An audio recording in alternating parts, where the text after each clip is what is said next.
This boy's name is Min Siwoo. For 100 years, he was trapped in the world of monsters. He suffered alone until he developed infinite regeneration. One day, he returned to the tutorial tower, but no one remembered him, because while he endured a century of suffering, only 10 years had passed on Earth. In this world, powerful hunters are revered. He simply annihilated the monsters in the tutorial, shocking the entire world. Now, with hundreds of years of experience, he can extract the abilities of other players, proving that the 100 years in hell did not destroy him. They only transformed him into a god among men. A voice echoes, "Speaking of the star that fell into the demon world 100 years ago." She tells the young man he will no longer play with that world using his bizarre power. The dragon then asks the mortal what his wish is, what brought him here. Almost breathless, the young man replies that he just wants to return to his world, to his home. The creature finds it a rather small wish for someone who risked their own life. He says that although the wish is useless, the young man's path has led him in the right direction. Then, the dragon reveals that the crystal to return home is actually in its heart. The protagonist then says he can't imagine the pain he went through just to find it. He fought in that horrible place for an entire century,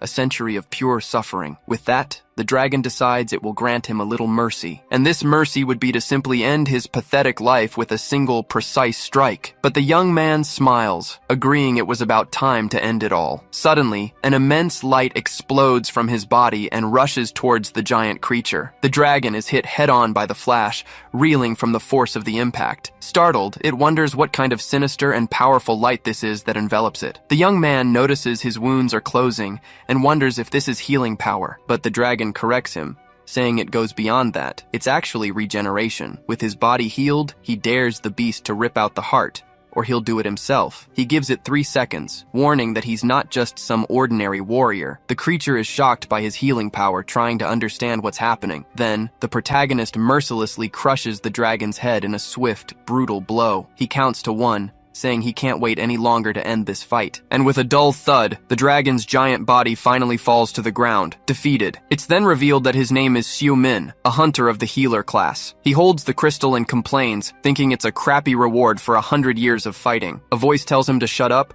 as it's a valuable item, and he tosses it into the air. Without a second thought, the guy simply swallows the dimensional crystal in one gulp. Right after, a magic circle appears beneath his feet, glowing with powerful energy. He smiles, satisfied, thinking that finally, after all this time, he's going back to Earth. The hero can't wait to see his disciples again, and most importantly, his brother. And with one last thought, he focuses on finally returning to his beloved home, Earth. In a flash of light, his body lands on the grass in the middle of an unknown forest. He starts to mumble, slowly waking up, still a bit dizzy from the journey. Then the guy sits up with a jolt, shouting in alarm as he finds himself in this strange place. A mysterious voice calls him a freeloader, asking if he's finally arrived. The same voice says it's food and tells him to hurry up because it needs to vomit in his guts. The young man comments on the portal sickness, hoping the disgusting parasite gets digested soon. Already annoyed, he tells the creature to shut up or he'll end up vomiting right there himself. The parasite asks if they're on Earth,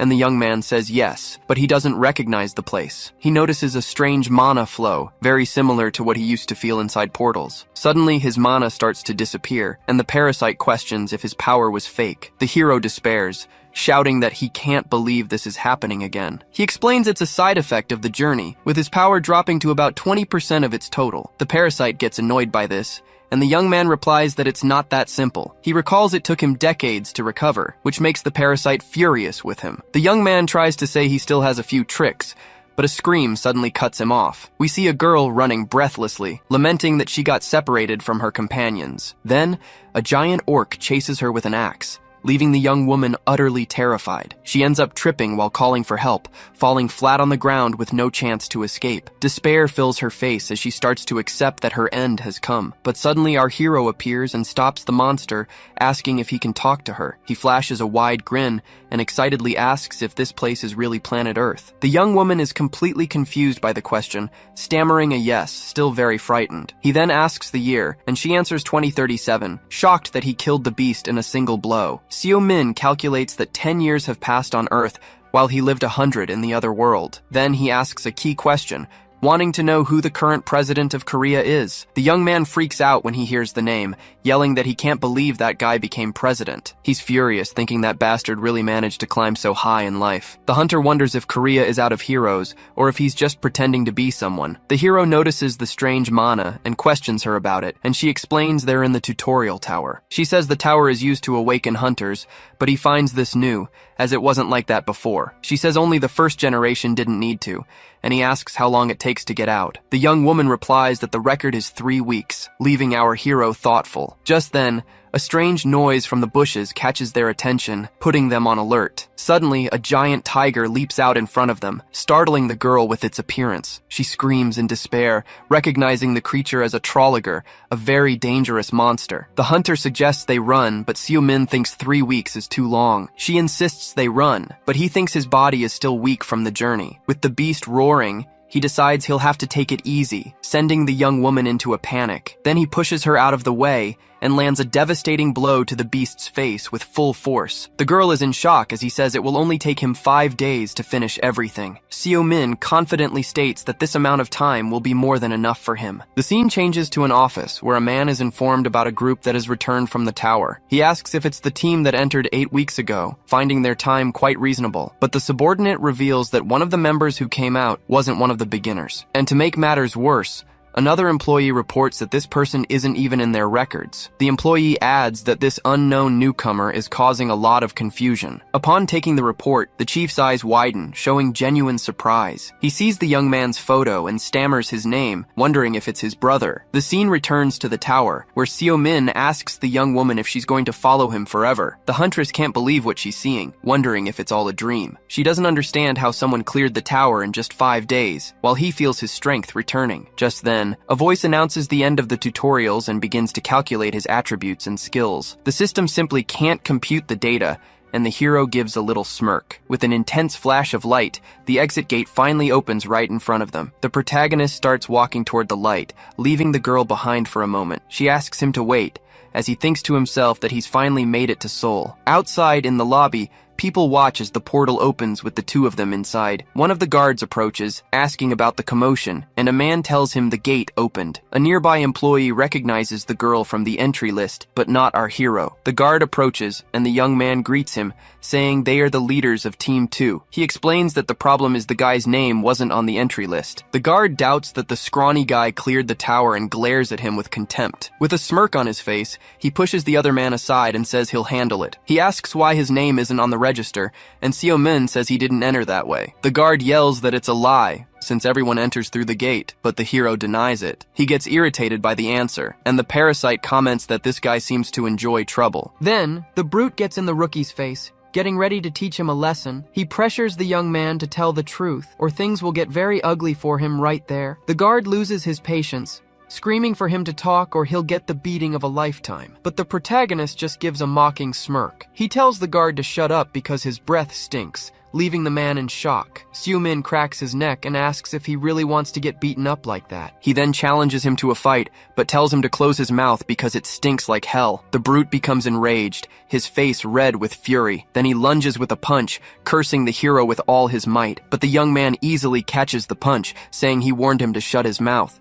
And to top it off, he calls him a mouth breather, a direct and heavy insult. The other employees nearby are left speechless, their jaws on the floor. The scene shows all the guards on the ground, and a pair of officials wonder what the hell just happened. An employee explains that the guy fought with security, and the boss asks where he is now. The guild leader, Sejun Min, asks if the security cameras recorded anything. They confirm they did and show the recording of the incident, with the hero facing the guards. In the footage, the security guards are thrown aside effortlessly, as if they were dolls. The man says he defeated 5 hunters and suspects an invisibility skill was used, but the other one corrects him, saying that wasn't it. He just moved too fast. Sejun Min looks at the report on his tablet, thinking of his brother's name, Siu. He sees the photo and confirms it's him, looking the same as he did 10 years ago. Without hesitation, he gives his subordinates a clear and direct order. He orders them to put a bounty on his head, and for all guild members to find him. Alone, he wonders where his brother has been, whether he was kidnapped or just ran away. He keeps thinking, trying to guess his lost brother's next move. The scene changes, and we see Sejun talking with the huntress who left the tower with the hero. He asks if she completed the tower, and she confirms, saying she basically piggybacked off the guy. He deduces she got a good skill, and she reveals she obtained a rank A1. Sejun Min thinks it's worth recruiting her and offers her a spot in the Imperium Guild. The girl gets super excited, barely able to believe the famous Imperium wants her on the team. She accepts immediately, but a mysterious voice says, "Imperium seems more like a street gang." Sejun turns around, annoyed, telling the guy to watch his mouth, which startles the young woman. Just then, a white-haired hunter arrives, offering a very sarcastic apology. He introduces himself as Jihuan Ryu, master of the Gyumgang Guild, and calls the other man sensitive. Another guild master, Seong-il Choi, comments that they were all summoned by the association. They look at the security guards on the floor, wondering if it was the work of the mysterious awakened one. Jihuan crouches down, commenting that this person made quite an entrance, and a messy one at that. Seong-il agrees, saying they need to find the guy, as he must be very valuable. He admits he wants to recruit the man, and Jiwan laughs, proposing a race to see who finds him first. He suggests finders keepers, and that things might get a little rough in the contest. Sejun Min just watches the situation in silence, with a very unfriendly expression. Seong-il suggests they split up, and Jiwan hands his card to the girl, who looks surprised. He says goodbye with a wave, mentioning he'll be in touch with all of them soon. Sejun Min scoffs with contempt, doubting he'll actually do anything. Outside, a young man with blue hair waits for his master, who approaches shortly after. The young man asks if the talk went well, and Jiwan tells him to gather the hunters to find someone. He then asks who exactly they need to find, and his master gives a mysterious smile. With a dark look, he reveals that the true target of the search is Sejun Min's family. The scene then cuts to our hero, now walking alone through the bustling city streets. The parasite complains that after 100 years, the first thing he does is eat chicken, but the young man eats happily, telling it to shut up so he can recharge his humanity. Out on the street, the parasite asks what their next destination is, where they're going now. He answers seriously, saying the answer to that question is pretty obvious. With a distant look, the hero says there's only one place to go, his home. He stops in front of an old house, confirming that this was his former home. With some hesitation, he opens the wooden gate, which creaks as it moves. A voice then emerges in his mind,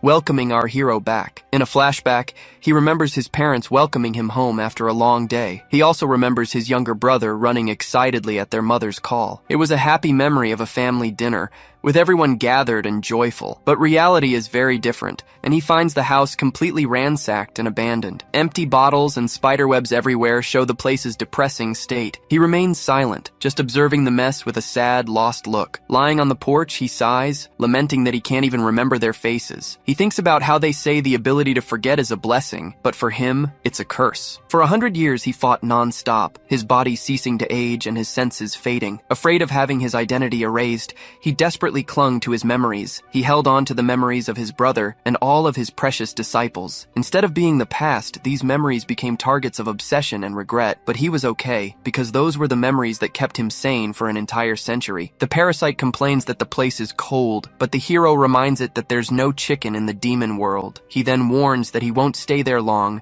and that it's time for them to go. The young man decides the next step is to visit his disciples and see what they've done in the last decade. He also hopes his brother, Sejun, is okay, but suddenly someone yells that they've found him. A group of hunters appears, and the hero says it's about time. Their leader introduces himself and asks if he's the one who started a fight at the tower's exit. Another guy approaches mockingly, asking if he wants a medal for it. They get annoyed and say they're from Gyumgang, but the young man says he doesn't care about the name. The hunter threatens him, but he replies that the guy should walk on all fours, not crawl. He continues the taunt, saying that since the guy looks like a gorilla, he should move like one. The hunter gets angry, saying that's enough and that he's going to teach him a little lesson. With a green glow, he lunges forward with a powerful strike, aiming right for the hero's face, but the attack hits the wall, as the protagonist dodges with impressive speed. The aggressor then turns and yells, asking who the hell he's calling a gorilla. His friends laugh, commenting that the guy got knocked out with his hands still in his pockets.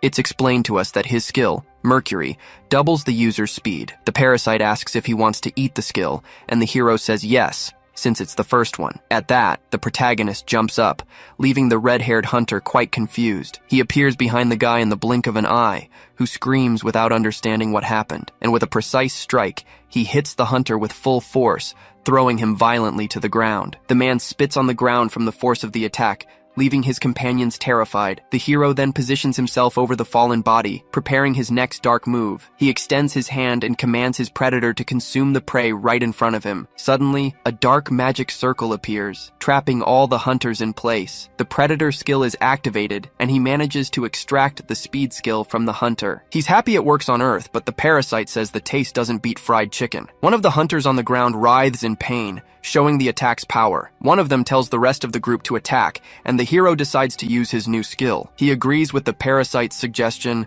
preparing to test his newly acquired power. With the Mercury skill, he moves like a blur and defeats several hunters at once. One of the guys gets angry and charges at him with a knife, using a dash skill, but the hero stops him with one blow, knocking the enemy out with a precise strike to the chin. He complains about the guy's dull blade and extracts his weak point strike skill. Another hunter takes advantage of the distraction to attack, but the young man says he's going to take that skill too. Suddenly, a desperate voice screams his name, causing him to stop his attack. The scene shows the hero holding one of the guys hostage, while the rest are on the ground. He faces his enemy with a serious gaze, the knife held close to the man's neck. Just then, his brother Sejun arrives, panting, as a memory from the past surfaces. He smiles in relief upon seeing his brother, who stares back at him with surprise and confusion. The protagonist recognizes him and asks what Sejun, his brother, is doing in a place like this. A flashback begins, taking us back 20 years, to when a gate appeared on Earth. Monsters poured out from within, spreading chaos and destruction across the planet. But the gate also awakened powers,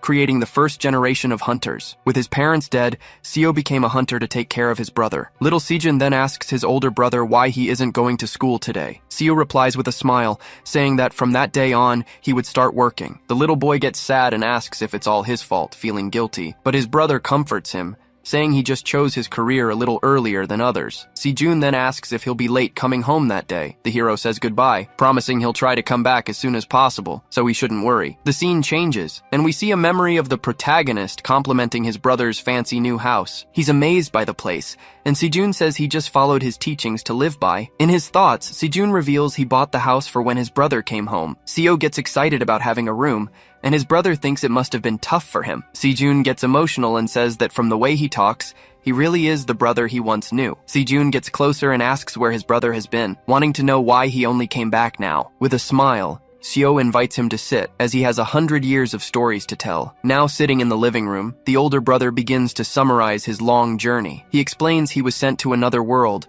where he found a parasite that extracts skills. With its help, he defeated the dragon and used the crystal to finally return home. He finishes the story while eating, and says that this pred now lives inside his body. Sejun gets scared, asking if he's possessed, but his brother says it's just a parasite. He tries to calm the younger one down, saying it sounds crazy, but he's completely sane. At this, Sejun says he trusts him and that, for now, he's just happy he's back. But then he gets serious and asks how that bastard Dae-soo Choi became president. His brother explains that the guy stole all the credit and used it to rise to power. Seo grinds his teeth in anger while Sejun wonders what their rival will do now. He then asks if the guys who attacked him were henchmen of that one-eyed rat, but his brother denies it, revealing that their guild is a different one and that there are 7 major guilds. It's shown that their guild, Imperium, is also part of this elite group. Sejun says Gyeomgang is one of those guilds, and the hero notices how irritated his brother is. He then takes the opportunity to ask how his former disciples were doing. His brother replies that they went their separate ways,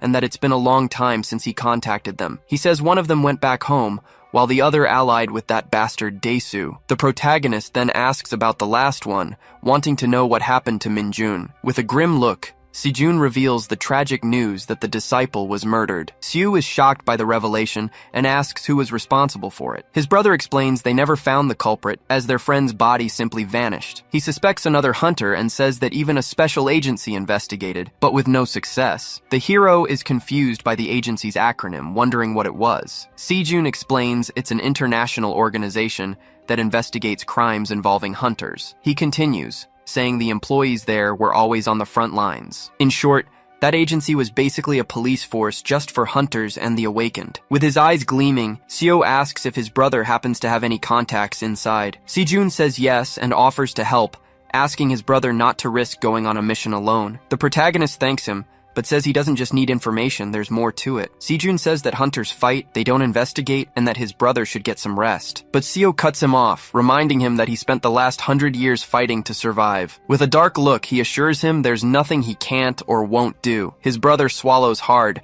having forgotten what people used to call him. Seeing his determination, Sejun gives in and says he'll contact an administrator at the agency. He thinks his brother's aura is different, and Seo recognizes a face on the computer. Sejun identifies him, but the hero says that guy's real name is something else. The scene changes to 2 days later, with a man storming into the room, furious with the rookies. He complains that the bosses sent a new recruit without even doing an evaluation first. The guy starts grumbling, saying that back in his day, a hunter's life was much harder. The rookie has heard the story about 700 times, but the boss insists on telling it again. He brags, saying his team was devastated just thinking about losing their ace. But just then, a healer with incredible power appeared to save the day. He was remembering how the guy healed him, but he's interrupted by someone calling his name. The hero approaches and asks why the guy changed his name, which leaves him confused. With a smirk on his face, he asks if the man remembers him, his savior. The team leader stammers the name Siu Min, and shouts the nickname Mad Dog in shock. An image from the past appears, showing just how powerful he was with his healing magic. The team leader clears his throat and introduces Seo Min to the team as their newest talent. Awkwardly and sweating, he asks them to give the rookie any information he needs. Two members find the boss's attitude strange, and one of them points out that the recruit is no ordinary guy. Just then, the boss yells at one of the girls and orders everyone into the conference room now. As they walk, the others wonder if the new guy is an S-rank hunter. The whole team tries to please him, offering coffee and even a uniform, while he just asks for a coffee. The data administrator asks the boss what kind of information she should give the rookie. The protagonist then asks her to organize and hand over all the data on dead hunters. The woman freaks out at the request, but the leader tells her to do as she's told without complaining. He assures her that she can handle it, and she thinks to herself that she doesn't even know who the leader is anymore. She then asks if he only wants the data related to hunter-on-hunter homicide cases. He confirms, and also asks for a list of the killer hunters who are still out there. He reflects, thinking that only a high-level awakened could have killed his disciple. The priority now is to find the killer, and the girl asks where she should send the data. The hero tells her to send it to his phone,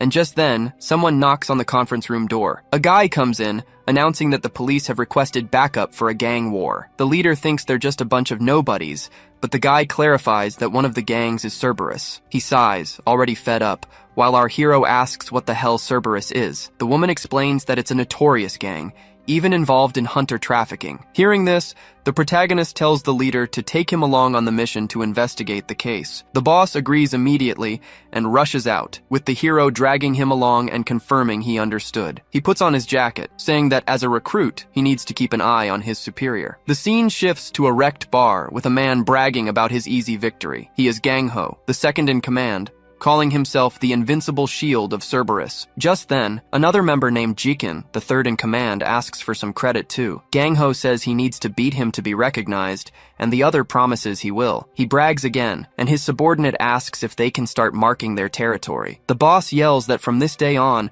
this place was the new territory of Cerberus. But suddenly, a massive explosion interrupts the celebration, hitting one of them. Jikin gets up, shocked, asking who is there, as he thought they had already defeated everyone. The hero tries to remember the agency's acronym, and the parasite corrects him, saying it's HMCS. He introduces himself as the Hunter Police and orders everyone to surrender immediately. Jikin panics, wondering how they got there so fast without anyone noticing. The gang leader calls the man a filthy pig, showing his utter contempt. With a cry of "Die!" he mercilessly crushes the head of one of his henchmen. Jikin is terrified by the scene, asking what the boss just did to the guy. He yells that if the man dies, things will get complicated, but the boss doesn't care. Suddenly, the protagonist appears, cracking his neck, surprising the gang leader. With an evil grin, he challenges him to show more of his power, his eyes glowing. The gang members comment that they've never seen the guy, and Jikin notices the strange look in his eyes. The boss doesn't understand how he survived,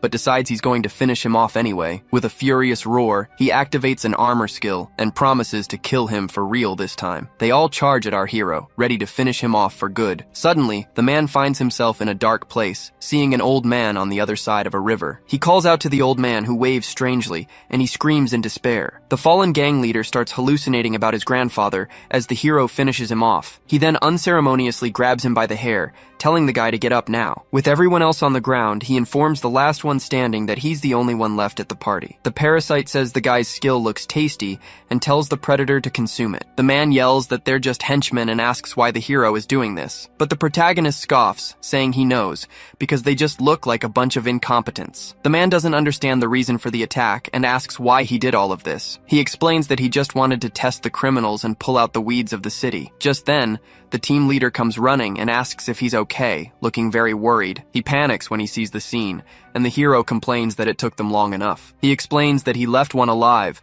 but has already sent the rest of the gang to the afterlife. The boss is terrified, wondering how he can be so calm after everything. The young man remembers he forgot his body cam, and that he's on a probationary period. He then asks the boss to clean up the mess, and the man agrees, scared to death. The hero mentions the blood on his clothes, and the boss, hiding, agrees with everything. Someone reports over the phone that Cerberus has been wiped out, and that Jiken also died. On the other end of the line, a hunter from Hong Kong asks who it was that died. At the international airport, the hunter Gert from Hong Kong arrives with his team, heading to the agreed-upon location. An agent from the Korean Association offers his condolences, but Gert just wants to know where his brother is. The agent then explains that the forensics team has the remains of Jiken, one of the suspects in the case. Gert gives a mocking smile, amused by the word they used to describe his brother. He questions if an HMCS agent killed his brother, but the man refuses to comment. Irritated, Gert asks if he can at least leave his lodging whenever he wants, but the agent denies his request,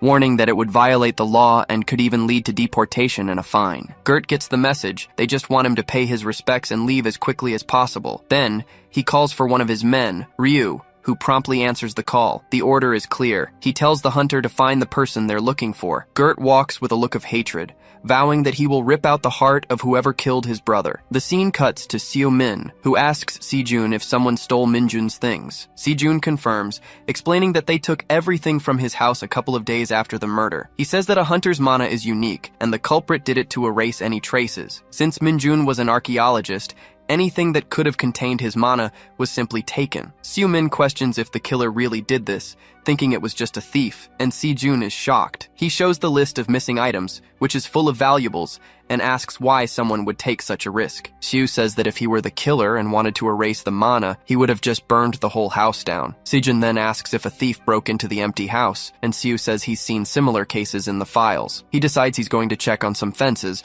but his brother thinks it's impossible since the case is old. With a confident smile, Seo says he'll only know if he checks, and that he'll be back at night. But right after, he gets embarrassed, realizing he spoke with a little too much confidence. Then, Predator complains about the lack of results, saying he's taking control from now on. The entity yells at Seo Min, sarcastically thanking him for leading them to a dead end. Nearby, a henchman hears the noise and asks his boss if he heard it too. Seo Min quickly hides behind a post to listen to the two men's conversation. They mention that those bastards from the HMCS are raiding the fences and caught one yesterday. The henchman explains that they don't need a warrant, and can even kill awakened criminals on the spot. He suggests they hide the merchandise, since the main target is goods stolen from hunters. Just then, Seo Min suddenly appears, shouting that he's the one who's going to confiscate everything. The henchman panics, warning that he's the bastard from the HMCS who's been raiding the fences. Seo Min demands an answer, but the boss orders his man to attack, who replies that his skill isn't for combat. Suddenly, more henchmen come running,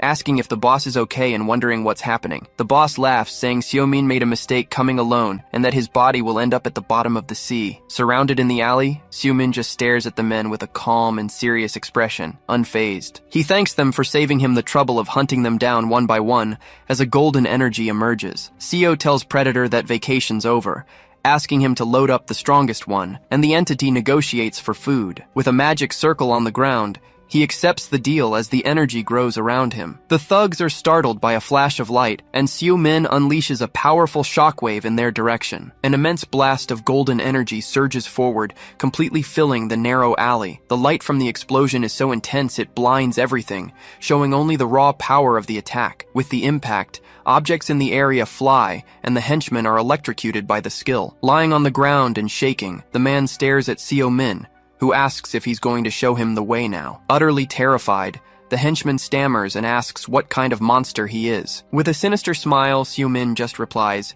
asking if he's talking about him. With a confident smile and an intimidating look, he introduces himself as the Mad Dog. Predator brags that good things happen under his leadership, but Siu says it was a coincidence. The entity senses the mana on the object, and Siu Min confirms he's finally found Minjun's things. He finds the research notes, but the lock is magically sealed, requiring the owner's mana. Predator gets frustrated that they can't read it, and Seo says he just wanted the mana from inside the book. Without wasting time, he takes out his phone and makes a quick call to Jonggu. Seo Min informs him that he has a bunch of tied-up criminals for him to pick up, and to bring the car. After hanging up, he says he has a place to visit and simply vanishes into thin air. The scene takes us to a secret place where forbidden techniques and skills are freely traded. It's a neutral ground known to all as the Eclipse Sanctuary, a very busy place. Inside, a mysterious woman shuffles her cards and suddenly senses a presence. The great shaman Wu Ming smiles, feeling that a very welcome face is approaching her. Seo Min notices the place hasn't changed in a decade, but Predator is already itching for a fight, eager to consume them all. Everyone in the courtyard stares as he arrives, making it clear his presence hasn't gone unnoticed. He warns that this is a neutral zone and they can't fight, so Wu Ming greets him, saying it's been a while. With an inviting smile, she says she was waiting for him and invites him to her room. Once inside, she comments that he hasn't changed a bit in 10 years, and Seo Min says the same about her. Wu Ming then asks with a smile what kept him from coming back, curious about such a powerful reason. But he cuts her off, placing the journal on the table and asking her to extract the mana from the item. She finds his directness amusing, and accepts the job on the spot, since it's something she loves to do. To begin the ritual, she places a chalice and a dagger on the table, telling him to do what he knows. Without a second's hesitation, Seo Min picks up the dagger, preparing for what needs to be done. Reverting mana to its original state is nearly impossible, so he cuts his hand and drips blood into the chalice. Her ability, Mana Rewind, can do the impossible, like separating the ingredients in a curry. As she holds the book, we learn that skills like these use forbidden methods and break natural laws. That's why they are highly sought after by criminals,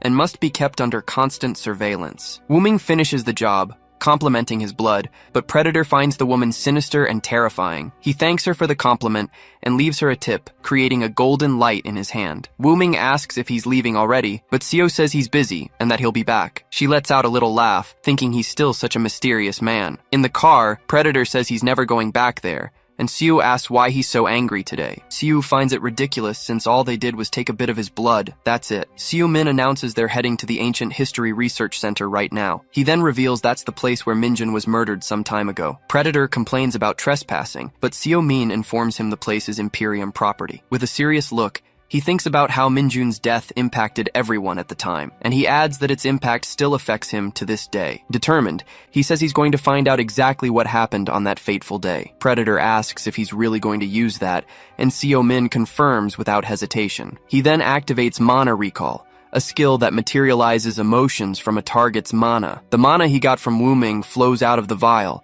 spreading throughout the area. With that, images of the past begin to form right before his eyes. Predator complains that there's not enough mana and the image is blurry, but Seo Min says the skill shows emotions, not memories. With a serious look, he analyzes the situation and states that Minjun was far from weak. This leads him to conclude that the attacker must have been highly skilled to defeat him alone, and so quickly. Suddenly, the image of the fallen Minjun begins to murmur something, catching Seo Min's attention. He manages to hear the words, "Order of V.I." and wonders if it was an order from a VIP. The scene then shows the image of a mysterious assailant, completely hidden by a dark hood. The projection reveals it wasn't a VIP, but orders from someone even higher up. Seo Min wonders if Minjun was working for another organization, and Predator asks if he's okay. The entity remembers he talked about his disciples for a century, and searched for them as soon as he returned. Predator finds it strange that he hasn't shed a single tear, and Seo Min jokes that he learned to be a poet on Netflix. But the entity senses his intense emotions and asks why he's hiding it all. Seo Min just says he's fine, and that maybe his mind broke after a century of fighting. Just then, the door opens and a masked man calls out to him, confirming his identity. The man says it was hard to find him and that someone is very eager to see him now. Shumin crosses his arms, thinking the guy is pretty confident for only bringing 6 henchmen. The masked man is startled for a moment, surprised by Shumin's sharp perception. He composes himself and says he'll get straight to the point, stating the hunter has only 2 choices. The first is to let them tie him up peacefully, and the second is to fight, lose an arm, and be dragged away. Seo Min then says he'd rather keep his arms, raising his fists as if to surrender. The leader takes the gesture as a surrender and orders one of his henchmen to tie him up. The subordinate promptly obeys, walking towards Seo-min to carry out the order. But suddenly, a dark shadow attacks the henchman by surprise, who screams in pain from the blow. Seo-min smiles, revealing he's going to use his arms to finish them off, and Predator warns that they've fallen into his trap. The other henchmen become furious and charge forward to attack, yelling that Seo-min is done for. Just then, a powerful voice suddenly rings out, ordering them all to stop the attack immediately. Gert appears with a red aura, announcing he's taking over the fight because this prey is his. Seo-min just smirks, thinking the hunter's dramatic entrance is pretty stylish. Gert stares down Seo-min, asking if he's the famous hunter from the HMCS agency. He then gets straight to the point, wanting to know if Seo-min was the one who killed his brother, Jikin. Seo-min says he doesn't know anything, but he also doesn't ask for the trash's name before sweeping it up. With that response, Gert is completely consumed by hatred, losing all his patience. He stomps so hard the floor cracks, screaming that Seo-min is a bastard. At that, he charges forward with everything he's got, promising to rip out Seo-min's heart right now. The hunter lands a devastating blow dead on, with absurd, raw power. But Seo-min blocks the strike with a smile, complimenting him, saying he's at least an A rank. Gert is in shock,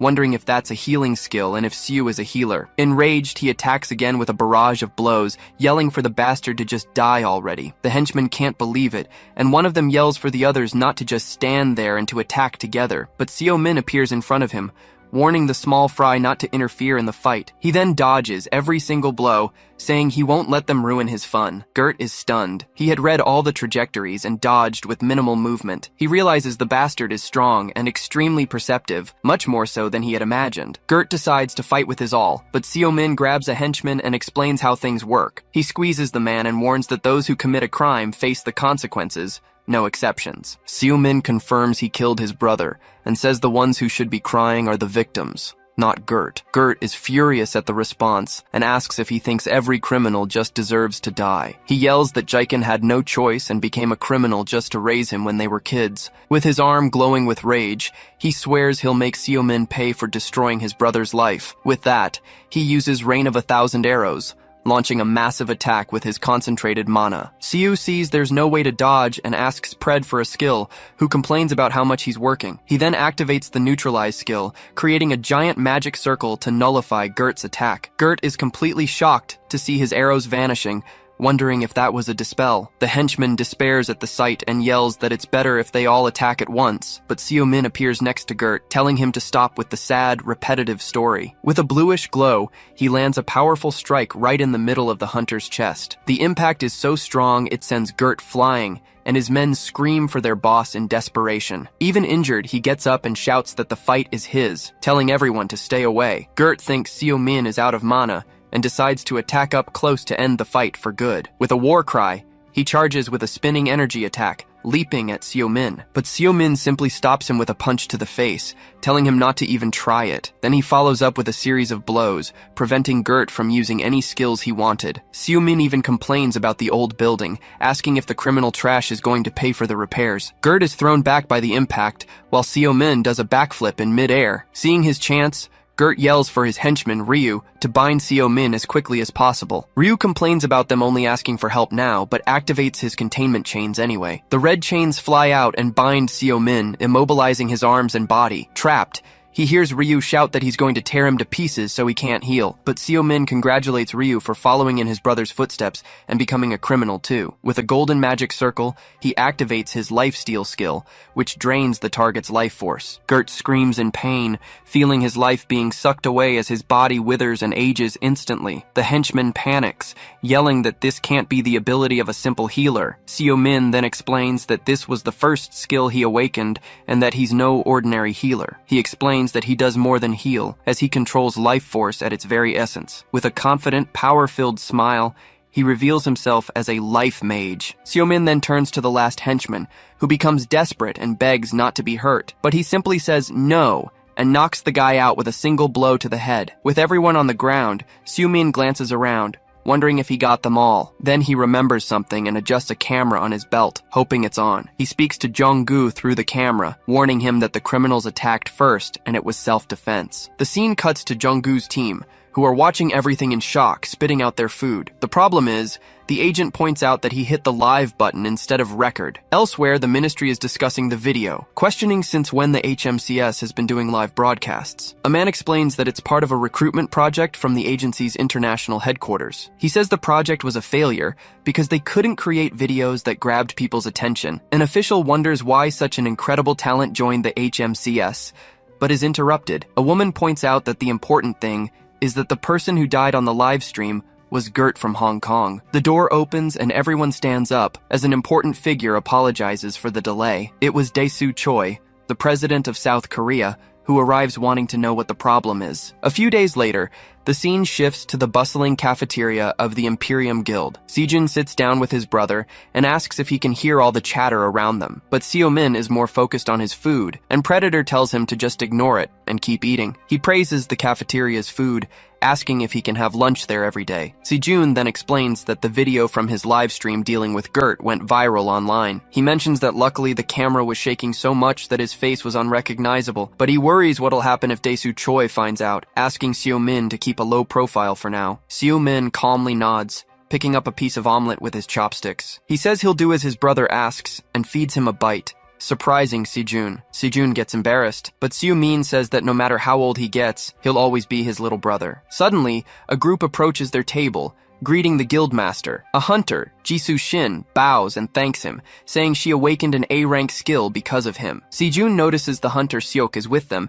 and asks if they're heading to the rookie seminar. He takes the opportunity to introduce the other hunters, Haman Chu of the White Lion and Yamato of the Frost Soul. Finally, Taiji Seok introduces himself, saying it's a pleasure to meet the famous Seo-min. Seok says he's heard about his achievements at the HMCS, and Seo-min replies that the pleasure is all his. But Hamin Chu interrupts, asking if he's the big-shot rookie everyone's been talking about. He questions if Seo was the one who killed his rival Gert in the video, but says he highly doubts it. With a mocking smile, he points and says that Seo-min looks weak as hell. The other hunters are shocked by his attitude, and Sejun scolds him by name. Sejun finds it disrespectful for him to just show up and treat someone so rudely. Haman defends himself, saying he just asked a question, but Seok tells him to watch his mouth. Sejun gets furious and threatens to tell his master, Seong-il Choi, what happened. But Haman isn't fazed, saying he's a direct apprentice of Xiaolong, the leader of the Black Lotus. Hearing that name, Seo-min immediately stops eating, his gaze fixed. He remembers his former disciple, Xiaolong, one of the young men he trained in the past. Haman was about to keep bragging, but Sejun claps his hands and says, "That's enough of this scene." Seo-min then challenges him, saying that if his master didn't teach him manners,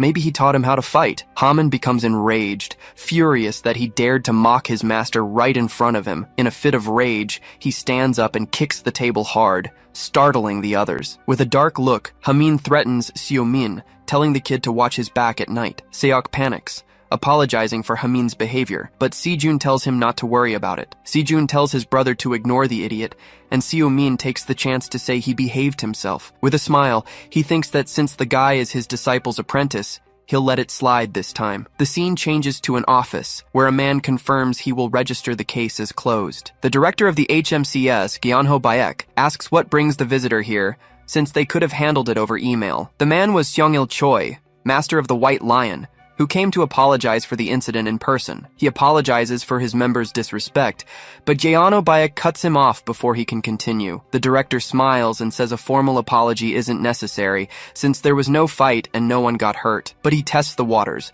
saying unless his real intention is to poach the new recruit. Gyeonho explains that the rookie is valuable and has already been sent to escort an awakened criminal. Seong-il finds that a shame, commenting that it's rare for a correctional facility to ask the HMCS for help. The director agrees, saying that until now, such tasks were always passed on to the major guilds. He glances at a report, thinking that perhaps the winds of change are finally blowing. Seong-il stands up and asks if he can send Haman-chu to apologize in person instead. The director agrees immediately, saying that will give them a chance to sort things out. Seong-il says goodbye, thanking him for the visit, and the director wishes him a safe trip, but he's already seen through the attempt to hide the recruit and vows he'll find him no matter what. With that, He calls for Miss Seo and tells her to prepare Hamin Chu for a field mission. The assistant then asks to which location she should direct Hunter Hamin Chu. He reveals the mission's destination will be Incheon City, where the prison is located. The scene shifts to a guard complaining about the heat, wondering why the HMCS hasn't sent anyone yet. Another guard assures him they'll be here soon,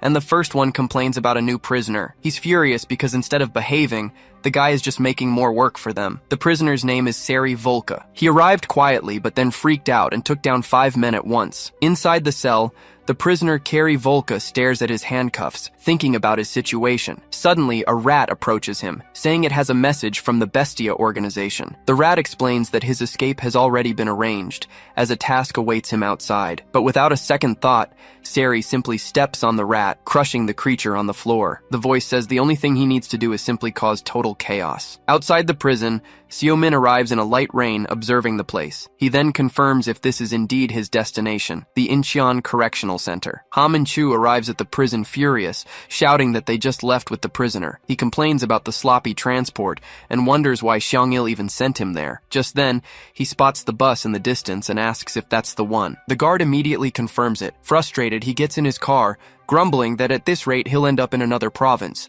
He floors it, yelling that Xiang-il is going to have to pay him double for overtime. The scene shifts to the bus, where Seo-min is having a drink and calls out to the prisoner. The prisoner, Cherry Volke, tells him to drink quietly, but Seo-min simply says no. Cherry calls him an arrogant brat and asks if he's going to be his guard at the next facility. Calmly, Seo-min just says no again, continuing to sip his drink. The prisoner then figures he's a rookie and doubts the kid can handle him alone. But Seo-min gives him a bored look and asks if he should care who he is. Terry is surprised, letting out a wow at the kid's audacity and lack of fear. He can't believe Seo-min showed up without knowing who he was or why he was being transported. Seo-min just replies that the only thing he knows is that he talks too much, enraging the man. Then Sari brags, saying he took down 5 awakened prisoners before he left. He continues, saying he did all that even with a super heavy restraint device on, but Seo-min asks why they would send a rookie to escort such a strong criminal alone. He then finishes his drink and reveals the answer. They sent him there to die. Just then, a massive explosion erupts on the road,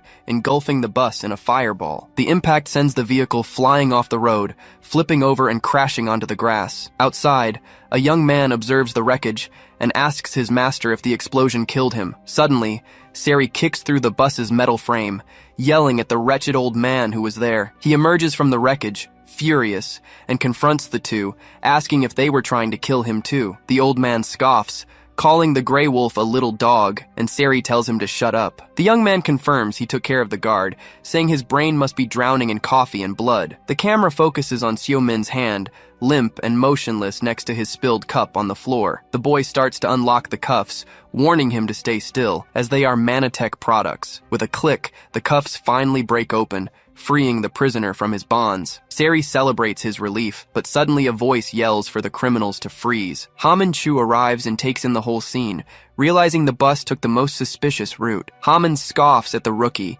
saying Sung-il bet on the wrong person this time. He then cracks his knuckles, demanding to know which organization the criminals work for. The young man recognizes his face, the A+ rank hunter, Hamin Chu, from the White Lion Guild. His master notes that he doesn't sense anyone else nearby, and Sari sees this as a great warm-up. Hamin charges forward, annoyed, but Sari glares back, asking why they should answer him. Then, Sari uses his skill and transforms into a giant, furious white werewolf. Hamin is surprised by the transformation, but says it doesn't matter if he's human or beast. He activates his relentless assault, covering his body in red mana armor. With the skill active, he rushes the werewolf with a sequence of brutal blows. The werewolf withstands the blows, thinking the fight would be much harder if he were alone. But Hamin doesn't understand. His hits are landing clean and dealing damage to the enemy. Even so, the creature remains on its feet, taking every attack without falling. He even mocks him, asking if this is a massage to celebrate his freedom. The old man realizes they can't waste time and tells the young man to end the fight now. The boy obeys,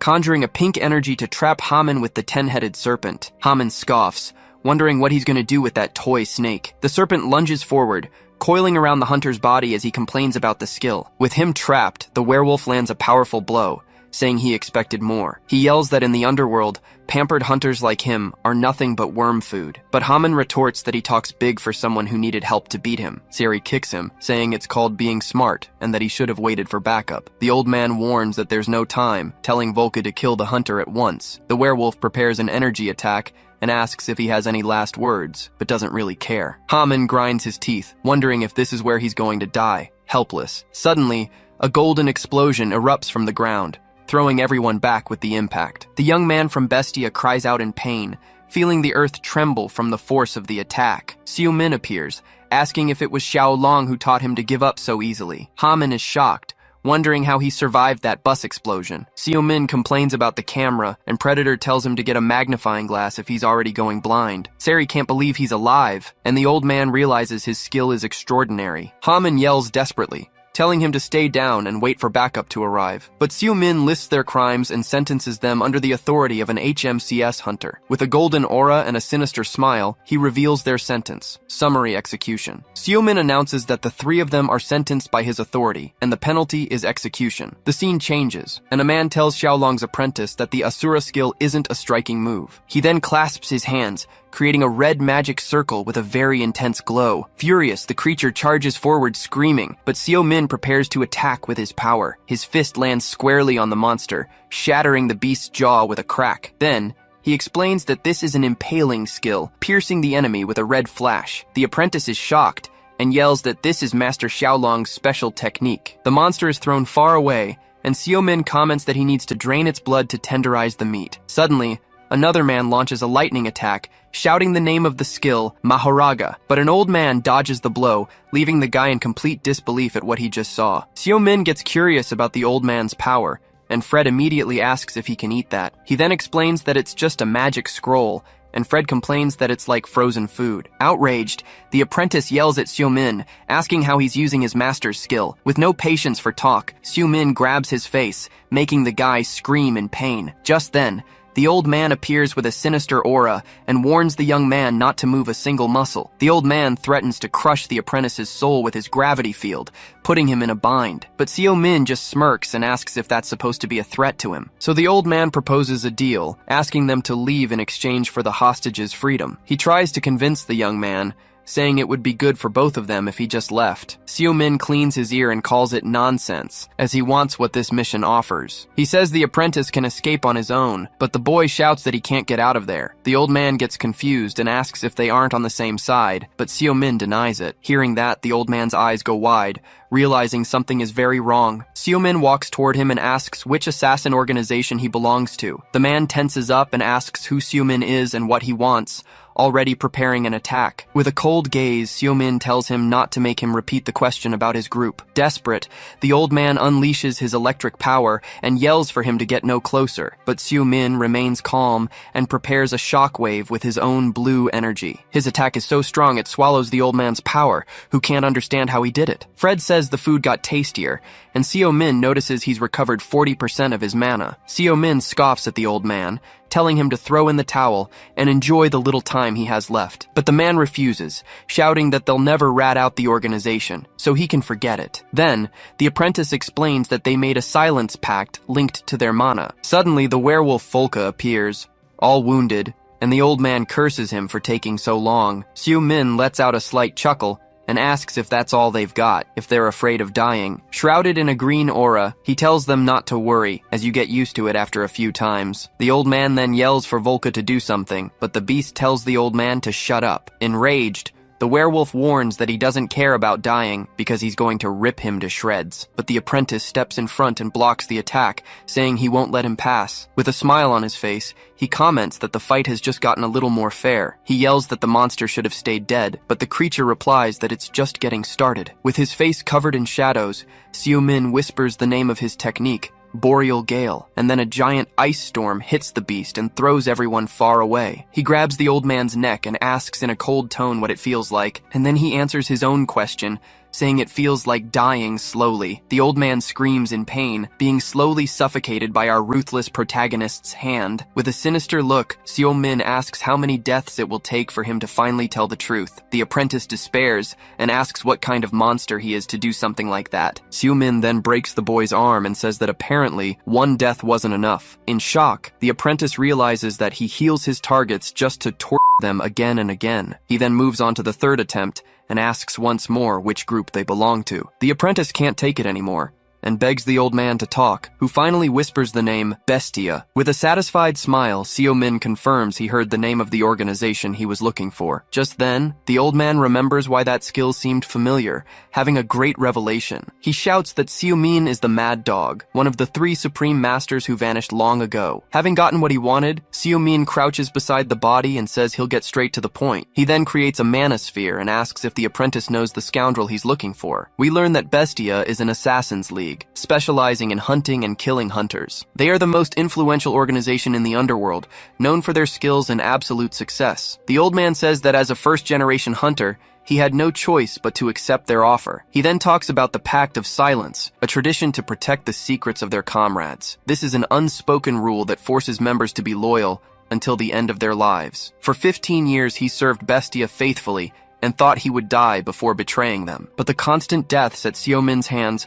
forced him to finally break his silence and give in. At that moment, the apprentice reveals that their target's codename is Black Mamba, making everything clearer. To make matters worse, he confirms that this person is also a member of their organization. Seo Min finds the name ridiculous and asks if this is the scumbag who works for the organization. Then he asks the next question, wanting to know if they killed the hunter Min Junjong in the past. With an oppressive aura, he demands an answer, making the apprentice writhe in pain on the ground. The guy feels such a strong killing intent that he wonders what kind of monster Seo Min is. The old man explains that the members don't know each other, and his only mission was to free the hound from prison. He adds that Bestia expected him to bring the hound to the biennial meeting in a week. The assassin offers to give the meeting's coordinates, begging for his life in the process. Then the old man bows to the ground and asks the master to accept them both as his new servants. Xiaolong's apprentice is disgusted by the scene and shouts that there's no way. He begs Seo not to accept the offer, but the protagonist finds it strange that he's suddenly calling him brother. The apprentice explains that by using Asura,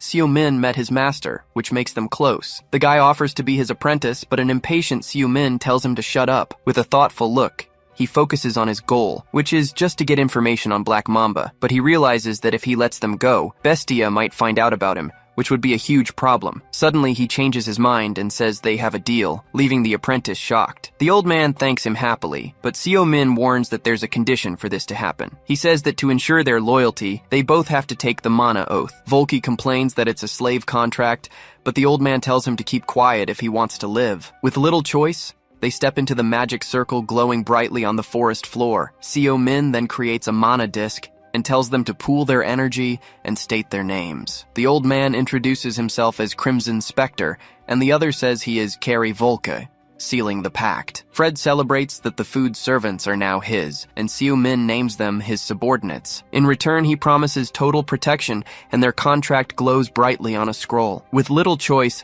the two accept the offer and bow before their new master, but Xiaolong's apprentice throws a tantrum, threatening to report Seo Min to the association. With a very sinister look, the protagonist asks what he just said, and the boy immediately freezes. He then picks up the scroll, confirming that Bestia's meeting will be next week. At that, Seo Min turns to the boy and invites him to be his new direct disciple. The apprentice is overjoyed and already calls him master, leaving Seo Min quite satisfied. Now, with his new team, he thinks 4 people are enough to turn everything upside down. But he smiles, thinking he'll need 1 more member to help with the cleanup after the mess. The scene shifts to a prison, where a guard yells that the prisoner has escaped from transport. An important man is furious, asking if HMCS's enhanced security was just for show. The hunter defends himself, saying Seo Min was so fast he couldn't even react in time. The director doesn't want to hear it, and yells that the HMCS recruit should come and apologize in person. But the hunter reveals there were 5 to 10 guards in the convoy, leaving the man shocked. He points out that for this transport, only 1 guard was requested,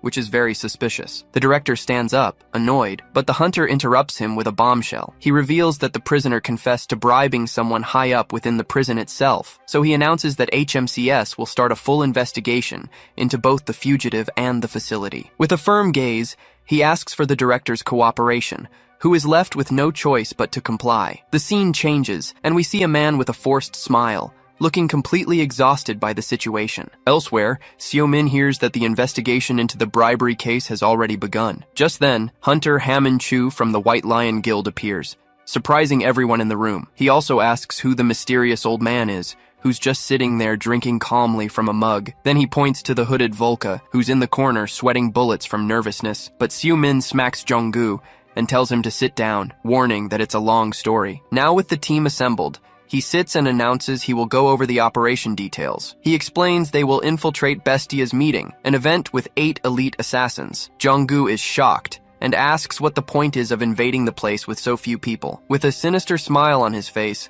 Seo-min replies that the objective is actually quite simple. He wants the group's total annihilation, making it clear he's not here to play games. At the Bestia meeting, one of the members notes with surprise that the turnout is pretty good today. But a young woman complains that Spectre and Volca have disappeared, and he says he doesn't count traitors. Then, a guy with blue hair announces he'd love the pleasure of hunting them both down. Another girl gets upset, saying Volca promised to take her to the amusement park. How ridiculous. Losing his patience, another member with scars on his face tells everyone to cut the chatter. He warns that the traitors' punishment will be decided by their leader, who watches from the shadows. The leader says he's enjoying the commotion, but admits he's shocked that 3 of them are missing. He then asks if anyone has anything to say on the matter, but no one speaks up. With his hands together, he thinks of a way to resolve this little problem among them, so he suggests a death match to decide who will have the honor of punishing the traitors. A heavy silence fills the room, sending a chill down every assassin's spine. One of the members turns to the leader and says his joke wasn't funny at all. Another guy explains that the real problem is that the traitors know the location and time of the meeting. One of the assassins doubts the 2 weaklings would have the guts to attack, but an alarm goes off. The system announces an intruder in the area, putting all members on high alert. The leader of Bestia asks them to repeat what they said, not quite believing the intruder story. A member then warns that they have company and tells everyone to take one of the 5 routes to investigate. The group splits up, but one of them finds it strange that Porcupine and Black Mamba are staying behind. At that, Porcupine says he takes no pleasure in killing the weak and will just stay here and play a game. The leader laments that he forgot to ask for the heads intact, so he could identify them later. The scene cuts back to Jung-gu, who's complaining about life, having won the worst kind of lottery. 30 minutes earlier, Seo-min's team arrives at the meeting spot, finding the place well hidden. Spectre explains that there are 5 entrances with sensors, and the internal structure is always shifting, but he guarantees they all lead to the main hall, though the time it takes varies. Seo-min then decides they'll each take an entrance to surround the target from all sides. He asks Jung-gu if he brought the walkie-talkie, and the guy confirms he has it right here. Seo-min tells them to stay sharp, and if they find someone too strong, to call for him, and he emphasizes that they should be extra careful if the enemy is Black Mamba, their target. But back in the present, Jung-gu thinks about how everything was going well until it all went south. He explains that he hit a dead end and had to climb into a ventilation duct. He's shocked to see the duct lead straight to the hall with no security nearby. He gets worried since there'll be a fight at each entrance and it'll take time for everyone to group up. With no time to waste, he decides he needs to thin their numbers right now, while he has the chance. Suddenly, a small marble starts rolling across the floor, making a strange noise. One of the assassins sees the marble and bends down, asking Porcupine if he's into slot machines. She says she is, and that she even hit the jackpot yesterday, as she gets closer to the shiny object. But the marble explodes, sending the assassin flying and kicking up a cloud of dust. One of them comments that she's done for, while Porcupine announces that a rat has managed to get in. Jung-gu then throws another grenade, but Porcupine catches it mid-air and praises the ambush. The grenade explodes in his hand, but the villain says he'd rather be attacked head-on. The impact of the explosion is so strong that Jung-gu falls out of the ventilation duct. Without even a moment to breathe, the villain lands a blow and recognizes him as a hunter from the HMCS. He slides back from the force of the blow, trying to quickly recover from the hit he took. With great frustration, he realizes that in the end, he only managed to take down one of the assassins. He analyzes the situation and wonders how the leader, who doesn't even seem to be using any skills, is still standing. Porcupine asks if it was the traitors who told him their location. Jung-gu replies defiantly, asking, what if they did? The villain understands they betrayed the organization, even knowing it would cost them their lives, and he scoffs, saying they allied themselves with a bunch of second-rate awakeners. Enraged, one of the hunters charges at him, but Porcupine defends himself with his claws. He then counterattacks with bone daggers, which fly swiftly toward the enemy. The leader of Bestia watches the scene and says the hunter's ability isn't half bad. At that moment, Porcupine realizes this is his opponent's signature skill, telekinesis. Jung-gu curses the monster for his tough skin, which heals too quickly, using only mana. But the villain announces that the warm-up is over, and charges at him with everything he's got. And with a single blow, he smashes the hunter against the wall, breaking everything in his path. He then asks the leader for permission to finish him off, and she tells him to go ahead. Badly injured, Jung-gu tries to grab his radio to report that he's found the target in the hall, but the villain strikes him in the face, stopping him from calling for backup. Lying on the ground, he hears Porcupine say that it's too late to call for help now. The villain gets curious and asks who's going to show up next to try their luck. He wonders if it'll be the director, Spectre, the pup, or maybe someone else. Or maybe the entire team has come for him all at once. The hedgehog prepares for combat, facing the team that invaded the main hall, but an explosion goes off, and he's surprised, not expecting them all to arrive. He's shocked to see that the Bestia assassins were defeated so easily. The leader complains that she was sure she chose the best, but they dropped like flies, huh? But the hedgehog finds it all very strange, since their wounds indicate there was a fight. The team holds their ground, showing they didn't escape the fights on the other routes unscathed. He then says it's hard to believe they defeated the tiger and the grizzly so quickly. With a powerful stomp, he cracks the floor and creates a blast of rocks to intimidate them. But Ha Manchu gets annoyed with all the talk and tells the bastard to shut his mouth right now. Surrounded by his red aura, he charges forward and attacks the villain with a furious blow. The hedgehog blocks the attack and recognizes him as the hunter from the White Lion Guild. He then slides back and asks why he's here, since he's not from the HMCS. As he does,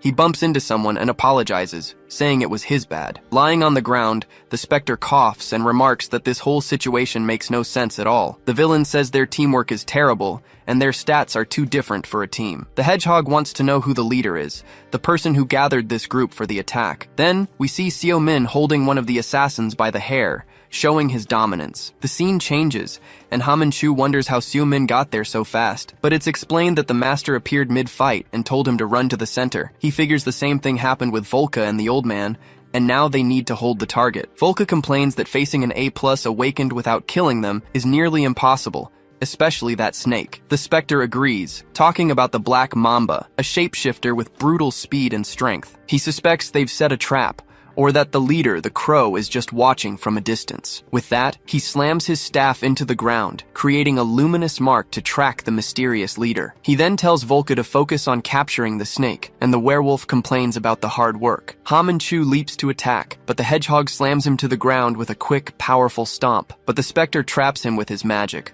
warning him that he's not going anywhere until the master arrives. He then activates his skill, the Binding Zone, to trap all remaining enemies. Ha Manchu tries to cut the mana chains, but they're too resilient and won't break, and the leader, the crow, is also caught, trapped by the Crimson Spectre's magical chains. The Spectre warns that even if she's strong, the crow won't escape his legendary Binding Zone. With a smile, she says his new master sure knows how to show off, but reminds him that he's a traitor. Suddenly, the Black Mamba breaks free from the chains, surprising the old man with his absurd strength, and then he charges toward the Spectre, leaping at him without a shred of mercy. Just then, the assassin who had been blown up reappears, leaving Jung-gu in total shock. The hedgehog tells them not to waste any more time and shatters the chains holding him. He says they need to prepare for reinforcements and erase their tracks from this place. With his draconian skill, he transforms into a lizard man and tells them to just die already. Jung-gu warns that Ha Manchu's ribs are broken and that normal weapons won't work. With few options left, he yells that their best choice is to run as fast as they can. Ha Manchu realizes the monster's mana is incredibly high and it uses the ground as its territory. He understands he's the tank now and that he can only try to buy time because there's no way to win. To make matters worse, Volca is busy fighting the other assassin, so he can't help. He feels an enormous weight on his shoulders and admits this fight is going to be tough, isn't it? He manages to land a stab on the monster, which releases a green smoke and seems to feel the damage. Jung-gu is shocked to see the snake using elemental corrosion magic, filling the air with swords. Then, the villain spins and shatters the entire floor, launching pieces of rock toward the hunters. Ha Manchu then yells at Jung-gu, warning him that a giant rock is about to fall right on top of him. The monster tells Ha Manchu that if he were him, he wouldn't turn his back in the middle of a fight. And with a direct hit, the creature attacks and slams the hunter into the ground, creating a crater. He turns to Jung-gu and says, There's one thing official hunters never understand. The monster chokes him and asks if he really thought their headquarters wouldn't have defenses against intruders. Across the room,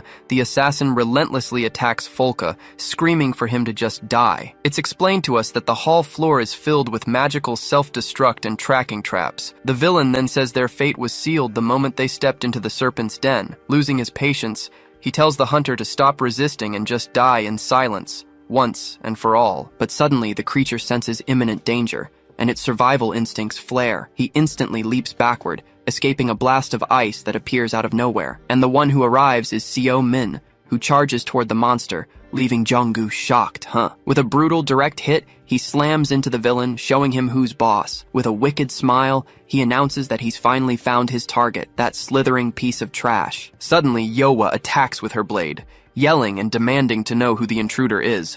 But she's caught in a lightning trap, falling to the ground, unable to move. Seeing this, the leader of Bestia is shocked, as he has undone all the magic in the hall. Seo-min focuses his power, while Fred scoffs, saying their magic was way too easy. The leader is impressed, since he effortlessly nullified millions of magical traps. Just then, the porcupine appears and says that their noisy entrance caught him by surprise. He stares down Seo-min and says that now, everything finally makes sense to him. He then accuses him of being the villain who put together a team and defeated his assassins. Seo-min is outraged, saying it's incredibly bold to hear that from an assassin like him. The leader asks the Black Mamba if he messed with the wrong people, but he denies everything. But the monster quickly understands the reason, stating that this is definitely about revenge. Seo-min admits it's impressive that he was tracked, since he never leaves any clues. He confirms it's for revenge, but warns that first, the assassin needs to answer a question. With that, he attacks with immense power, sending the porcupine flying with the impact. The leader of Bestia lunges at him,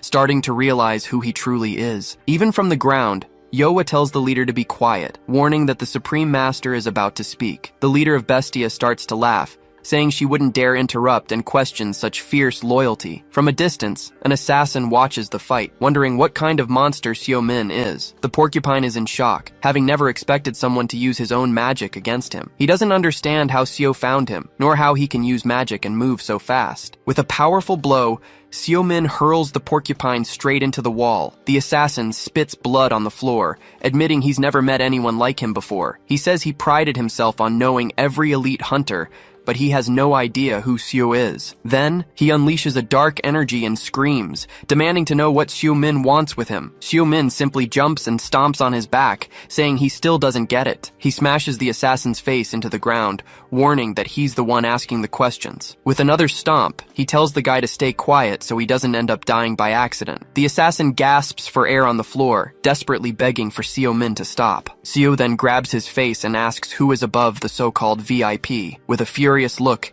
he demands to know which bastard ordered Minjun's death. The assassin panics upon hearing the name, remembering the face of Minjun, the historian. He lets out a nervous laugh and realizes Seo-min must have some connection to the boy. Seo-min tells him to speak, unless his loyalty to the contract is worth more than his own life. With a final ounce of courage, the assassin confirms that his loyalty is worth much more. He reveals a magic seal on his tongue and says that even if he told the truth, Seo-min wouldn't hear it, as his ears would melt. Then he spits something at him. The assassin gives a sick smile, saying that a professional never gives up a client. Seo-min gets angry, wiping his face and yelling that the guy spat right in his face. He then says that if he won't talk, he'll be forced to, releasing a golden aura. Seeing this, the assassin is shocked, wondering if Seo-min is also a healer. He starts to panic and screams for help from his leader, but she's also surrounded. With no way out, the assassin gives in and promises to tell everything, starting to reveal the client's name. But suddenly his head explodes, and Seo-min is left shocked by the word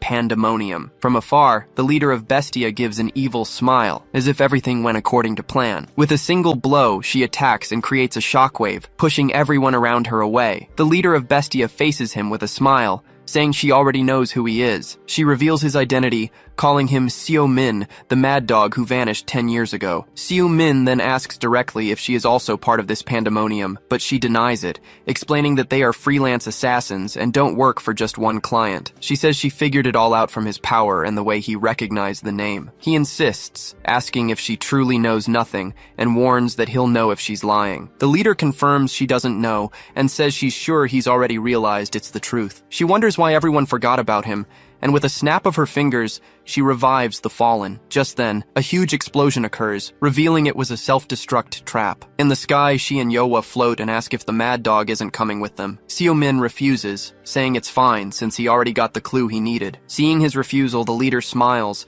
understanding the situation completely. Then she says goodbye, stating they'll see each other soon, and disappears into a magic portal. Junggu gets worried, but Seo-min explains that she would have activated a self-destruct spell. He then asks Junggu to clean up the mess, since they got what they came for. Stepping on the debris, Seo-min can now only think of the name Pandemonium. He stands there wondering what the hell Minjun could have discovered. In his room, Seo-min researches on his computer, while the name Pandemonium echoes in his mind. It's explained that when the first gate appeared 20 years ago, many things came out of it. Besides monsters and rare stones, mana, the source of all power, also appeared. And finally, the demons, beings from other dimensions who knew how to use mana and skills. They took the chance to invade Earth, which was in complete chaos at the time. With that, they declared themselves supervisors, took control of the gates, and treated us like trash. And in the midst of all this, some humans created a group to worship the demon lord. This organization was called Pandemonium, a cult dedicated to serving the invaders. But fortunately,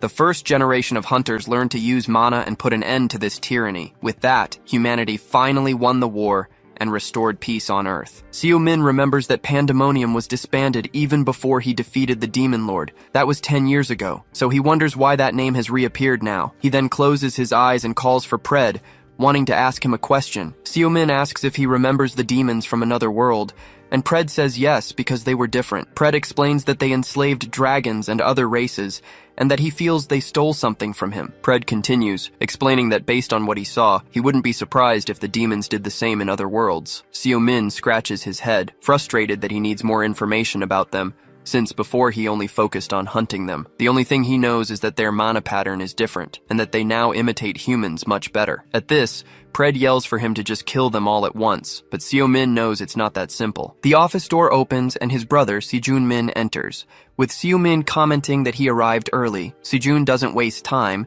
and immediately asks what exactly his brother did in the office he lent him. Seo-min replies that he just used it as a base to investigate Minjun, but Sejun already knows everything. He questions him about the team he assembled and why he's hiding it from the Hunters Association. Worried, Sejun reminds him that if President Dae-soo finds out about him, the situation will get ugly. But Seo-min doesn't seem to care and says that Jong-gu covered for him and that he's not afraid of Dae-soo. He even reveals that he was already planning to pay him a visit, making his brother even more tense. Sejun is shocked by the idea, but Seo explains that he wants to avoid playing games and has questions to ask. His brother sighs, reminding him that he hasn't even recovered all his mana and asks him not to be reckless. Seo-min stands up as Sejun says the world has changed a lot and that he doesn't want to see him in danger again. To break the tension, he grabs him and ruffles his hair, telling him to relax because everything will be fine. Sejun gets annoyed and asks him to just keep his promise to train the new hunter. He then mentions Jisoo Shin,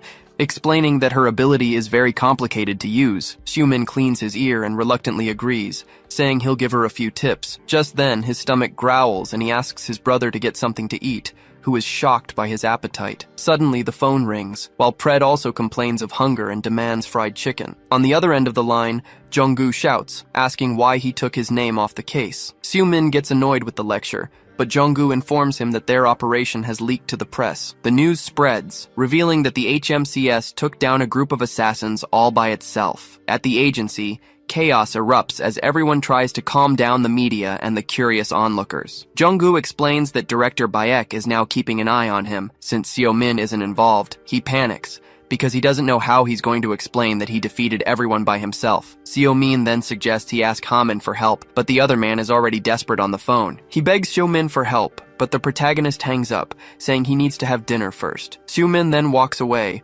muttering and asking for a minute of peace after everything. He throws himself on the couch and tells his brother that Jong-gu is super happy with the job. Changing the subject, Seo-min settles on the couch, wanting to know something. He asks his brother how the demons are doing, if they are still the same as 10 years ago. Sejun replies that they aren't, and explains that they asked for a peace treaty right after their great defeat. Since then, They've moved to Antarctica, setting up a base to research mana. He continues, saying they don't cause any trouble and hardly ever appear in public these days. Because of this, many children now think that demons are just a legend. Seo Min becomes suspicious, finding this whole peace treaty story very strange. At that, Pred shouts that it's a sham, and Seo Min agrees that he thinks so too, but he gets up, thinking that maybe there are some decent demons out there, right? He then remembers Crow's mana, which seemed like a mix of demon and human. Looking at the photo, he says that at first, all he wanted was to avenge his disciple, Minjun. But as he followed the clues he left behind, he started to realize something else. The scene changes, showing a young Minjun heading towards that same base in Antarctica. Seo Min then understands that his battle would be much longer than he had imagined. In a flashback,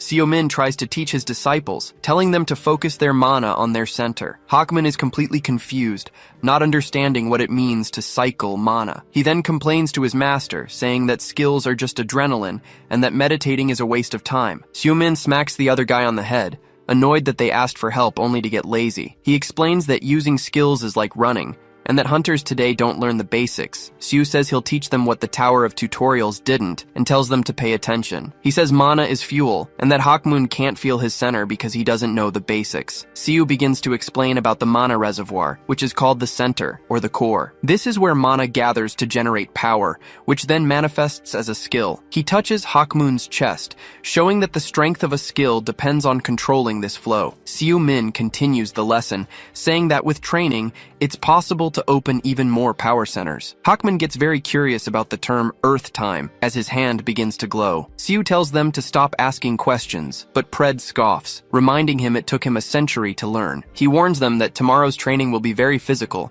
but suddenly the bedroom door opens. Junggu appears looking desperate, shouting that he's been looking for him everywhere. Seo Min complains that the guy wouldn't stop calling, and Junggu tells him they need to go to HQ right now. As they walk, he gets curious and asks what the regional director wants with him. Seo Min suspects he's been ratted out, but Junggu denies it and says it's about the prison case. On the way, two guys stop in front of them, and one of them taunts Junggu Huang. Changwon Xiang continues the taunt, mocking Junggu for being a desk jockey. Junggu gets annoyed, as he doesn't understand how the man returned from his mission so quickly. He tells the two to stop bothering them, but the guy says he just wanted to say hi. Then he points at Seo Min and mocks him, saying he heard he'd caused a huge mess. Seo Min is already losing patience with the conversation, showing his boredom with the situation. Junggu loses his cool and tells the guy to get out of the way, telling him to stop provoking them. His partner scoffs again, saying they wouldn't understand since they've never left the country. Seo Min grits his teeth, listening to the two mock his team for doing the dirty work. He then turns and gets the recruit's attention, with a less than friendly look on his face. The rookie adjusts his glasses and scolds him, saying he should introduce himself to the veterans. But Seo Min snaps back immediately, telling Four Eyes to buy new glasses and get out of the way. Seeing his response, the two taunters give a sinister smile, ready to start a fight. With that, Yunta's hand begins to tremble with pure rage at Seo Min's audacity. He then releases his mana, asking for permission to educate the insolent rookie right then and there. But Junggu stops him immediately, telling him to cut it out since they're inside the main building. Changwon gets angry and yells, saying Junggu has no right to order his team around. Junggu pretends not to hear, and Seo Min jokes that his ego is so big he's hearing things. Furious, Changwon loses his patience and swears he'll crush them both to show who's in charge. The shouting ends up drawing everyone's attention, and they start whispering about the conflict. He prepares to attack, but a voice interrupts him, saying that everyone already knows who's in charge. Just then, Regional Director Gyeonho Bayek grabs him and says that the answer to that question is him. Upon seeing their boss, Changwon and his partner turn pale, completely shocked by the scene. The director then walks over to Seo Min, scolding Junggu for not handling the situation. He puts his arm around Seo Min,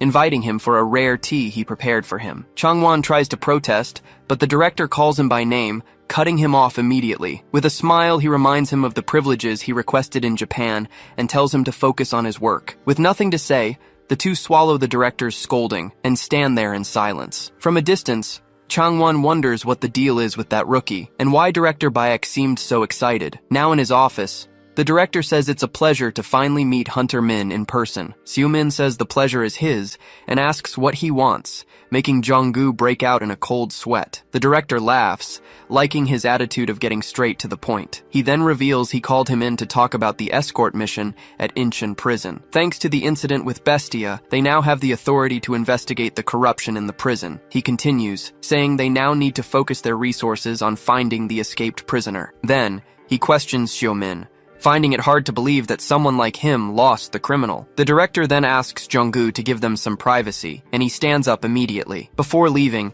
he mentally apologizes to Shu for having to leave him alone in that situation. Alone with him, Director Bayek says he's a man of reason and that he knows the truth. He reveals that he believes Seo-min is connected to Bestia's elimination and the fugitive. Seo-min just listens as the director says they can't let an awakened criminal run loose. Suddenly, he says he's invited a hunter friend who knows him and was eager to meet him. Seo-min is surprised by the news and slowly turns toward the door. The director then introduces him to a first-generation legend, one of the 3 supreme masters, and in the room appears Gyeong-hoo Do, the master of the Saolabi Guild, with an imposing presence. Gyeong-hoo Do pours a drink, commenting, "It's been a long time since they last saw each other." He confesses he thought it was a joke, since all their friends believed Seo was dead. Seo-min says it's a long story, while Pred wonders who this friendly man is. We're told that he is Gyeong-hoo Do, an old battle companion of Seo's. The guild master is impressed, as Seo-min hasn't aged a single day. He then asks where his friend has been, since his disciples searched everywhere for him. With a smile, Seo-min just suggests they get another drink to continue the conversation. He warns that it's going to be a long night, preparing to tell his whole story. After hearing everything, Gyeong-hoo understands that he was trapped for 100 years in another world. Seo explains it was due to the Demon Lord's magic, but he's interrupted by some shocking news. The hunter is stunned, unable to believe what his friend just revealed. He slams his fist on the table furiously,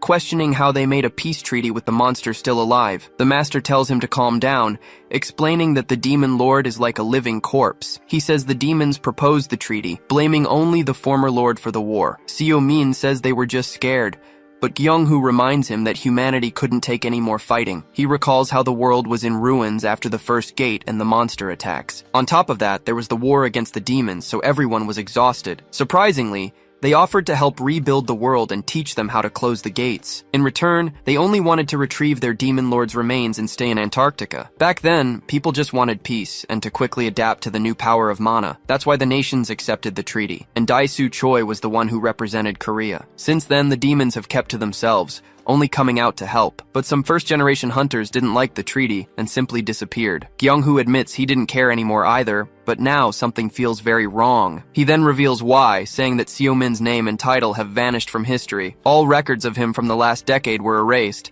and rumors point to Dae-soo Choi. It was done so well that even he only managed to remember Seo's face today. To him, it's very strange that a war hero like Seo could be forgotten like that. Seo-min then asks if he thinks the demons and Dae-soo made some kind of deal. Gyeong-hoo confirms, saying Dae-soo always did everything to surpass him, and that hasn't changed. Pred is disgusted by the betrayal, while Seo-min processes the idea of Dae-soo Choi working with the demons. He wonders why that bastard would ally with them just to erase his existence. Seo-min questions what the demons would gain from this, besides avenging their former leader. But Gyeong-hoo says it's just a theory, and ultimately, they need more information. Seo-min gets angry, remembering that the demons started the war in the first place. At this, Gyeong-hoo suggests he look for his old disciples, as they might know something. Seo-min hesitates, explaining it's not that easy, since they've all gone their separate ways. His friend then reminds him that Yeohwa is in Korea, and she's become an S-rank hunter. The scene shows how the young Yeohwa grew into a strong woman and the leader of Azure Bloom. Seo remembers she used to be attached at his hip, and finds it strange that she now works for Dae-soo. He takes a sip, saying that people change and she must have her reasons. Suddenly, he complains about the drink's taste, and Gyeong-hoo teases him, saying he needs to grow up. The guildmaster regrets not calling Sejun, but Seo says it's better this way. Without them noticing, someone snaps a photo of Seo-min, a suspicious smile on their face. The scene cuts to a man who informs his boss over the phone about Seo-min's meeting. On the phone, a mysterious woman praises his good work and tells her agent to return. Suddenly, Yeohwa's phone gets a notification, leaving her with a dark expression. She looks at the screen and is shocked, confirming to herself that it's him. The photo reveals Seo-min's face, and she can't believe he's still alive. With this, she finally understands why so many strange things have been happening in the tutorial tower. Her legs give out, and she slides down the wall, stammering that her master has really returned, and she starts crying right there, completely overwhelmed by emotion. We're told that she always suspected something, as Sejun had been hiding things from her from the very beginning. Yeohwa recalls that she never gave up looking for him, even when everyone else had lost faith. She looks at the photo again with a smile, realizing he hasn't changed at all. Determined, she jumps to her feet, saying she needs to go find him right now. But suddenly, Daesu Choi appears in the hallway and calls out to her, terrifying the hunter. The president approaches her with his imposing presence, staring at the young woman seriously. He asks why she's in such a hurry and reminds her to call him uncle. Yeohwa grips her phone tightly, trying to play it cool and saying it's nothing important, but he touches her shoulder, telling her that her face says otherwise and that it's something serious. The president looks deep into her eyes and realizes the reason for her desperation. With a sinister smile, he confirms that the rumors are true and that Seo-min has returned. Daesu teases her, saying her excitement is like a puppy waiting for its master. He then pets her, calling her foolish and naive for thinking that way. The president reminds her that she's his only niece and that he wouldn't let her go so easily. Enraged, she slaps his hand away and yells that she only joined him to find Master Seo. Daesu reveals he knew everything, but let her investigate because she had become more valuable. She's shocked by the revelation, while he says hunters are precious assets. Yeohwa explodes with rage, yelling that he was never her family and that Seo-min saved her, but he blackmails her, asking what the master will think when he discovers her past. He warns her to choose carefully, as Seo-min doesn't forgive criminals like her family. As he walks away, he says she can try, but she'll never change her rotten origins. Alone in the hallway, she clenches her fist and curses at him, feeling completely trapped. The scene changes to a hangar, where Jisoo Shin and other hunters are gathered for training. She seems to be looking for someone, while another hunter tries to get her attention. Jisoo speaks with Seo-min, saying she knows the guildmaster chose him to lead, but she asks who the other two are, who appear with unfriendly faces. Seo-min explains they are his associates, and that they're like the rookies, only more experienced. With that, Jisoo Shin and her partner, Byung-guk Kim, formally introduce themselves to the group. The huntress is impressed by the older man's presence, a very rare sight. But suddenly the old hunter breaks into a super friendly smile, leaving the girl confused. He praises her manners, and a very excited Jisoo guarantees she'll give it her 100%. Seo-min then scolds him, reminding Hakmun that this is his second chance at life. With everything settled, the group starts walking toward the entrance of Gate F5. The rookies confess they're nervous, but Seo-min explains it's just a passage between dimensions. The hunter worries about rumors of people disappearing, but Seo says they just got trapped. The older hunter agrees, saying the gates are now property of the guilds. He continues, saying the portals have become a lucrative business, full of valuable resources. As they cross through the portal, they arrive in a beautiful forest, leaving Jisoo in awe. The rookie feels nauseous from the gate, and the guy comments on the lack of immediate monsters. Hakmun complains about the rookie's attitude, and Seo-min explains that there are now academies for them. It's explained to us that now, after the tower, guilds recruit and train the newly awakened. Seo-min thinks this training method is awful, and complains that's why there are so many bad hunters nowadays. He then calls the rookies over and asks them to show their skills before they move on. The guy wonders why they're being trained by someone from outside their guild. On top of that, he complains about being paired with someone who can't even use her skill. But suddenly, she manages it and unleashes a flash of light that accidentally hits her partner. The fallen huntress apologizes, but Seo-min tells her to save it for when she needs it. With that, he throws an object in her direction, telling the girl to catch it mid-air. She catches the item and is confused, as she realizes it's a riding crop. Seo-min explains it's a tool to help with spells, and that Minjin told him about it. She then grips the crop tightly and tries again, releasing a much more stable magic. Seeing this, her partner's jaw drops, unable to believe it. Suddenly, a group of goblins appears on a rock, and the hunter shouts a warning. Seo-min orders just the two of them to fight, which leaves the guy completely terrified. He even mocks them, saying it's their job, and wishes them good luck not to die. From a distance, Pred comments that the guy's skill is flashy, but doesn't seem very useful. The older hunter watches the fight and comments that at this rate, his mana will run out quickly. Even though they're easy monsters, the guy panics at the number of goblins charging at him. He then screams, desperately asking Huntress Shin for help to get out of this mess. But it's too late, and with his mana depleted, he's hit and falls to the ground defenseless. Seeing the danger, Jisoo focuses and yells the name of her skill, preparing to use it. The Beast Tamer skill activates, stopping the goblin that was about to attack her partner in mid-air. With this power, she manages to control the monster, which now stands by her side, ready to obey. She then points to her fallen partner and orders the creature to get away from him immediately. The goblin obeys instantly, and begins to walk slowly away from the hunter. Super proud, Jisoo turns and asks the others how she did with her new skill. The two mentors comment that it's a rare domination skill and that she has a bright future. Pred goes crazy wanting to devour the skill, but Seo-min just says it wasn't bad, however. He warns that she'll need to control more than one as several goblins appear. With her partner unconscious and surrounded, the rookie panics and yells for Golpero. At the end of the day, Jisoo thanks him for all the help, saying she's finally got the hang of her skill. Hakmun worries about how pale she looks, but Seo-min tells her she can find another mentor if she wants. With a smile, she thanks him and admits she was being arrogant, thinking she was special. Nearby, her partner is so exhausted that he ends up falling asleep on Hakmun. Jisoo says the skill is just a tool, and that what's really important is mastering the flow of mana. Seo-min says it's good that she learned her lesson and announces that training is over for the day. Suddenly, the group notices a crowd of people approaching and wonders who they are. Jisoo explains that her guild is negotiating with Azure Bloom over a new gate. Hearing the guild's name, Seo-min becomes curious, leaving the rookie very confused. Then, he starts walking toward the other group, and the hunter doesn't understand what's happening. One of the members reports to Yeowa that they found the bodies of other hunters at the gate. He explains that the victims' internal organs were all ruptured, making the leader tense. She starts to wonder if something was inserted into the bodies to attack from the inside. Suddenly, she senses a familiar presence, and, with a faint smile, says the word finally. Seo-min then appears before her and greets her, saying it's been a long time. With a smirk, Seo-min says he expected her to visit him first, not the other way around. Yeowa is speechless, but with a slight smile, she manages to say that he has finally returned. Seo invites her to catch up, but she coldly refuses and turns to leave. Her guild's hunters are confused,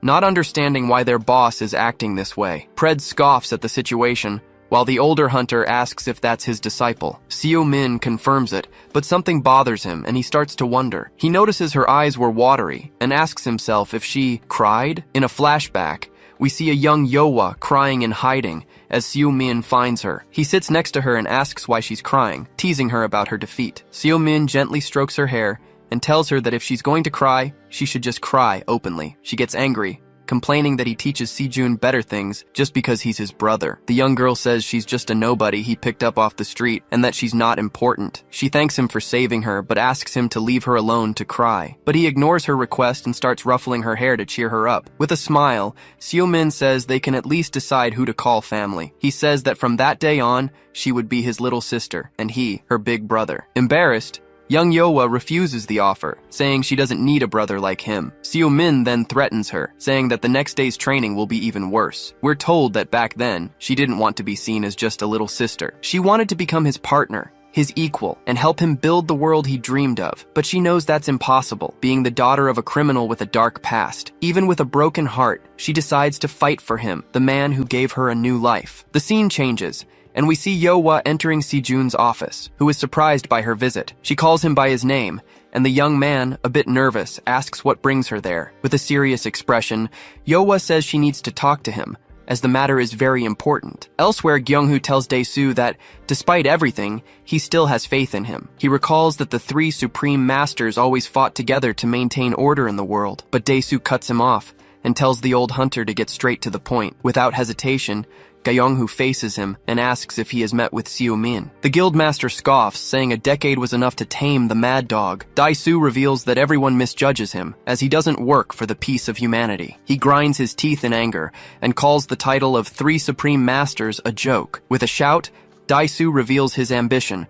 saying there can only be one supreme master. He explains that he seeks absolute power, and mana is the path to it. With that, he confesses that his interests align with those of the demons themselves. It's explained that the nations formed alliances for their own benefit, but this ultimately helped humanity. Dae-soo then challenges him, asking if he only came there to blame him for a past decision. Without hesitation, Gyeonghu accuses him of making a pact and being responsible for Seo's disappearance. But Dae-soo just laughs and denies everything, even offering a three-way meeting to prove it. Suddenly, a voice agrees with the idea, leaving the president shocked by the surprise. The voice continues, saying he has nothing to hide and has questions to ask. Just then, Seo-min appears on the terrace, materializing in a magic circle right in front of them. With a serious look, he greets him coldly, calling him Mr. President. Seo Min appears floating outside, telling President Daisu it's been a while. With a single gesture, he uses his power and simply shatters the building's entire window. Amidst the shards, Daisu smiles and calls out Seo Min's name, completely unimpressed. He lands calmly and apologizes for his entrance, explaining it was to avoid the elevator. Then, Seo Min walks forward and says he has a question before help arrives. He asks if, 10 years ago, Daisu allied with the demon and sent him to the other world. The president scoffs, saying he's lost his touch asking such a foolish question. But Seo Min is dead serious and demands that the one-eyed freak answer him now. Daisu starts to laugh, asking if he enjoyed his vacation since he hasn't aged a day. Suddenly, an object flies through the air and shatters violently right next to the president. Seo gets angry and threatens to tear Daisu to pieces, asking if he wants to live long enough to answer. He asks if the president allied with the traitors or if he took part in Minjun's death. A dark aura surrounds him as he warns them not to threaten Yowa and her disciples. With a sinister smile, the president just lets out an "aha," not looking scared in the slightest. He bursts out laughing and yells that now, this is the mad dog he knows. Seo Min powers up, saying he's missed the thrill of the battlefield. At that, Daisu unleashes a red aura, explaining he used his power to get stronger. He then challenges his old rival, saying that if Seo Min wants answers, he'll have to fight for them. With a smile, the hero accepts the fight, knowing it's the only way to make him talk. But suddenly, Jung-Hoo Do appears between them, and the president yells for him to stop. He tells them both to calm down, saying they can't have a serious fight in a place like this. In the background, Ji-Hwan Ryu is completely confused, while his guards are in position. Jung-Hoo scolds Seo, reminding him that a fight here would attract too much attention. Seo Min clicks his tongue in annoyance, but the master tells him to back down for Sejun's sake. Seeing this, Daisu gets bored and complains that, as expected, this whole thing is a buzzkill. He remembers the past, when they used to fight and compete without any remorse. To him, that was a glorious era, much better than these boring times. With that, he decides to answer, stating that he had nothing to do with Minjun's death. Daisu also explains that Yowa joined him of her own free will, and it's not his fault. He then turns his back and tells Seo Min to schedule an appointment if he has more questions. Seo Min remains silent, processing the answers he just received from the president. Beside him, Jung-Hoo Do breathes a sigh of relief, as the fight was finally avoided. The scene changes and Daisu gets on the elevator, telling his assistant to shut up and mind his own business. The young man cringes in fear and stammers an apology to his boss. Then, the president orders him to prepare an A-rank gate and to bring Yowa to him. The scene cuts to a full moon night, in a flashback from 7 hours earlier. We're shown that Yowa went to Sejun and questioned him about the IZ Guild. She says the hunters found at the gate had all their internal organs disintegrated. Yowa explains that it was either a unique skill or they all ate the same thing. She reveals they were all connected to a mysterious guild called EZ, which no one had ever heard of. Sejun listens intently, then shares a rumor he discovered about the place. He reveals, shocked, that he heard this guild is led by a demon master. Sejun asks where she heard that, and Yowa says he's free to use the information. She turns to leave, saying she'll continue to investigate and will keep him informed. But before she goes, she asks him not to look for her, because Daisu is watching him, and she's worried. She asks Sejun not to tell the master she was there, as she doesn't intend to go back to him. Sejun then confirms he was right. Yowa joined Daisu to track Seo, but he's confused, as he sees no reason for her to stay with him now that Seo is back. He remembers that Seo trusted his disciples blindly, but to him they always seemed full of secrets. Worried, he sighs, and wonders what Yowa and Xiaolong are really up to. Suddenly, Seo Min enters the room and Sejun jumps out of his chair, startled. The younger brother is speechless, stammering out an, without knowing what to say. With a serious look, Seo tells him to spit it out and asks if something is going on with Yowa. The scene changes to show Yowa on the street, near a black car, waiting for someone. Just then, some agents arrive and inform her that the president has requested her presence urgently. She mutters, "That bastard," under her breath, but in the end, tells the men to take her. In a flashback, we see Daisu 10 years ago, right after Seo Min disappeared. A demon named He-Katan explains that Seo is very dangerous for nearly killing a lord. He says that a lord almost losing to a human is a threat, and proposes a good relationship, but Daisu isn't impressed, recalling that despite the treaty, it was the humans who won the war. He questions why he would help demons who would soon be banished to Antarctica. The demon then reveals they've been watching Daisu and know he's disheartened by the end of the war. He continues, saying that Daisu wants to test his strength without any restrictions. He-Katan hits the nail on the the head, saying the hunter's only desire is to fight stronger enemies. With that, he offers to help Dae-soo reach his maximum power and completely master mana. Dae-soo clutches his stomach, realizing the demon wants more than just to erase history. He asks if the demon has considered that by becoming stronger, he would become a threat. But Hikatan explains that the demons only want to unravel the mysteries of mana and the portals. He turns and leaves, saying he will eagerly await Dae-soo's answer. It becomes clear that there, South Korea's strongest hunter made a crucial decision. The scene returns to the present, with Dae-soo at an F-rank gate, a completely empty and desolate place. An assistant appears through a portal and informs Dae-soo that they've prepared the gate as he commanded. He explains that the location is now his guild's property and that no one alive is there. Dae-soo praises their good work, then asks if the invitation he requested was sent. The young man confirms, but reminds the chairman that the summit is happening tomorrow. He cuts him off, says he already knows, and tells everyone to get out of there. The assistants withdraw, and one of them sighs at being dismissed so coldly. Just then,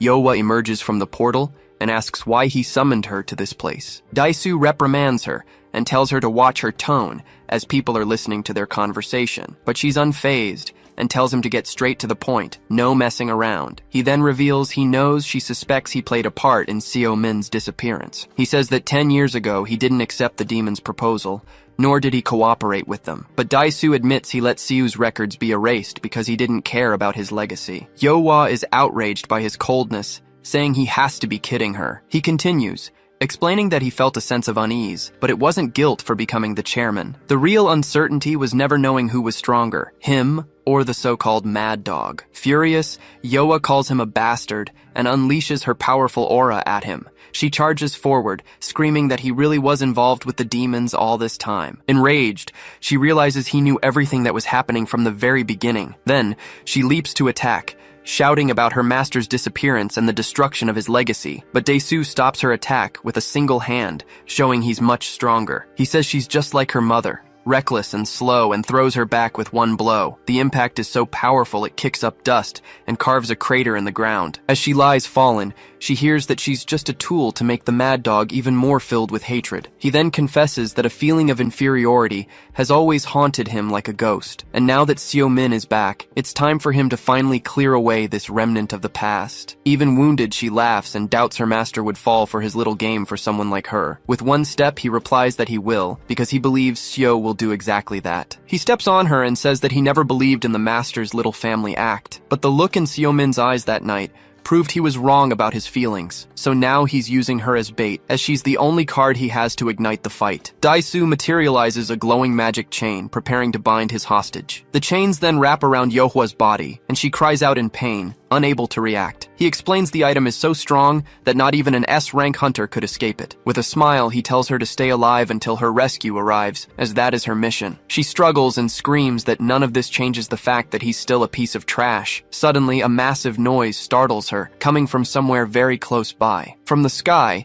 Seo Min descends like a meteor, hitting the ground with a violent impact. The collision causes a massive explosion, sending dust and rocks flying everywhere. But Dae-soo shouts excitedly that today, history will finally be set right. He boasts that everyone will witness the death of a relic and hail him as the strongest. With a dark smile, Seo Min appears and says that this is all a bunch of nonsense. He then attacks with all his might, shattering the ground and rushing the chairman with full force. Dae-soo manages to defend himself and laughs, but the force of the blow pushes him back. He calls Seo mediocre, saying that the 10-year absence has created a power gap between them. The Predator warns they can't fight like this, but Seo Min simply replies that he doesn't care. With his power at its peak, he tells the Predator that they're going all out for this fight. Seo tells Pred they're going all out, but he warns that Dae-soo is a monster. The parasite continues, warning that if he goes past his limit, there will be nasty side effects. But Seo Min calculates that 50% of his strength is enough to win. Then, Dae-soo scoffs and asks if the once confident Seo Min is already scared, so the two of them charge at full speed, preparing for the first major clash of the fight. He tells the president he won't even need his full power against a piece of trash. Their collision creates a massive explosion, and Yowa realizes this is a fight between awakened beings. She's shocked, as their speed is so great she can't even follow them with her eyes. Suddenly, Dae-soo materializes a giant red spear and laughs, feeling the adrenaline. He says this is the feeling of being unleashed, of breaking all his power limits. With a huge grin, He says he's going to dive headfirst into the essence of mana right now, but Seo-min taunts him, saying he still enjoys collecting those old toys. With a magic circle, he summons a giant earth barrier to defend against the attack. Daisu's spear shatters everything, and Pred shouts in fear, questioning if he's even human. Seo-min just watches, remarking that Daisu has always been reckless and strong as a bull. Seo-min summons a weapon and comments that Daisu seems more like an animal than a human. With a laugh, he floats and gets ready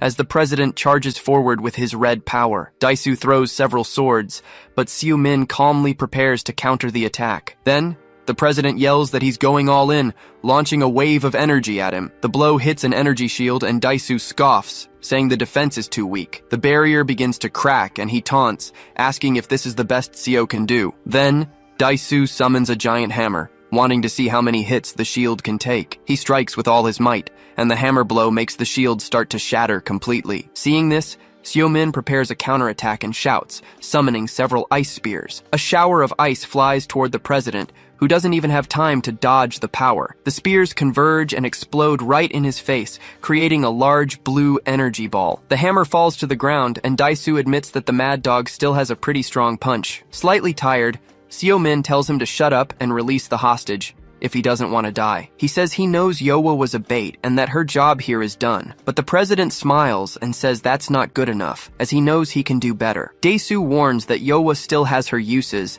and so he'll keep her on a leash. He yells at her to be grateful for having a purpose, calling her a murderer's daughter. Outraged by what she heard, Yohua simply tells the president to shut his mouth. With tears in her eyes, she begs him not to dare do anything stupid. But Seo-min turns and calmly asks Yohua to stay right where she is. He then unleashes his power, warning that he doesn't want her to get hurt in this fight. The president is surprised by his opponent's sudden change in attitude, but he breaks into a smile and shouts that he missed that dark and terrifying presence. With the spear in his hands, he declares that now, it's time for a real fight. Seo-min charges with full force and tells the president to shut up, starting his attack. He defends himself with a shield, realizing that the density of Seo's mana has completely changed. The force of the blow is so immense that Daisu is dragged backward across the ground. He then taunts him, saying Seo hasn't changed a bit and is still holding back in the fight. But Seo replies that he's still just as reckless, creating a blast of energy. Daisu gets angry and shouts that he's not the same man he was in the past. Seo-min stomps firmly on the ground, planting a sword and saying he's learned a lot over time. But Daisu raises his weapon, warning that their last clash made one thing very clear. Suddenly, a red energy surrounds Seo-min, catching him completely by surprise. The president then charges with an energy sword, shouting that Seo is no longer. He completes the sentence with hatred, screaming that the hero is no longer a match for him. With that, the blow lands a direct hit, causing a gigantic red explosion on the scene. Seeing the scene from a distance, Yowa desperately screams her master's name. She keeps watching apprehensively, not knowing what happened in the middle of all that smoke. Then a voice thanks Daisu for saving him the trouble of saying that. It's Seo-min, holding back the blow and warning that the president doesn't stand a chance. The president is shocked. His legendary sword, capable of slicing through buildings, was stopped so easily. He can't believe Seo-min blocked the attack with just one arm, but Seo mocks him, saying that fighting against weaklings for 10 years was no big deal. Then, he pulls Daisu in close and reveals he survived in hell for over 100 years. The president takes a full-force blow, feeling the absurd power of the impact on his face. The blow is so powerful it sends him flying, creating a wave of energy. He slams violently into a stone wall, shattering everything around him. Even while bleeding, he starts to laugh, finding it interesting that someone has finally injured him. He then gets up and presses his watch, saying he'll have to take the fight to the next level. We're told that a law forced SS rank hunters to wear a special bracelet. This item suppresses their mana and abilities, so they aren't a threat to society. So, Daisu throws the device on the ground, getting rid of the problem that had tired him out for so long. With a smile, Seo-min taunts him, saying the collar suits an animal like him. He calls him pathetic, asking if he became president just to take off the bracelet. But the president replies it wasn't just for that, and that this is the perfect opportunity. He yells that this is the perfect chance to test his strength against a worthy opponent. Seo-min clenches his fist and remarks with disdain that Daisu was always the loudest one. With his energy flowing, he prepares for battle and challenges the president to bring it on. Then, a giant flash of light fills the scene, and the impact of the energy shakes the ground. The two collide with absurd power, creating a violent shockwave at the gate. The pressure is so intense that Yowa is thrown hard to the ground, unable to even react. She realizes their mana is damaging the gate, which could collapse at any moment. Worried, she fears her master's power will harm innocent people outside the portal. With this in mind, she struggles with all her might and manages to break her chains to intervene. But the exchange of blows continues frantically, with both of them moving at an incredible speed. Dae-soo summons a giant hammer and smashes it into the ground, kicking up several rocks with his fury. In response, Seo-min uses a skill and creates several clones who charge the enemy together. The clones' combined attack makes Dae-soo's shield begin to crack under the blows. He's shocked by the power difference, as he didn't expect this to happen without the limiter. But even wounded, he starts laughing like a madman and summons a rain of swords to attack. Dae-soo grips the handle of his spear tightly, preparing to use a secret technique. He then hurls the weapon with all his might towards Seo-min, releasing a red energy. The spear then transforms into a giant energy tiger, which roars loudly in the arena. But Seo-min grabs the monster by its mouth, realizing it's the artifact's sealed power. He then yells for Pred to use his tamer ability and control the beast for him. Dae-soo is shocked and asks what kind of power Seo obtained in the last decade. With the skill, the energy tiger is now on Seo's side, completely under his control. With a smile, he announces that he's the new master and orders the beast to bite his enemy. The president is furious at Seo-min's audacity and curses him with pure hatred. Suddenly, Yohwa runs toward them, desperately screaming for them to stop. She begs Seo-min to look around, trying to show him the danger they've caused. It's explained that the gate is collapsing and the magic could leak to the other side. She warns that even though Dae-soo is the president, he'll have to answer to the international court, but he ignores her warning, calling her an insolent brat with a mocking smile. Then, she reveals that she's already contacted the association and the gate will reopen soon. Yohwa gets closer and, with a tired voice, begs him to please stop this fight. Seo-min falls silent for a moment, just staring at his former disciple. Suddenly, the bracelet on the ground starts beeping, and Dae-soo answers, asking who it is. On the other end of the line, a man introduces himself as Edward, from the HMCS main headquarters. He says he's calling about an urgent matter and that they need to talk right away. The president mutters, "Damn it," but ends up agreeing to handle the situation. Then he turns to Yohwa, saying he shouldn't have taken in an ungrateful person like her. Dae-soo leaves, announcing he's lost interest in the duel, and tells Seo-min to get lost. With his departure, the dust settles, and the fight finally seems to be over. Yohwa falls to her knees, devastated that her master has discovered her darkest secret. She wonders what she'll say if she should admit that she's the daughter of a criminal. But Seo-min approaches and gently strokes her head, asking if she's okay. Surprised by the gesture, she looks up and realizes her master is just as kind as she remembered, even after everything that happened. At that, she hugs him tightly and cries, while he jokes that she still has some energy left. On the call, Dae-soo lies, saying the hunter's information is completely false. He blames Yohwa, stating he'll take responsibility for her false alarm. He scoffs, claiming it was just a training session inside a closed gate, and that they're overreacting. But on the other end of the line, HMCS Vice President Edward Blackwood doesn't seem convinced. He counters that this was before the president released his power limiter. It's explained that SS rank hunters are forbidden from fighting under private circumstances. If a fight is unavoidable, they must contact the association to prevent bigger problems. Edward reminds him that, given his position, he could even face a court trial. Even if his nation allows it, the international regulatory body could hold him accountable. With a smile, he says there's no reason to escalate the issue and disturb the peace. He then asks Dae-soo to resolve the incident internally and appropriately, and the president agrees. Edward warns that they'll let it slide, but they still need to interview the person he fought. With a coffee in hand, he says he's looking forward to speaking with the insignificant hunter. Dae-soo hangs up, realizing the vice president's true target is Seo-min. The scene ends with the promise that the two will meet again in South Korea. Gritting his teeth, Dae-soo reflects on his shameful defeat, as he never expected that level of power. In a flashback, he remembers being certain he would surpass Seo-min, but reality proved otherwise. His frustration grows as he thinks about how Seo-min is so strong, he doesn't even seem human anymore. He wonders what his secret is, finding it unfair that all his effort was so easily overcome. But then he suddenly smiles, realizing he missed the thrill of a life-or-death battle. He clenches his fist tightly, aware that he needs more power, something beyond his limit. Now he has a purpose, an opponent to conquer, and he welcomes the rabid dog. The scene shifts to 1 week later, at the Azure Bloom Guild headquarters at night. There, a man asks Yohwa if she stayed away out of shame. She says yes, and that just knowing her master was back was enough. Seo-min sighs and asks if she's being serious. not quite believing her. Yoa then asks him to tell her he at least managed to investigate Minjin's death. He confirms he did, but only discovered that the person who ordered the hit is from outside of Korea. Seo-min thinks that Daisu only used her for his own benefit, not to sabotage his disciples. Nervously, Yoa tries to explain it's not about blood ties, but Seo cuts her off, saying he knows. He gently pats her,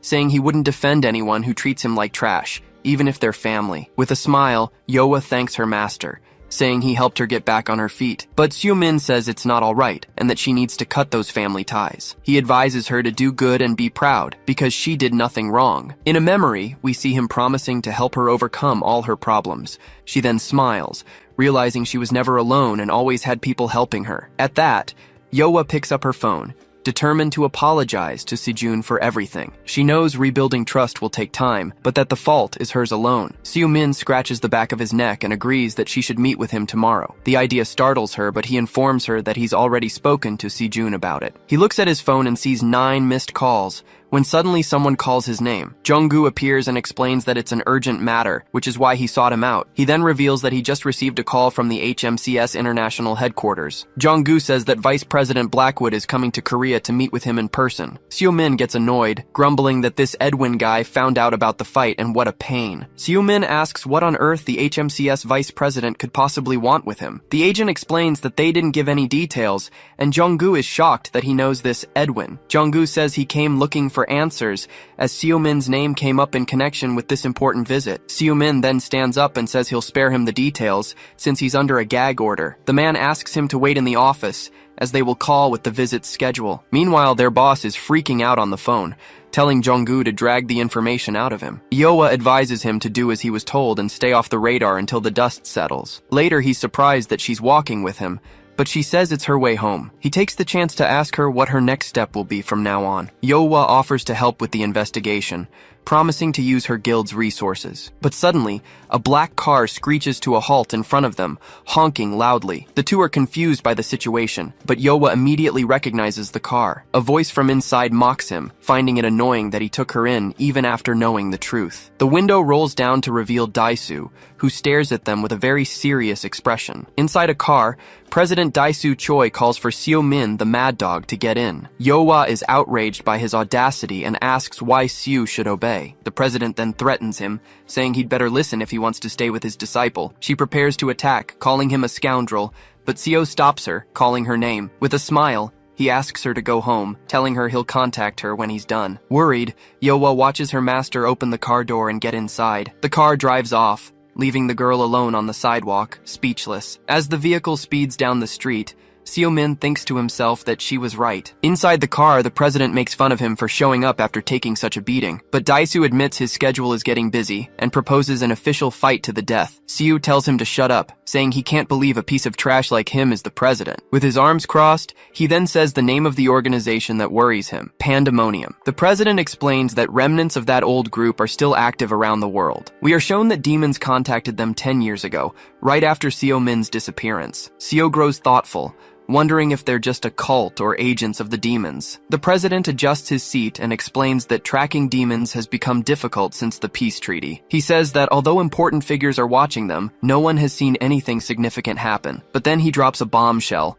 revealing rumors of half-demons in the Middle East. Seo-min is intrigued by this information, questioning him about this group of half-demons. The scene shifts to a desert city, explaining that they are the children of demons and humans. We're told they look like normal people, but the big difference is that they use dark mana. Daisu admits he hasn't seen it with his own eyes, as foreigners aren't allowed in high-risk areas. At this, he accuses Seo of using dark mana in the fight and asks if he's allied himself with the demons. The president smiles, saying he assumed Seo sold himself for power to the very creatures he hates. Disgusted, Seo states that he's different, and fed up, tells him to pull the car over. The car screeches to a halt, and Seo gets out, warning that he'll only say this once. Outside, he makes it clear that he's not with the demons, nor with a scoundrel like him. Siu ends the conversation by telling him to apologize to Yowa and to only look for him when he wants to die. Daisu finds this fascinating and asks why he protects people who are so weak compared to him, but Seo simply replies that he'll regret it one day and tells him to mind his own business. The car drives away, leaving Seo Min alone on the sidewalk, lost in thought about their conversation. The image of a half-demon with a sinister smile comes to his mind. The scene shifts to the HMCS headquarters, where employees are surprised by a visit from the international head office. The staff starts gossiping, commenting that they're here to inspect the branch and that there's something new every day. At the door of Director Gaeonho Bayek's office, he welcomes a Mr. Blackwood. The director then introduces Seo Min, explaining that he is the branch's new hunter. The blonde man, seated, formally greets the newly arrived hunter, but Seo Min gets straight to the point, asking the director what Edwin is plotting. With a smirk, Edwin politely asks Director Bayek to leave them alone. The director is very curious about the situation, but he knows he needs to please the executive, so he leaves the room saying he'll wait outside in case they need anything. As soon as the door closes, a huge shout echoes, making Seo cover his ears. In an instant, Edwin grabs him by the collar, demanding to know where he's been for the last 10 years, and without waiting for an answer, he punches Seo in the chest, calling him a bastard. After calming down,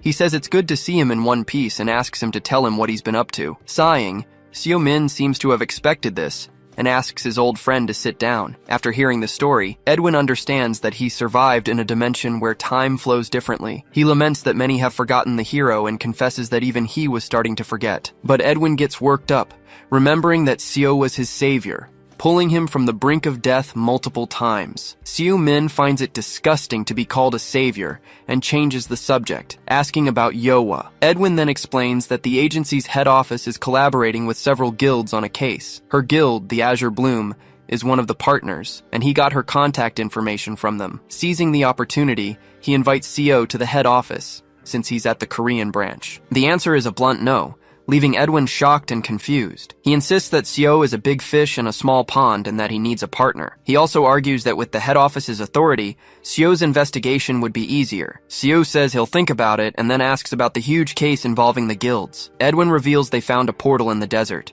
with several hunters dead from poisoning. The autopsy concluded that the drugs they took were illegal enhancers. Seo Min questions the existence of illegal enhancers for the awakened, clearly surprised. Edwin confirms, but says headquarters has been investigating deaths around the world for over a year. He reveals that the forensics team discovered the victims' organs ruptured at a cellular level. That's why they didn't go public, since the victims were criminals and they couldn't find any traces of the substance. But fortunately, a witness from a similar case in China came forward to help with the investigation. She testified that the awakened inhaled a black powder, went insane, and self-destructed. Seo Min then connects the dots, realizing the black powder is related to the bodies in the desert. Edwin says related is an understatement, as they've designated the area as Ground Zero for the case. But Seo finds it strange, since the portal was just found, and the cases are over 6 months old. That's when he explains that the Master of Azure Bloom found the original form of the powder at the site. She also saw a vehicle from a mysterious guild called Eyes, which seems very suspicious. Hearing this, Seo throws himself into his chair, lamenting what his disciple has gotten herself into. Edwin smirks, revealing he knew all along that Yowa was his disciple, and now that she's involved as the first one to find the substance, there's no way out for her. He finishes by saying that Seo can help with the case and in doing so, make her life much easier. Edwin pressures him, asking if he's really going to ignore the mess his apprentice is in. With a grim face, Seo Min's reputation as the mad dog seems to speak for itself. He sighs, admitting to himself that this was, without a doubt, checkmate. So he agrees to help, saying he had business in the Middle East anyway. Clapping his hands, Edwin celebrates and offers to handle the dispute with Chairman Choi. But Seo leans back and says that Scoundrel is just a power-hungry addict and nothing more. Despite all his anger, he concludes that, in the end, the chairman is still only human. The scene changes and Sejun finds his brother packing, asking about the new case from headquarters. Seo confirms it is, revealing it was a specific request from Edwin himself. Sejun is surprised and wants to know how the two of them suddenly started talking. His phone rings, and Seo says some things went down, and that Yowa will explain everything. With the phone in hand, his brother answers the call with a very serious expression. As he walks away, he asks Yowa how she got his cell phone number. Already preparing for the trip, Fred asks where they're going, and the answer is the European headquarters. But the entity gets serious and asks if he'll have to use his mana to the limit again. Seo-min jokes with Fred, but the entity reveals its concern is for its own body. The hunter is intrigued by this revelation and asks what kind of change it would be. Since returning to Earth, Fred says he's adapted, but is slowly losing control. He's also suffering the effects of the journey and suspects the last fight was the trigger. The pact between them prevents him from attacking Seo, but he feels the situation is going to get worse. He has a premonition that things will get worse as his host recovers more mana. This could mean his power won't be available at the most crucial moment in battle. Seo-min falls silent for a moment, processing the gravity of this information, but he quickly recovers and says it won't be a problem, as he's now self-sufficient. He explains that he'll need his power against demons, but that's not the case right now. Stretching, Seo admits that, as annoying as it was, the fight with Daisu helped him. He then thinks about the enhancers, and the name sounds familiar in a very bad way. The scene cuts, and 2 days later, we're taken to the international headquarters of HMCS. There, 2 hunters are talking about Blackwood bringing someone new for a classified investigation. One of them says he just needs someone from Asia and asks for Hikari Hayakawa's opinion. A hunter starts praising Hikari, saying she's the most beautiful and competent leader of them all. But out of nowhere, Lila, the leader of Team 1, appears, saying she'd rather work with the Korean Yoa Kang. Hikari gets furious and warns that she heard everything, telling Lila to say it to her face. Just then, a man enters, apologizing for being late, and announces that the director wants everyone in the meeting room. With her arms crossed, Hikari mockingly comments that the nepotism hire has finally arrived. The young man looks embarrassed and asks them to hurry as he just landed at the airport. Lila reflects that this hunter must be very special for the vice president to pick him up personally. And then he reveals his name is Seo-min, as we see him walking through the airport with Blackwood. In the meeting room, Blackwood thanks everyone for coming and gets ready to introduce the new guy. He then introduces Seo-min from the Korean branch, announcing he'll be joining the team starting today. The camera focuses on Lila and Stefan, the representatives from the European division at the table. On the other side are Hikari and her subordinate Kumo, both representing the Asian division. Without wasting any time, Blackwood says the case is urgent and skips the formalities. He then asks Lila to bring the unexpected recruit up to speed, and she promptly stands up to comply. But as he's talking, an assistant arrives to let him know it's time to leave. With a smile, he says his goodbyes and leaves the case in the hands of Investigation Team 1. With his departure, an awkward silence hangs in the meeting room for a moment. Lila breaks the ice by clearing her throat, preparing to finally begin the case presentation. The projector turns on and she starts talking about the use of illegal enhancers among the awakened. The team was sent to a location where a rank A portal was found with 6 bodies nearby. The autopsy revealed the same internal damage as in the other cases, and enhancers were found with the bodies. Signs of a battle were seen near the portal, but nothing has been detected inside so far. And to make things more suspicious, a vehicle from a guild called IZ was found nearby. Research on the IZ guild shows it's small and legitimate, with nothing of interest. Given this, Lila explains that the main plan is to explore the portal and investigate the area. She finishes the case presentation and then asks if anyone has any questions. But Seo-min interrupts her, saying his question isn't about the case itself. He then asks if they have any information on a group of half-demons. Lila is surprised and asks if he really believes demons are involved in this. Seo says he's not sure yet, but it would be a good idea to keep an eye on them. He argues that if humans had created the drug, they would have already found its original formula. That's why he's asking for any information they have, past or present. Hikari butts in, asking why he's looking for something unrelated to the case. He replies that he just shared what he heard, and questions how she can be so sure. The girl lets out a mocking laugh, finding his suggestion completely ridiculous. She asks if they should follow a lead based on what some random hunter heard, and she adds that if the half-demons were important, HQ would have already warned them. Hikari finishes her tirade by pointing out he's an unranked hunter, hired purely through nepotism. Hikari gets angry and reminds everyone of the peace treaty with the demons from 10 years ago. The argument heats up, but Lila stands up and puts an end to the fight at once. Stefan tries to calm things down, asking everyone to maintain their composure at the start of the investigation. Lila agrees, saying they are all the best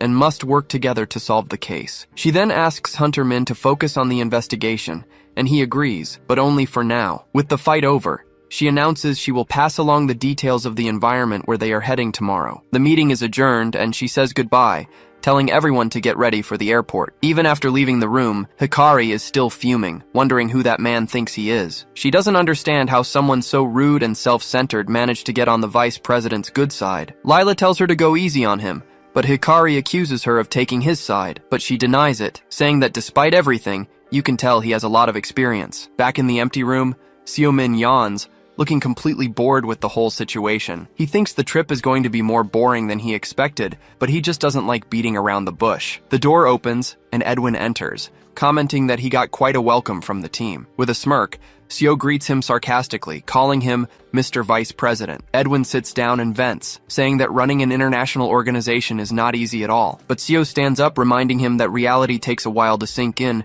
and with great power comes great responsibility. Curious, Edwin asks him what he thought of the investigation team he just met. He replies that some of them are annoying, but it's fine as long as they stay out of his way. With a smile on his face, Edwin comments that this is the same old Seo-min who hasn't changed a bit. He then warns him not to cause any trouble, as he's carrying HQ's reputation on his shoulders. The scene changes, and the team arrives at the HMCS headquarters in the Middle East, where they are greeted. A man welcomes them, informing them that their rooms are ready for them to rest. He also mentions that a vehicle has been prepared for them to use at the site the next day. While Lila expresses her thanks, Fred complains to Seo about the unbearable heat of the place. Seo scans the area and sees no sign of demons, hoping that Dae-soo didn't mislead him. Just then, he approaches Hikari and says he's going to say what he couldn't before. She cuts him off and tells him to keep his guard up, unless he wants to die a stupid death. With his hand on his head, Seo already realizes that this girl is definitely going to be a pain in the ass. Alone with a local, Seo-min begins his private investigation by asking about the half-demons. The man says he's only heard of them, and that their village is deep in the desert. Another young man on his phone denies knowing of the Eyes Guild, or any other guild run by demons. A young woman explains that they look like humans, and only a mana analyzer can tell them apart. She continues, saying the hybrids born during the war 10 years ago weren't welcome anywhere. That's why she doesn't blame them for hiding, and thinks they could be disguised among everyone. Seo scratches his head. He hasn't found anything useful, and wonders if he should go deeper into the desert. Suddenly, Fred calls him food, and asks if he's being excluded by the rest of the group. The entity explains that everyone moves in a pack, and he's the only one acting like a lone wolf. He sits down and says it's his free time, and he has personal matters to investigate right now. Just then, a voice calls his name, unexpectedly interrupting his thoughts. It was Lila, who asks him why he's out here alone instead of enjoying the HMCS building. He explains he's using the time to investigate, and asks her the same question. She replies that Stefan went to get the licenses for the gate, as the government is still evaluating it. Lila then comments that if he's from the Korean branch, he must work for Director Baek. Seo-min replies that he joined the agency very recently, which surprises Lila. She says she thought he was a veteran, as he has the aura of an experienced hunter. To change the subject, he mentions that Blackwood said she made a name for herself. She laughs and says it's not true, that she's just an ordinary investigator from Northern Europe. Hearing this, he remembers a hunter from that region named Hans Schroeder. Her expression changes instantly, and she repeats the name Hans Schroeder in complete surprise. He then takes out his phone to show a picture, asking if she meant this man. The photo on the screen shows a man with a mustache and a very cheerful smile. She confirms it's him, saying she'd recognize that face anywhere, even older. At that, he asks if they're related, and she reveals that Hans is actually her uncle. She's surprised he looks so young, and Seo awkwardly says he's just aged well. With a sad look, she says her uncle would be happy to see him if he were conscious. And she reveals that Hans has been in a coma for 2 years because of the portal syndrome that got him. Seo-min grows thoughtful, a concerned look on his face upon hearing about portal syndrome. Mana and portals are still a mystery, as are the infections they cause. She explains that her uncle went deep into the portal to find a friend and stayed too long. The rescue team had a hard time finding him, but he was already unconscious when they did. Since then, she's been raiding high-level portals in her spare time,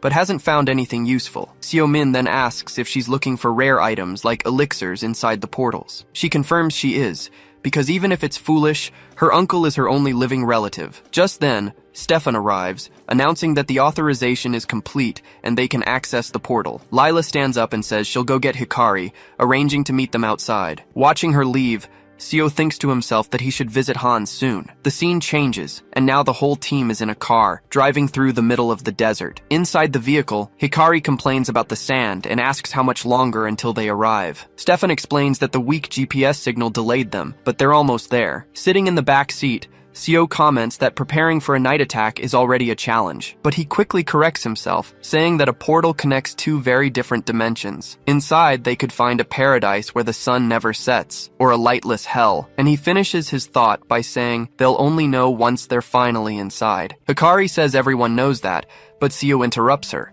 saying it's not true. He explains that portals affect humans, which makes Lila very worried. Hikari then mocks him, asking if he's going to talk about portal syndrome now. But Seo retorts that they're all veterans, and that only happens to real rookies. At that, Lila steps in and firmly tells everyone to calm down. The car finally reaches its destination, stopping in front of the portal in the middle of the desert. Hikari comments on the portal's size, and her partner confirms it's estimated to be rank A. Stefan observes the area and comments that it looks like they've already cleared the entire scene outside. The marks in the sand show that the local mana pattern disappeared a long time ago. Seo doesn't sense anything strange, but he gets the feeling that someone erased the tracks. Lila asks Hikari to stay with the team, but she ignores her and says there's nothing to see. Without waiting for anyone, the two from the Asian team announce they're already entering the portal. Seeing this, Lila gets very irritated with their attitude and asks what the hurry is. So the rest of the team has no choice, and they all head towards the orange portal. But from a distance, three mysterious figures watch the hunter group's every move. One of them,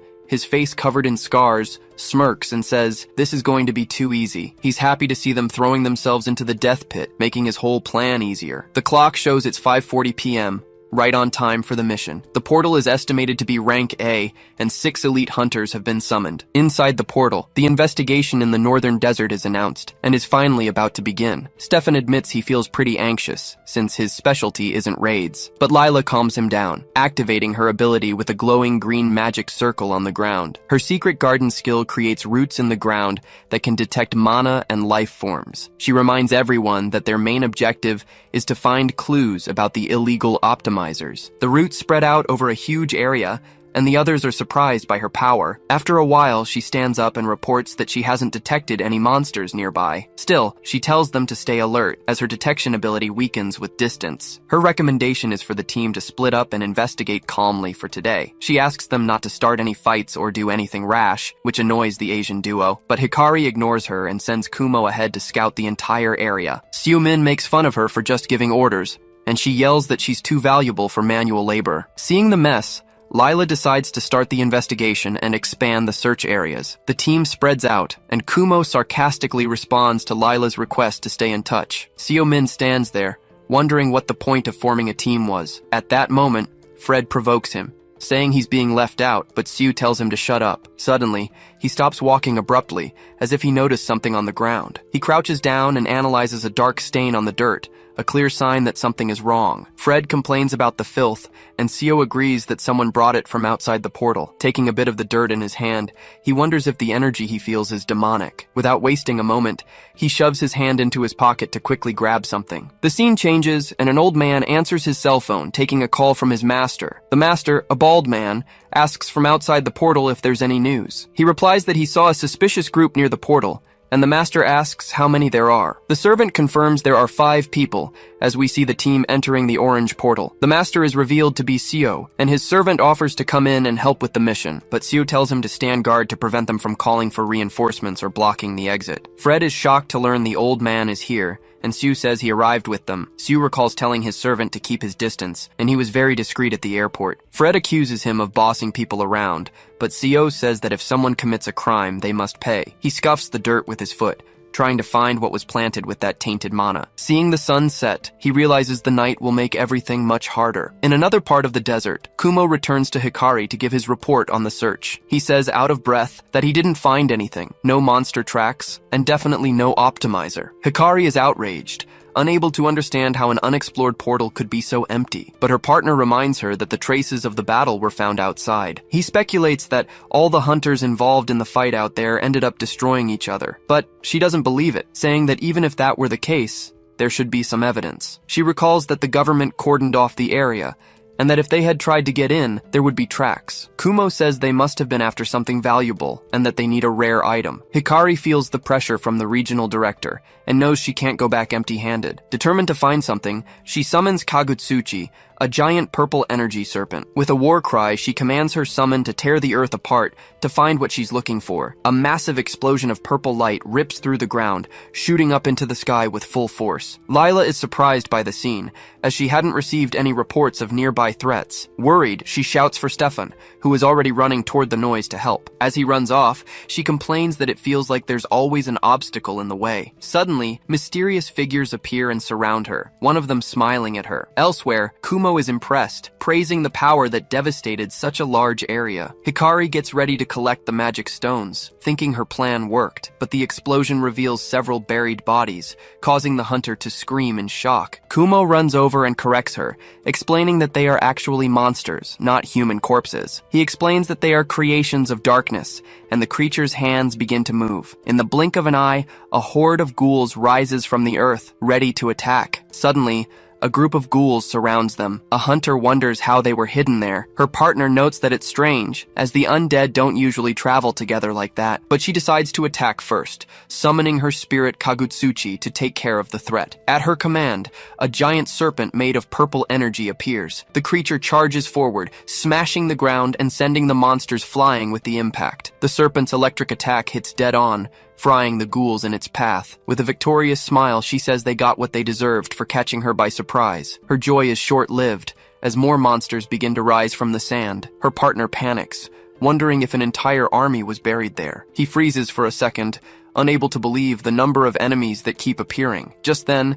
the guy spots the danger and yells to warn her that she's being attacked from behind, but another hunter appears out of nowhere, using a lightning bolt to save her at the last second. The newcomer looks around, asking where so many monsters came from all at once. The girl blames him, questioning how his boss failed to detect a horde right under their noses. But her partner cuts the argument short, warning that now is not the time for them to fight. With that, he activates his skill, Kamaitachi, and charges forward, leaving a trail of blue energy. His attack slices the ghouls to pieces, but they keep moving anyway. He then yells that the monsters only stop if their heads are completely crushed. Annoyed, the girl orders Kagutsuchi to annihilate all the remaining enemies at once. The serpent attacks with a powerful spin, sweeping the horde of undead away with its tail. She explains that her skill doesn't last long against physical bodies, and the hunter says their leader probably already knows. Her partner understands they need to destroy the skulls, and he charges at a monster. But he complains that this is the worst kind of fight, since their skills are area of effect, not single target. He knows that at this rate,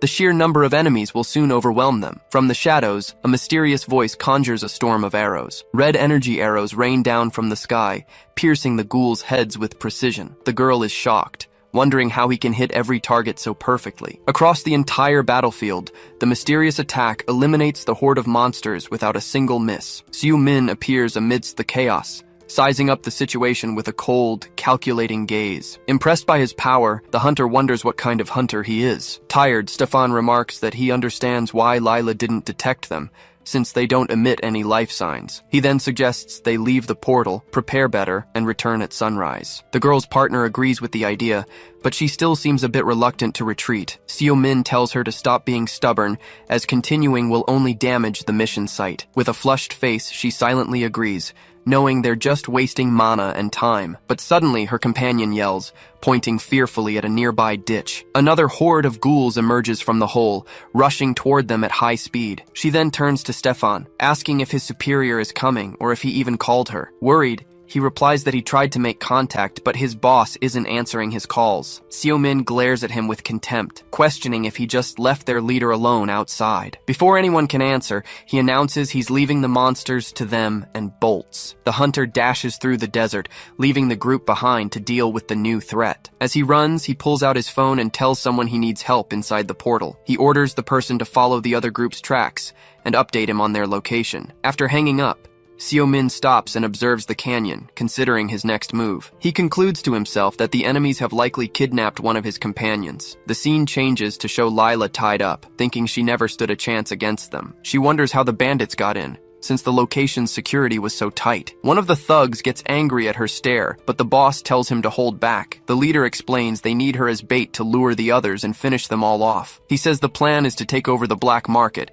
and tells his man to focus on the bigger picture. But the thug complains about having to follow orders from a weakling like that guy. A dark voice then scolds him, telling him to be careful what he says about the master. The necromancer cuts his own arm, letting his dark blood drip onto the desert floor. The blood spreads, and suddenly a ghoul's hand violently bursts from the ground. The white-haired man readies himself as the undead rise around him. The voice finishes by saying he may seem weak, but he's actually a powerful necromancer. We're told that necromancy is an art that defies the natural laws of life and death. And even among these forbidden arts, the ability he uses is one of the worst. The group's leader thinks he's a despicable being, unlike anything he's ever seen before, but he admits he needs the necromancer's connections to rebuild Almacht, his father's legacy. Just then, a curious henchman asks to smell the drug, but the boss immediately shuts him down, asking if he's lost his mind. Another man explains that the vial's contents can amplify a weak skill to the level of an S-rank hunter. He continues, warning that the body becomes a ticking time bomb, destined to eventually implode. The leader then turns to the necromancer, asking where that mysterious substance came from. The white-haired man just gives a sinister smile, clearly amused by the whole situation. He then taunts him, asking how he dares to ask for anything after being so incompetent. The leader defends himself, saying it was beyond his control, and that unforeseen things happen. The prisoner, Lila, laughs in his face, saying she appreciates his shameless soul. The guy in sunglasses glares at him and says he can't leak details to an incompetent leader. The henchman gets angry and lunges at him, but the necromancer notices the commotion and turns around. A woman suddenly appears, telling him to calm down because dangerous investigators are nearby. The necromancer greets her, asking what Lady Crow is doing in this godforsaken place. Just then, the woman stops abruptly upon seeing the hostage and asks who that girl is. Lila just watches, thinking it looks like someone is in deep trouble. The necromancer explains he wasn't talking about her, and that they'll keep her alive for now. With a victorious smile, Crow reveals she was referring to him, Ivan. She says it's too late for him now,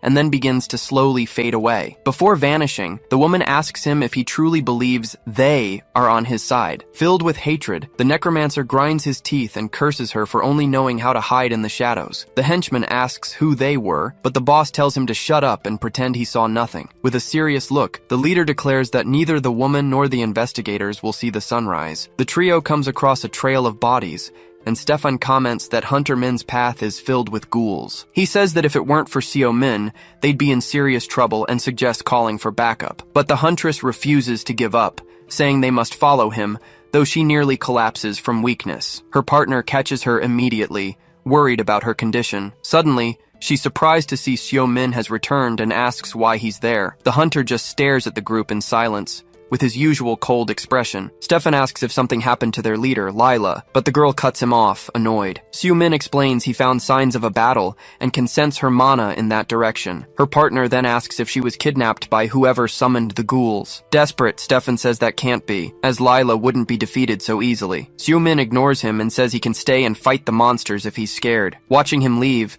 the group has no choice but to run after him, telling him to wait. As they run, Seo Min confirms that the kidnappers are with them inside the portal. The girl complains about a foul smell that she starts to notice in the air as they advance. Her partner asks if they're sure their leader was dragged this far. The group arrives at a cave, and a voice welcomes them, saying it's good they showed up. The villains thank them for saving them the trouble of searching, with ghouls surrounding them. Enraged, the huntress Hikari charges at them, calling the enemies bastards. Her partner Kumo also attacks, yelling that he wouldn't let his cousin do all the work. He hits the henchman with glasses, who complains that the country doesn't pay him to be violent. Kumo then begins to overpower the suspects, using a spinning attack to hit them all. Their leader gets annoyed by their audacity, calling the hunters reckless brats. He then activates his skill, Wolf Spear, preparing a golden energy attack. Seeing the blow coming, Seo Min just clicks his tongue, finding the thugs very annoying. But Kumo acts quickly, creating a magical barrier that successfully blocks the attack. Hikari realizes the cave is too tight to summon her spirit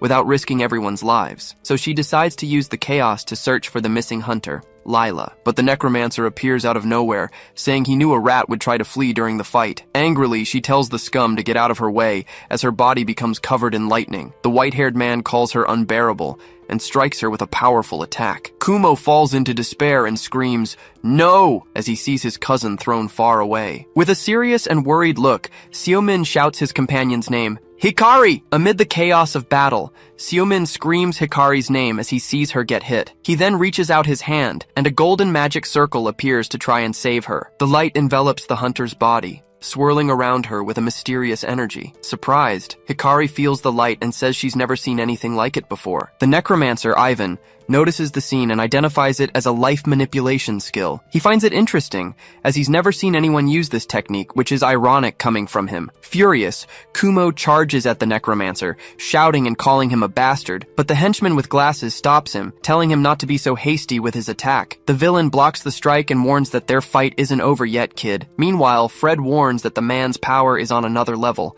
and that he's no ordinary human. Seo Min knows he has no idea what tricks the man is hiding, and that this fight will be tough. Seeing his stance, Ivan compliments him for being brave enough to still stand before him. He then orders the ghouls to attack, to see if the young man has what it takes to be good material. Seo-min retaliates with the Boreal Gale skill, slicing through the undead with blades of wind. Standing amidst his magic, the necromancer admits that he knows how to eliminate his children efficiently. Curious, Ivan asks what kind of work he does to be so skilled on this planet. He then lets out a laugh and questions if he's some kind of human-devouring monster. Seeing more ghouls rising, Fred is disgusted and shouts that the guy is creating an army. But Seo-min warns that it's time to level up and unleashes a powerful lightning bolt against the horde. The electric attack hits the undead head-on, frying them all with the discharge. With a smile, Ivan says he never thought he'd see a human master mana like that. Seo-min replies that he's impressed too, since he didn't think an addict could speak so well. The necromancer gets angry,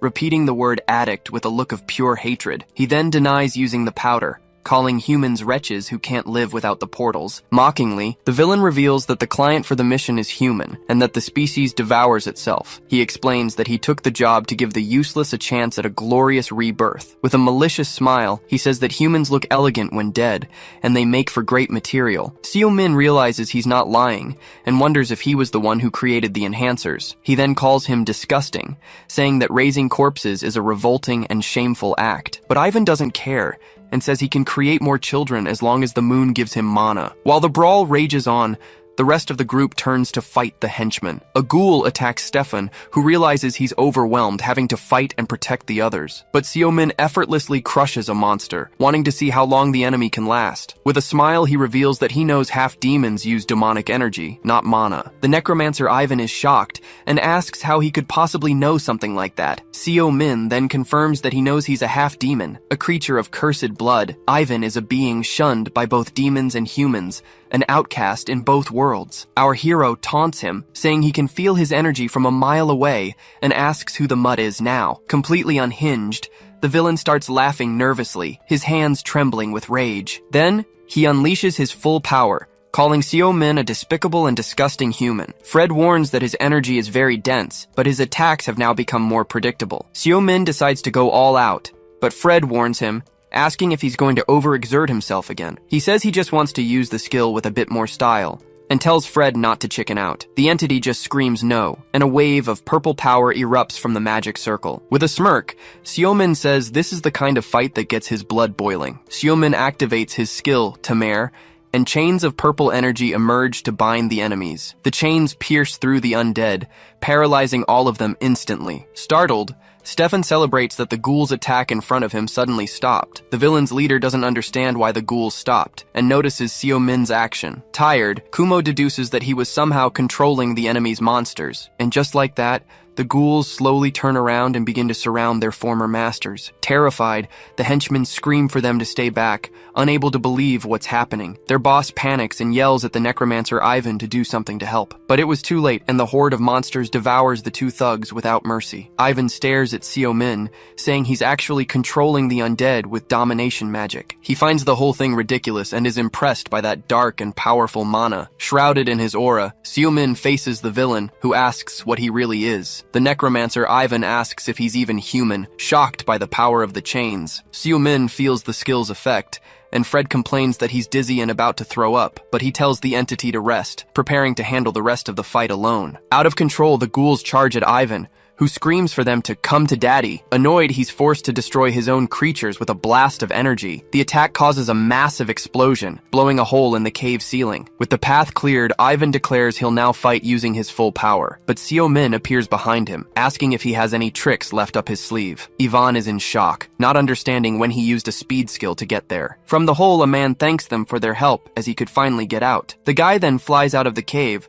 causing a second explosion of golden light. Suddenly, Crow appears with an unconscious Ivan, saying it's been a while. She faces Seo-min with a mysterious smile, keeping the villain protected in her barrier. Seo-min asks if he can't just kill the guy, since he thought she wouldn't interfere, but she tells him to let it go, because the man is important, and she doesn't want to fight. Seo-min thinks Ivan is connected to the enhancers, and it would be best to finish him here. But he looks at his injured friends and decides he needs to sort out his priorities now. Besides, the hero knows Crow is much stronger than the necromancer, so he backs down. He then questions her, asking why the half-demons are doing this dirty work. With an air of mystery, She replies that he knows a lot, but has it all wrong. She explains that the moderate party is in charge, and Ivan acted on his own. With a smile, the woman adds she has no idea who his client is. Seo-min doesn't believe her, saying it's a lie since she was helping him the whole time. Flustered, she denies it, and says she only intervened because her group needs Ivan alive. The woman admits he has questions, but swears she doesn't know much. The hunter then turns his face away, trembling slightly from the exhaustion of the long battle. In the background, the rest of the group starts to get up,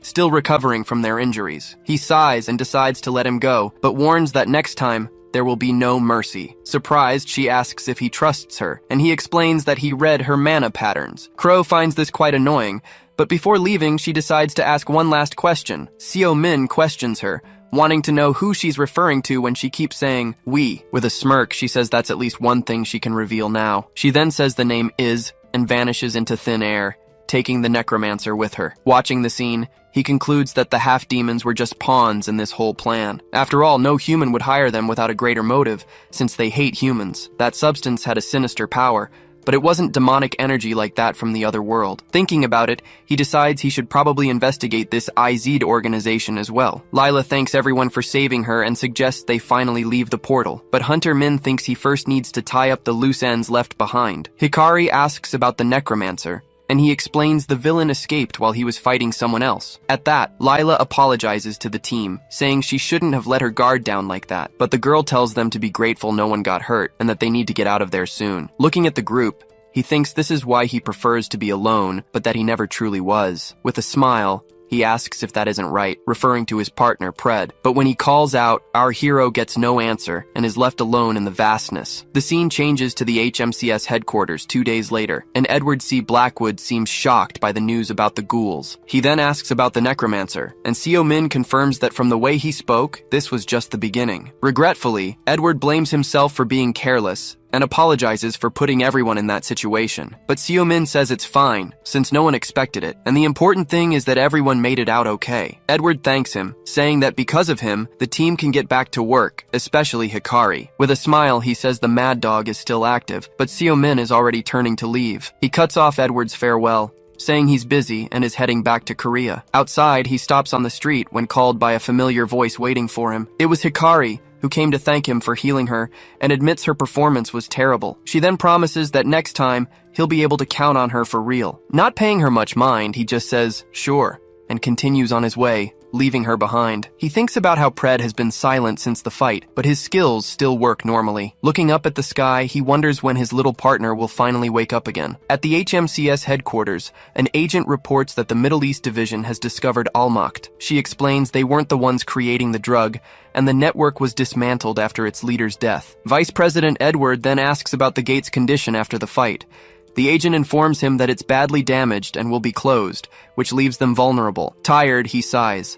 But the woman warns him that the former president's people have taken over the headquarters. She says that Inspector Juan Cargill has a lot of power and is eyeing his position. Just then, the door opens and a man walks in without knocking, saying he forgot. It was Juan Cargill himself, greeting Vice President Blackwood with a mocking tone. He immediately asks if things with the enhancer case aren't going so well. Cargill then says he's heard rumors about some random hunter from Asia being involved in the investigation. He even taunts him, saying the team came back empty-handed and left the place in ruins. Angrily, Edward corrects him, explaining that the team was attacked and had no other choice. But the inspector says that doesn't change the fact they failed to find the drug's creator. He concludes that, at this rate, no one can deny the investigation has stalled. With a sinister smile, Cargill then proposes they make the case public. Edward scoffs at the idea, finding Inspector Cargill's proposal completely absurd. He explains that if the case leaks, civilians will find out about the drug, and demand will skyrocket. But Cargill doesn't care, saying they just need to track the supplier and shut them down. He adds that with the investigation dragging on,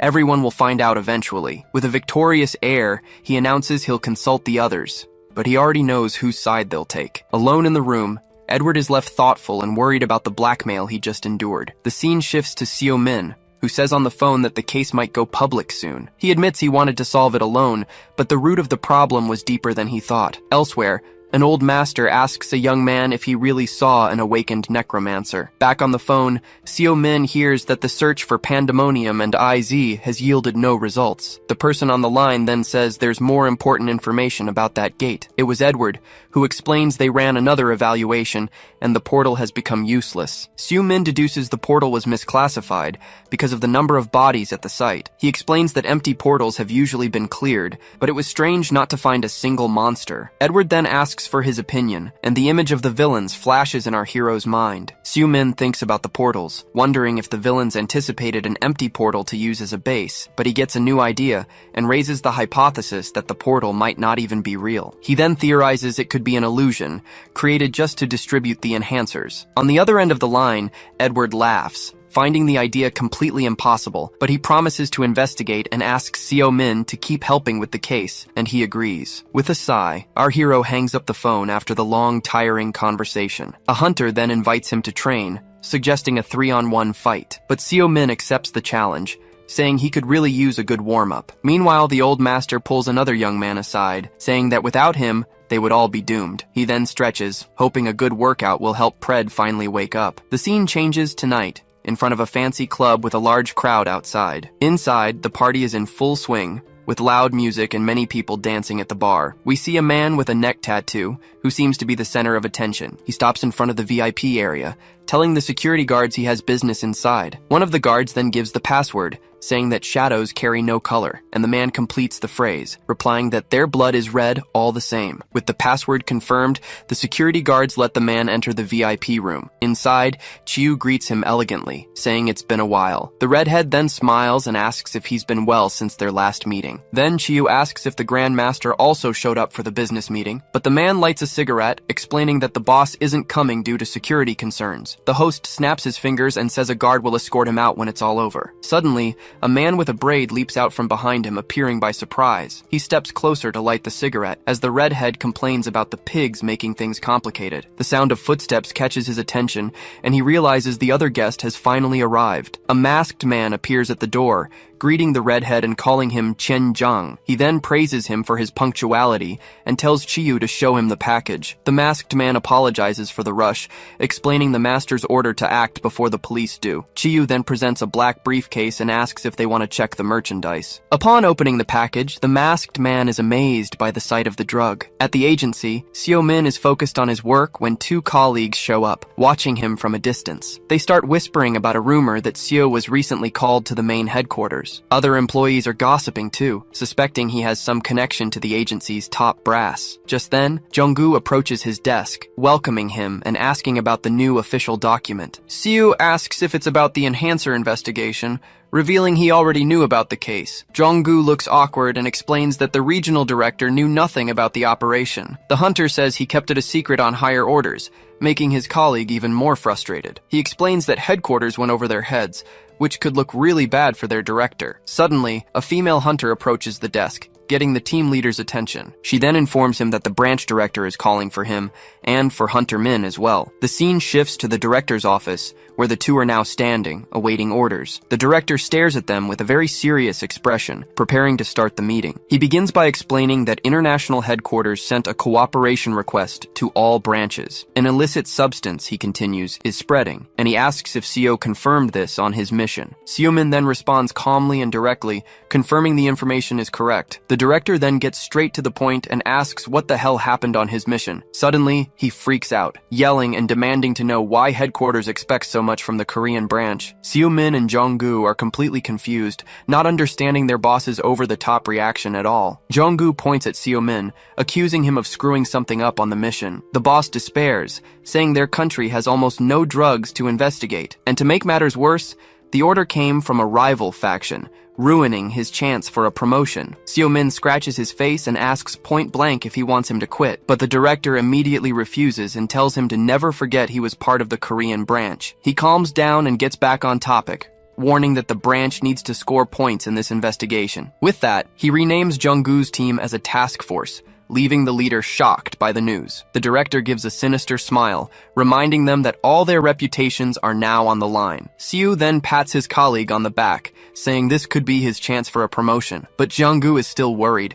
questioning if the other teams won't complain about this. The boss doesn't care and already authorizes Sio's next mission, but demands results first. Satisfied with the deal, he claps his hands, ready to assign the new team's first case. A giant pile of papers appears, and the director tells them not to be surprised by the case. He explains that the analyst, Seung-ah, pulled an all-nighter preparing the paperwork, poor girl. Seo and Junggu start reading the report, which points to an abandoned warehouse on Manhwa Island. The director explains the place used to be a spot for users, but now it's become a distribution center. To make matters worse, a nasty fight broke out there between the Awakened, and the atmosphere has been tense ever since. Junggu gets worried about the scale of the case, but the boss already went ahead and called for backup. He got approval to bring in private guilds, and tells the team to just focus on results. Seo-min becomes thoughtful, wondering which private guilds would be involved in this. The scene shifts to the abandoned warehouse, where Seo is already waiting for two familiar figures. It was the people the director had called, two very familiar guild leaders. The guild master jokes that the big cases always end up landing in Seo's lap. Seo questions why the leaders came,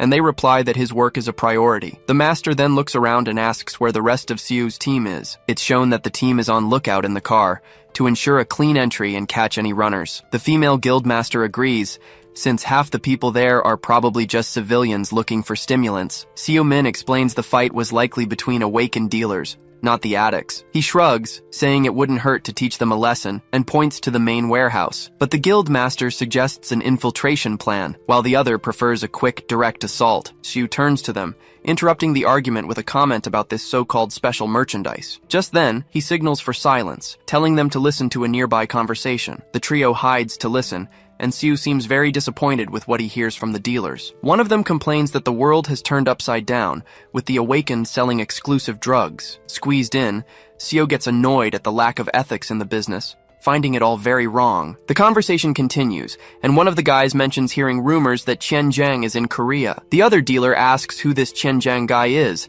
leaving his partner shocked. Suddenly, the two turn and see the group, shouting and asking who the hell they are. Seo-min smirks, and says sarcastically that they're not interested in the merchandise. He and the guild masters get ready and tell the dealer to open the warehouse door now. With the two traffickers subdued and tied up, the group now has a clear path inside. Seo and the guild master get excited, and she immediately votes to just go in and smash everything from the start. But Sejun sighs at the idea and calls them over while pulling an item from his pocket. He then uses a light ability, turning everyone invisible so they can infiltrate. Seo-min is impressed by the magic, recognizing it as a very rare transformation skill. The guildmaster praises Sejun, saying he lives up to his title as Korea's archmage. He explains it's just a variation of his elemental magic, which can be used in many ways. Sejun continues the lesson, showing that the concealment simply bends light, one of the 5 elements. Seo smirks and comments that Pred would have gone crazy if he'd heard that explanation. Sejun asks if the parasite inside him is causing any trouble, but Seo says it's nothing. He then ruffles his brother's hair,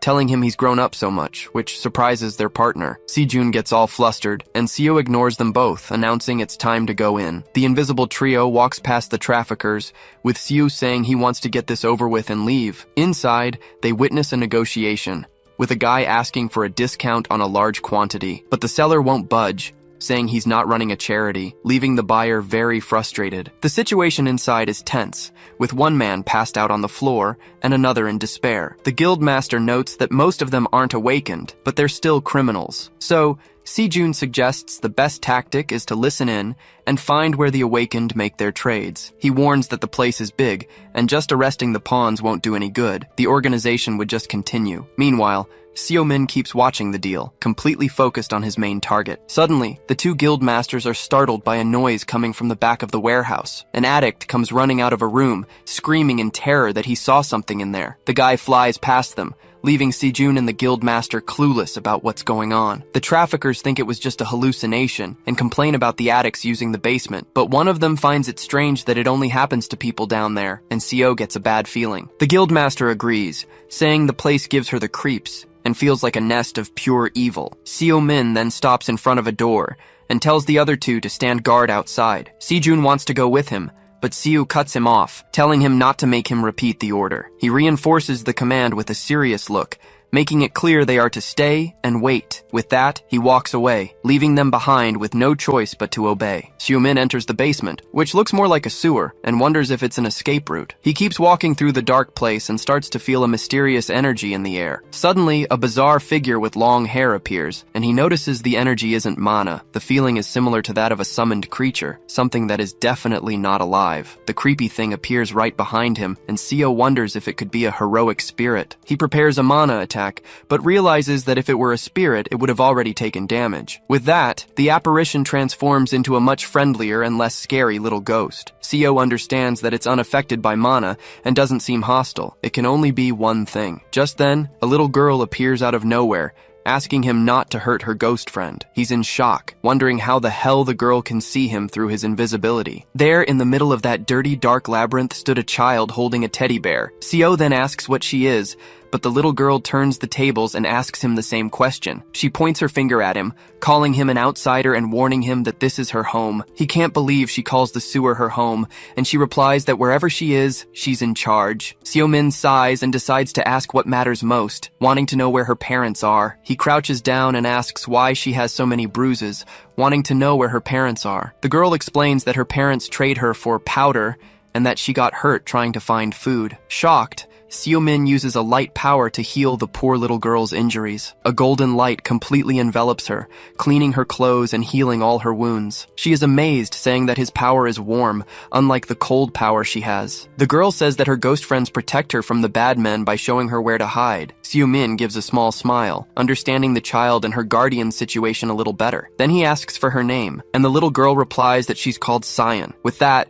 he asks her and her friends for a favor. Some very important help for his mission. Cyan breaks into a huge smile and agrees instantly, happy to be able to help her new friend. The scene shifts to a deal, and a red-haired buyer asks with a smile if that's the product. The dealer confirms it's the pure stuff, straight from the abyss. He guarantees that with one dose, fighting a B rank becomes a cakewalk, but the stock is limited. The buyer asks about side effects, and the seller says it's not easily addictive. Suddenly, a strange noise from the ceiling startles them, interrupting the deal. The dealer goes to check it out, but the buyer thinks it's just a rat. He gets near the door, mentioning rumors of strange things seen in the sewers. Just then, a bloody hand slams against the glass, right in the dealer's face. They both panic, and the red-haired accomplice screams in fear at the sight. Desperate, they run out screaming they saw a ghost, only to run right into Xiumin. He's standing there holding Cyan and calmly says it was just a little prank. With a single blow, he unleashes a blue energy that knocks the buyer out instantly. His invisibility fades, and holding Cyan, he warns them that he's a person. Then, he puts the girl down and tells her to go hide until he's finished. Xiumin gently strokes her hair, thanking her for finding the dealers for him. With the dealers on the ground, Xiumin wants to see what's so special about their product. He nudges the guy with his foot, telling the drug dealer to wake up and talk, but it seems they're out for good, and Seo even wonders if he went too far. As he picks up the drug, he remembers this stuff has been in Korea for a while. Suddenly, a mysterious blonde man appears, crashing violently to the ground. The scene cuts to a new enemy, a man with a stitched face who is wary of the intruder. He doesn't understand how he was found, and wonders if the rumor about the product has already leaked, but he quickly dismisses the idea, concluding there must be a traitor among them. So, he orders a henchman to get rid of Sio's body, thinking the fight is already over. But Sio, lying on the ground, whispers the name of a technique, preparing a surprise counterattack. Just then, a purple magic circle explodes beneath him, catching everyone off guard. Several energy beams shoot out in all directions, hitting the boss's henchmen head-on. The stitched-faced leader barely dodges, shocked by the hunter's power. Sio gets up and faces the trio, commenting that they're much faster than they seemed. He notes they're tough and used to fighting, even after a surprise attack like that. Xiumin gives a slight smirk and bluntly asks who sent them. The stitched-faced leader senses the danger, seeing the hunter healed his damage and used a powerful skill. He accuses Sio of playing dead, but gets the reply that hiding in the ceiling is what's truly dishonorable. One of the henchmen then shouts, demanding to know which guild our hero works for, but Sio just gives a mocking smile, not caring about the question at all. He activates a containment spell, saying he asked first and now he wants an answer. The ability instantly traps the henchman, who starts screaming in pain as it tightens. The leader tries to de-escalate, but is already preparing a blue energy skill in his hand. He then unleashes Lion's Roar, creating an energy barrier to protect his team. With the shield active, the henchmen retreat behind the barrier, trying to protect themselves. The boss asks if they're okay, while Seo stares them down from the other side of the shield. Seo Min chuckles and says this defensive skill will be a good warm-up. The henchmen are wrecked, and one of them complains that Seo broke 3 of his ribs. Suddenly, a whip of fire pierces the barrier, shattering the leader's defense. Seeing the situation, one of the henchmen desperately crawls over and grabs the drug from the floor. With no choice left, the henchmen take the drug, warning him that he'll regret this. The substance takes effect instantly, and their muscles begin to swell with power. The two get up, panting, and with psychotic smiles they yell that they're going to demolish Seo Min. One of them lunges forward, launching an energy attack and screaming for him to die. Seo Min easily dodges, noticing their power has definitely increased significantly. The other henchman doesn't waste time, launching a cross-shaped attack at the hunter, but he dodges again, and notes that the attack's potency is also much stronger. From the air, Seo taunts them, asking if they'll quit drugs after this. He prepares an imprisonment skill, joining his hands to trap them both at once, but suddenly, the hunter finds himself trapped inside a blue energy cage. With a small smile, he realizes his mistake, remembering there was one more enemy. The stitched-faced leader lets out a crazy laugh and orders his henchmen to finish the intruder. Suddenly, a female voice is heard as she prepares a fire arrow to save the day. With that, a perfect shot hits the leader right in the head, who never saw it coming. The guildmaster appears through the smoke, complaining that Seo always rushes ahead. She and Sejun arrive as backup, announcing that this time they'll help their master. Sejun adjusts his suit and remarks that the henchmen actually fought pretty well in the end. The guildmaster stretches, saying the power from that substance is completely unnatural. But even with the extra power, she says, they were no match for S-rank hunters. Seo Min then turns to them and asks how they knew where to find him. Sejun starts to say that his partner came running down, but she denies it, embarrassed. She changes the subject, explaining that the little girl guided them through the sewers. Just then, Sion appears at the door, commenting that a 3-on-1 fight wasn't fair. Seo pats her head, thanking her for making the fight more balanced in his favor. Sejun and the guildmaster grow concerned,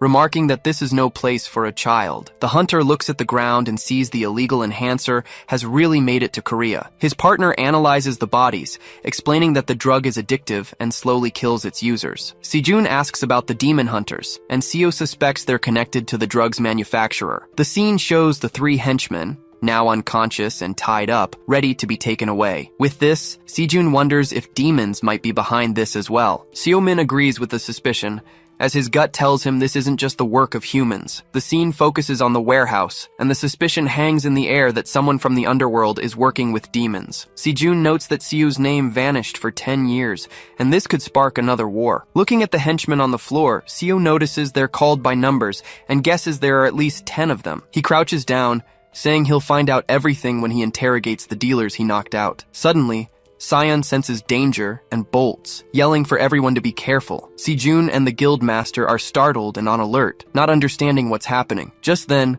a massive explosion erupts, but Seo shields Sion with his body at the last second. The 2 dealers who were unconscious die in the blast because they hadn't been tied up yet. From the smoke, a new group of enemies emerges, revealing themselves as the ones truly responsible for the mess. Seo Min immediately realizes it's the rest of the squad, and Sejun uses his magic to protect the group. He warns that their mana capacity is huge, at least A rank or higher. A new enemy approaches, saying they've saved them the trouble of having to hunt them down. The trio of hunters prepares to fight, and Seo Min asks if he's the leader of this group. The guy in sunglasses instantly recognizes the 2 guild masters, showing he's well informed. He then gives the order, telling his henchmen to kill the 2 S-rank hunters and their lackey. Vials of the drug shatter on the floor, spreading blue powder all over the warehouse. The leader smirks and warns they'll be leaving in body bags, then charges in with everything he's got. Sejun says he'll cover the rear while the guildmaster provides support with her bow. Seo Min steps forward, and the fight begins with an exchange of blows right in the middle of the room. He recognizes the enemy's martial art, but scoffs, saying his master must have been terrible. The leader is enraged by the taunt, and prepares a full-power energy attack. The 2 then clash in a flash of power,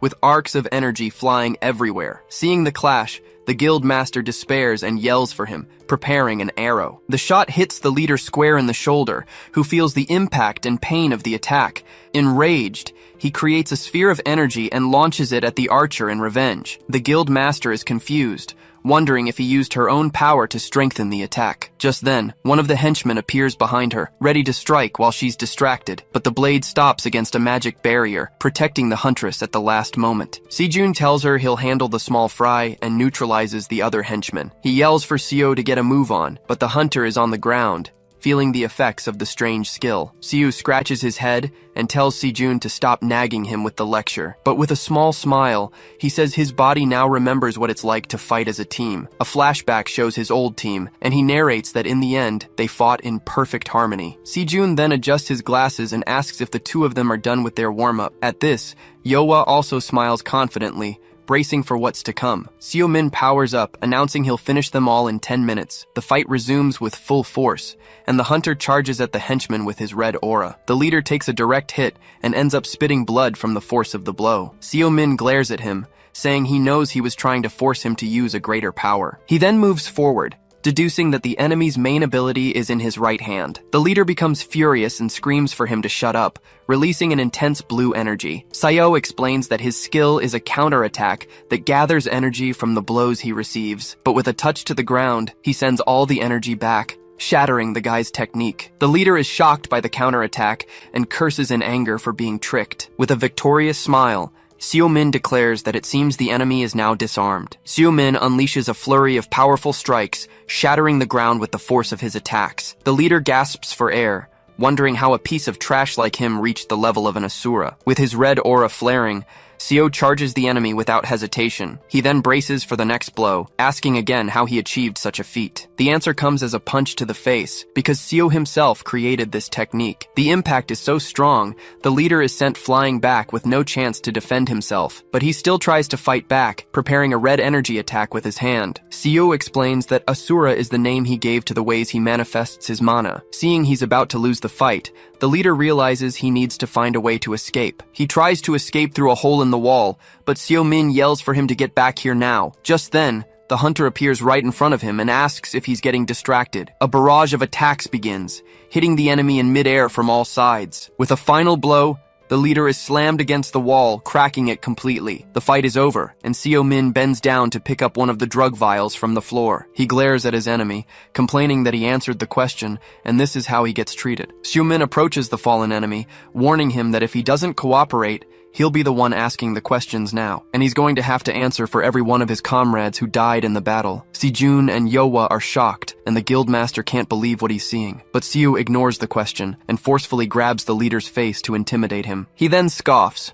asking why he chickened out after forcing his henchmen to use the drug. Seo knows he didn't use it because he knew the risks, and demands to know who the manufacturer is. But the leader calls him a pig, saying he's wasting his time and it won't change anything. He explains that this is the law of the jungle, and only the power of the awakened matters. That's why people will do anything to get stronger, and attacking dealers is useless. He yells that the drug is a gift to the weak, letting them shine for a moment. Seo Min loses his patience with the nonsense and grabs him forcefully by the neck. With a sinister mask, he says that to the master, the leader is nothing but a weakling. The leader starts spitting up a black goo, feeling the hunter's dark power. Seo Min gives him one last chance, telling him to answer before he's eaten alive. He asks who made the drug, and a scream of pain echoes through the darkness of the warehouse. The dust settles, and Sejun watches from a distance as Yowa holds little Sion in her lap. He gets his partner's attention, who seems deep in thought with the little girl in her arms. Sejun asks if she doesn't think Seo has changed a lot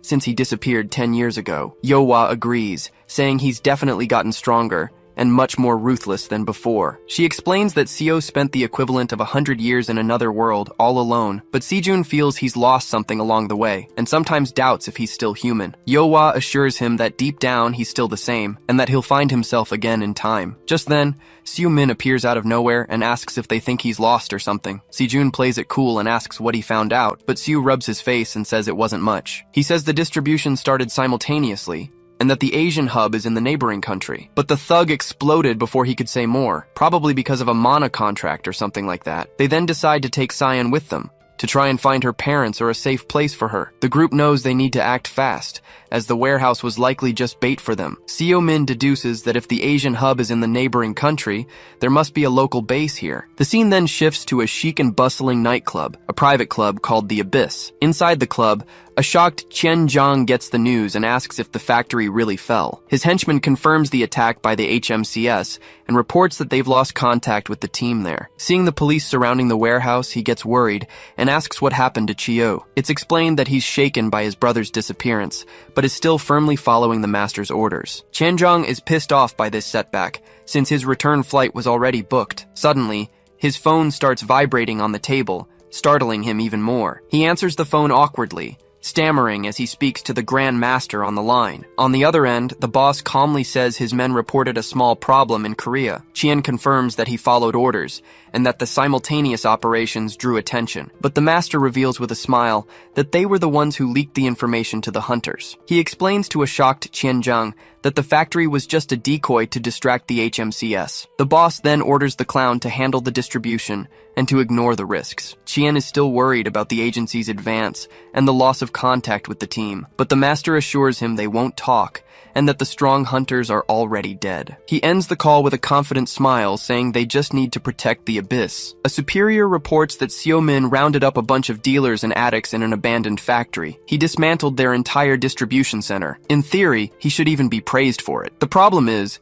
he killed every single person involved in selling the illegal enhancers. The scene changes to the office of the HMCS branch director, where Seo-min is trying to explain himself. A colleague defends him, saying they obtained vital samples and information about the product's origin. Outraged, Jong-gu asks what else they could have done, since the situation got out of control. The director then turns to the others and asks if their team found anything useful. They reply that they didn't find any concrete leads, and they even lost the suspects they were tailing. The director explodes in anger at their incompetence and yells at them to do their jobs properly. Jong-gu then asks if the situation is really that serious, as they're already swamped with work. The director becomes furious and shouts that headquarters isn't lying, and that even Japan is on alert. He complains that the samples and information they gathered are useless without real proof. Whispering, the other agents comment that the boss only cares about getting a promotion from headquarters. Suddenly, Jung-gu notices someone is missing and asks where Hunter Min is. It's then revealed that Seo-min simply took the day off to take care of some personal business. Si-jun shows Seo-min the new house and asks if he likes the gift. He gets a bit flustered and says he likes it, but he doesn't know if he can accept something like this. Yoa then says he deserves it because now he has a lot more people to take care of. At this, Si-jun recalls that he took in 2 men, Hamin Chu, and also the little girl, Sion. Seo explains that he looked for a place for her, but since she awakened without any abilities, it would be hard for her to adapt. Yohwa is charmed by her rare talent, and the girl says she likes the lady with the red hair. With that, Sejun announces that he split the costs and he'll treat the place as his second home. Yohwa calls Sion to explore the place, and Seo-min smiles, understanding their real plan. Suddenly, more people arrive in the yard, and Hamin Chu gets excited about the new hideout. Once inside, they're impressed by the luxury and doubt their master has the money for this. Xiaolong is a bit suspicious and asks why they need to live so close to each other. But Seo places a hand on his head and says he wants everyone nearby so he can protect them. He then gives a determined smile, saying his promise is to keep his family safe at all costs. Yohwa tells Xiaolong to stop complaining, but he retorts that Seo isn't their father. Seeing everyone gathered, Seo-min reflects that for 100 years, he lived with only their memories. In a flashback, Minjun laments, saying that in the end, he failed one of his own. Back in the present, Seo-min's family walks toward the new house, a fresh start. He then looks on with determination, thinking that this time, things would be very different. Just then, little Sion pulls him by the hand, complaining that he's walking too slowly. Seo-min gives a smirk, thinking Pred is in for a big surprise. He tells the little girl he's coming and follows the rest of the group into the house. The scene changes to night, with Sion sleeping peacefully next to her teddy bear. Meanwhile, Seo-min calls Jong-gu, wanting to know if the drugs have any connection to the demons. Jong-gu confirms the mana in them is unknown, but says that doesn't prove anything. He also mentions that this type of mana isn't even that rare anymore, and that his conclusion matches headquarters. Before hanging up, he comments that no one wants to stir up trouble with the demons over mere rumors. Seo-min gets angry, realizing the demons have earned humanity's trust over the past 10 years. He feels like the investigation is at a dead end, with all the leads going nowhere. With that, he picks up an old journal and wonders if Minjin ever researched demonic energy. He then sits down in front of his laptop, determined to find some clue in the old files. He starts searching on the computer, looking for demonic energy and Minjin's name. He then finds an old blog with a post that seems to be exactly what he was looking for, but to his surprise, access to the blog is completely blocked and set to private. He gets very annoyed, remembering Minjin was always a pain about digital security. Just then, he notices a strange detail in the link and wonders what "easies" means. The question hangs in the air. Was it just a coincidence, or was there something more to it? Suddenly, little Cyan appears at the door and asks what he's still doing awake. He's startled and says he didn't see her there, but the girl tells him she knocked. He tells her to go to sleep, but she replies that the ghost told her about his call earlier. Seo-min stumbles, asking if he's going to get any privacy, but she says it's always been this way. The girl then reveals that the ghost told her what the bad uncles said before he arrived. With a smile, Seo-min becomes genuinely interested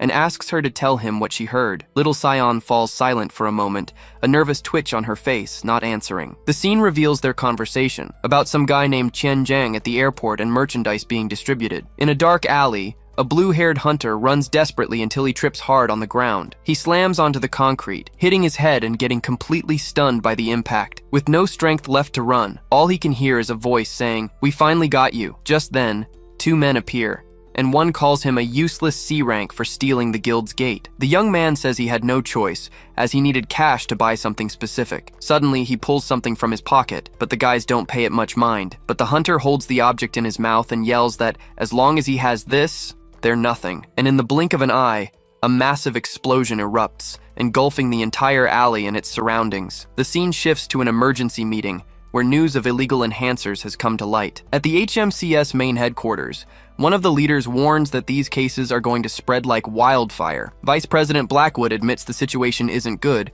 and asks if anyone has made any progress. One of the attendees then mentions the factory case in Korea, making the director from there shrink in his seat. He continues, saying the reports show no progress, and questions the appointment of the hunter involved. Juan Cargill scoffs at the situation and criticizes Blackwood for putting a rookie on such an important case, but another leader cuts him off, saying that's a bold thing to say coming from someone who only thinks about money. One of the directors asks everyone to calm down, stating that the vice president surely has a plan. He then suggests appointing the new hunter as the lead investigator for the Korea case, as he might be full of surprises. With a smile on his face, he turns and asks for the opinion of the branch director, Gaeonho Baek. The director gets all flustered, stammering, unsure of what to say in such a complicated situation. 2 days later, at the Korean headquarters, Jung-gu is shocked to learn that Seo has become the lead investigator. Seo-min explains that the case has gone public, and they're using him as a scapegoat if everything goes wrong. But he says he can use this to his advantage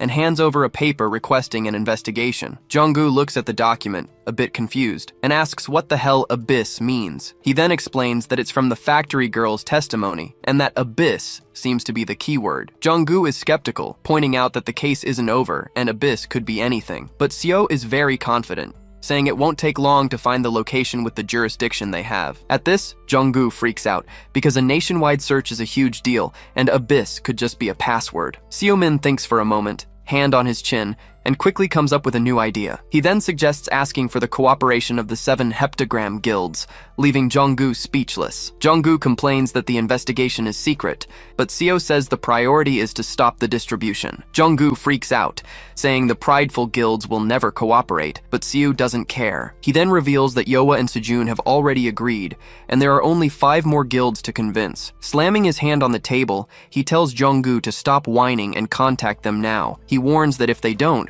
all the hunters in Korea will end up addicted to these drugs. The scene shifts to the Blue House, where Gillian, the master of the Infinitum Guild, arrives at the president's office. She gives a respectful bow, showing her decorum before the most powerful man in the country. President Daisu Choi questions her, wanting to know if the matter is related to her guild. She then presents a document, explaining that the HMCS has requested the cooperation of all heptagram guilds. He's intrigued by the request, and asks what kind of case would require so many people. Gillian explains that the details are confidential, but they need help investigating several locations. The president finds it absurd that they're asking for help without offering anything in return for cooperating with the investigation. He quickly realizes this is the Mad Dog's influence, and notes that he's back in full force. Even so, he tells her to do as she pleases, since the guild is now under her command. Gillian remains silent, simply jotting something down on her clipboard without giving a reply. Back at the office, Jonggu is outraged, unable to believe they sent their rejection in writing. An agent informs Jonggu that the Infinitum and Frost Soul guilds have refused the request for help. He's relieved, as he had expected nearly all the guilds to deny the requested cooperation. Just then, Xiaomin arrives, and the woman hands him the list of guilds that accepted. He glances at the paper, and takes the opportunity to ask if it's rare for a hunter to join the HMCS. The agent replies that it's not that rare, and in fact, it happens quite often. She explains that even though it pays less, the agency offers stability and attracts people with a strong sense of justice. Xiaomin then reads the names, noticing that the Gum Gang, White Lion, and Salabi guilds have agreed. With that, he tells the two of them to keep an eye on the hunters from those guilds, as there might be a spy. Jonggu is confused and questions what one thing has to do with the other right now. Xiu explains that the operation is massive, and a major guild is likely behind it all. He continues, saying the request they sent offered no advantages to those who helped. Therefore, he concludes that they agreed because they saw an opportunity to make some money. Jonggu is lost in thought, but suddenly Seung-a Kim comes running in, shouting for her boss. She appears out of breath and tells everyone that she finally found what she was looking for. And then she reveals that she has discovered the location of the place she suspects is the so-called abyss. The scene then shifts to a dark, empty street where a man is walking alone on the sidewalk. Elsewhere, a henchman informs his boss, Chen Zhang, that the HMCS has found the abyss. He's furious, as he thought the Korean branch was useless and wouldn't uncover a thing. So, Qian orders the henchman to find out what they're planning and when they'll make their move. He pressures the man,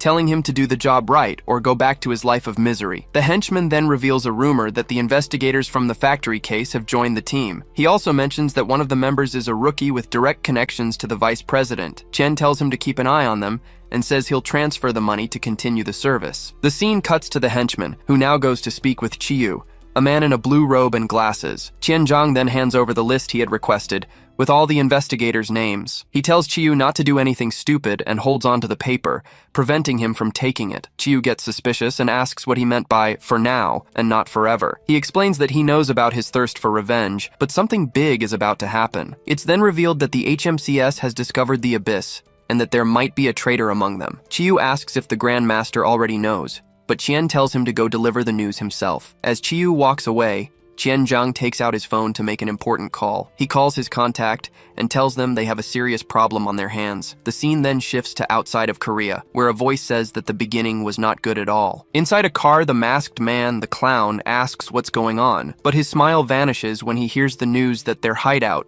the abyss, has been found. Qian explains that the HMCS is on their tail and asks if the clown can lend a hand. The clown scoffs, saying it's a big risk with no guarantee, and that Qian has a lot to lose. To this, Qian retorts that the clown has more to lose, since the abyss is their best spot. The clown then makes a proposal, demanding the next shipments at half price at the abyss. He hangs up the phone and gets out of the car, telling Qian not to even worry about the boss. With an air of superiority, he announces he'll ask the Grand Master about the deal in person. He enters a luxurious room and greets the Grand Master, complimenting his appearance. The long-haired man just watches the city through the window, in complete and utter silence. The clown then reports that the abyss has been discovered, and that the Korean HMCS is quite competent, but the Grand Master cuts him off immediately, and in a firm voice tells him to shut up. The Grand Master scolds the clown, saying he already knew everything that was going on. He then reveals that the clown is part of the same group that asked to distribute the illegal drugs. The Master states he doesn't care about his objectives,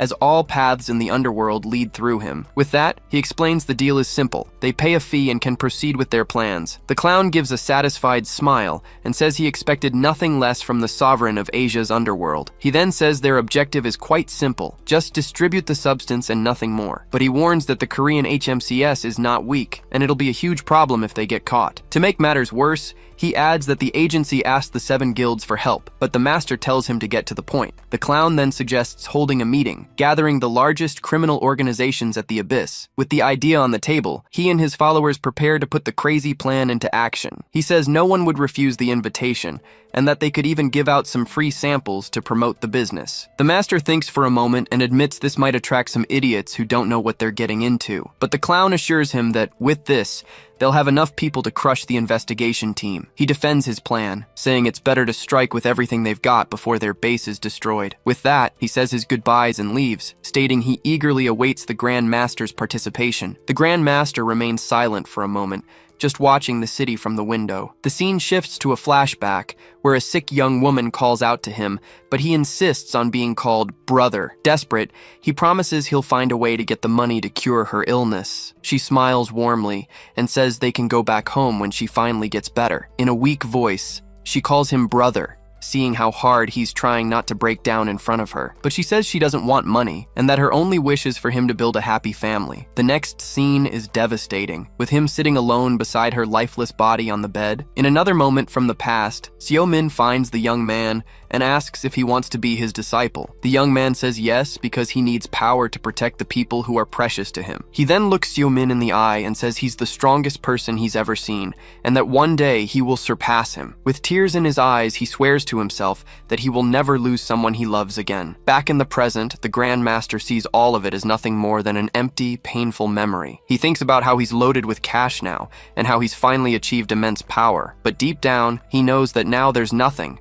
and no one, left for him to protect. With a dark look, he turns and gets the attention of someone who was there the whole time. A man then appears and respectfully answers his boss's call. In a serious tone, the Grand Master announces they will hold a conference in Korea. In the HMCS meeting room, Seo-min prepares to brief them on Operation Abyss. He introduces himself as the temporary investigator in charge of the illegal enhancers case. In a serious tone, he warns that if anyone has a problem with him, they should take it up with headquarters. Then a projector turns on, revealing that Abyss is actually a resort club in Incheon. The team learns the place operates as the main distributor of the product in Asia. Seo-min explains that the true owner is a mystery, and the location has several affiliated clubs. Sejun then comments that a suspicious place like this could only operate for so long through bribery. At this, Seo confirms they are already compiling a list of government officials who have been bought off. He reveals a video showed the criminals know about the investigation, indicating a traitor among them. That's why this secret meeting was held,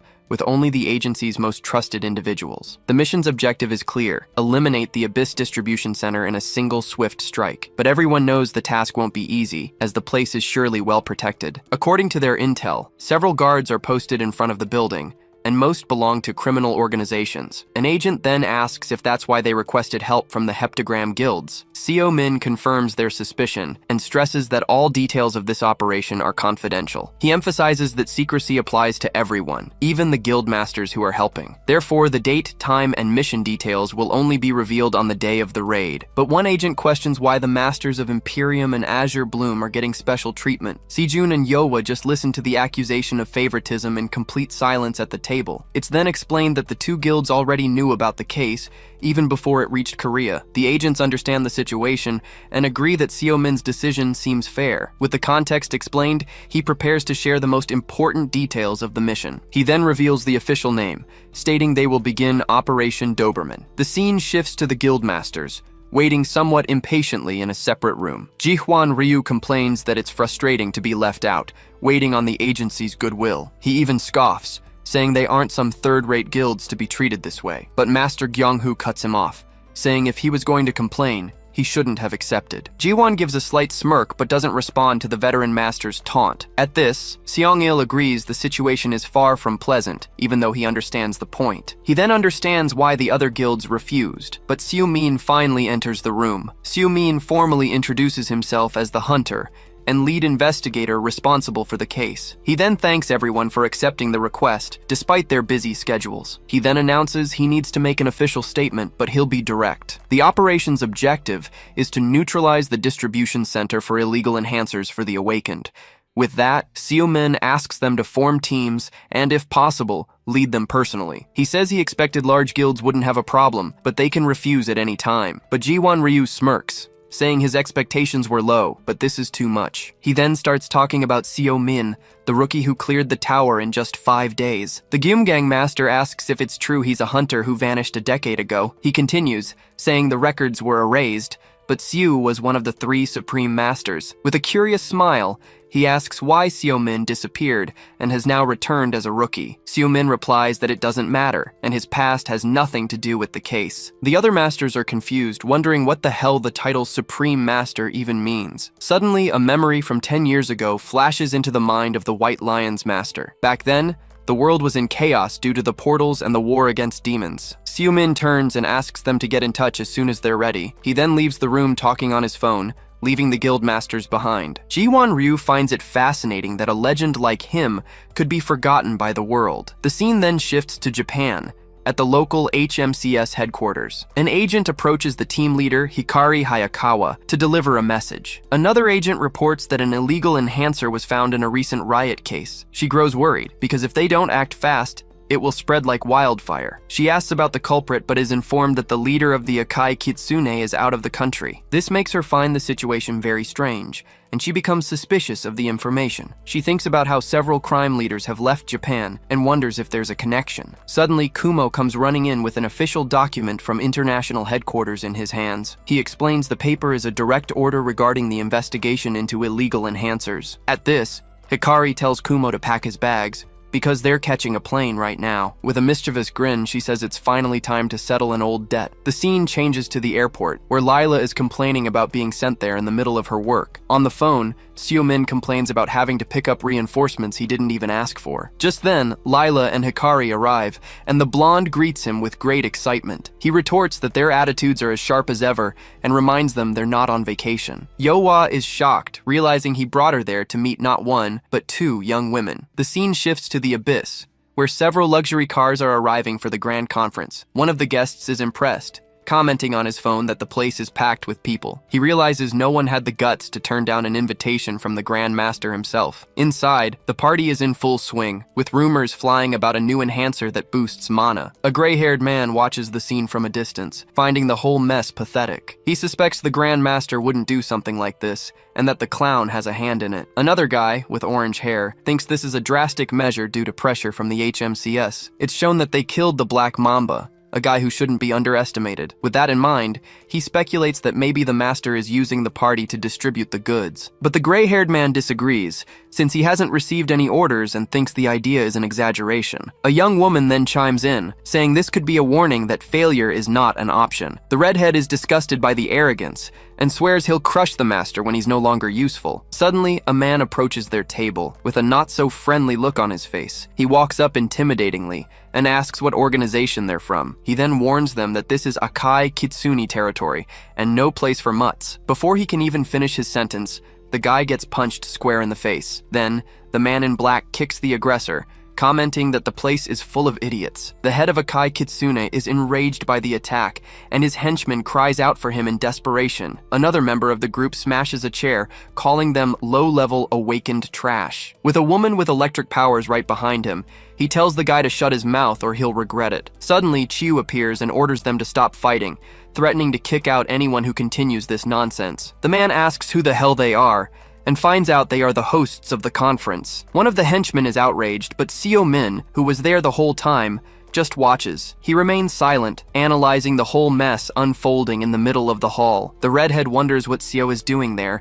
and how many secret identities he has. Meanwhile, the head of Akai Kitsune admires one of the enhancers, fascinated by its power. Just then, the clown grabs the microphone and says the house is packed and the party is lively. He then introduces himself as the owner of the Abyss and the supervisor of the Korean operation. Qinjiang just watches as the clown says the invitation was to introduce a new product. With that, he opens the briefcase and reveals that the enhancers quadruple the user's mana. With an intense glow, the new product's name is finally revealed to everyone, Lux. The clown then explains that the rumors of side effects were just from prototypes, and this version is perfect. He says that, honestly, no one there is meant to use the product, but to do business. With that, he claims that every smart mind there can already see the damage this will cause in the underworld. He then changes the subject and reveals the real reason he gathered everyone there. The clown reveals that the HMCS headquarters has been investigating loose from the very beginning, and to make matters worse, he warns that the Korean branch has discovered the exact location of the abyss. Because of this, he needs everyone's cooperation to make the launch a success. One of the guests scoffs, having heard that the Korean branch of the HMCS is just a bunch of losers. Another guy gets worried, but his partner tells him to stay quiet and just follow orders. The clown admits they are weak, but they've been causing trouble and have even called for reinforcements. With that, he concludes that a major attack from the agency will happen within a week. He then fires up the crowd, calling on everyone to unite and show them who's boss. And as a bonus, he suggests that their own henchmen use Luch to get a taste of its power. He ends the speech by guaranteeing they will crush the HMCS and make them scurry away like rats. One of the guests stands up and questions the speech, wanting to know what's in it for them. The clown then makes an offer, promising double the loot to anyone who supports their plan. He adds that the order comes from the Grand Master, a chance for everyone to make a name for themselves. The men are startled by the audacity, realizing that Luke's will truly change the entire world. At that, the henchmen begin to distribute the boxes, and the clown announces that the time to choose has come. He reminds everyone that power has always been the rule ever since the portals appeared. With a smile on his mask, he finishes his speech and tells everyone to choose their side wisely. The hall erupts in a stir, with the criminals whispering and mulling over the irresistible offer. The redhead gives a slight smile, remembering an old saying from Lord Oribus. The gray-haired man then says that humanity's power doesn't come from the mana of the portals. It's then revealed that the true power that drives them all is pure and simple greed. The scene changes, and an agent reports over the radio that it's finally midnight on the dot. On a rooftop, Seo-min reports to the control tower, initiating the operation. Yowa confirms that the vanguard is in position and just waiting for the attack signal. With that, Hikari and Lila report that all units are ready to advance on the mission. He says that to catch the traitors, the best way is to flush them all out of their hole at once. With that, he prepares his magic and shouts the skill's name, Meteor Shower. A trail of light then cuts across the city sky, marking the beginning of the great attack. With a confident smile, he announces the start of the long-awaited Operation Doberman. The scene shifts to a bar,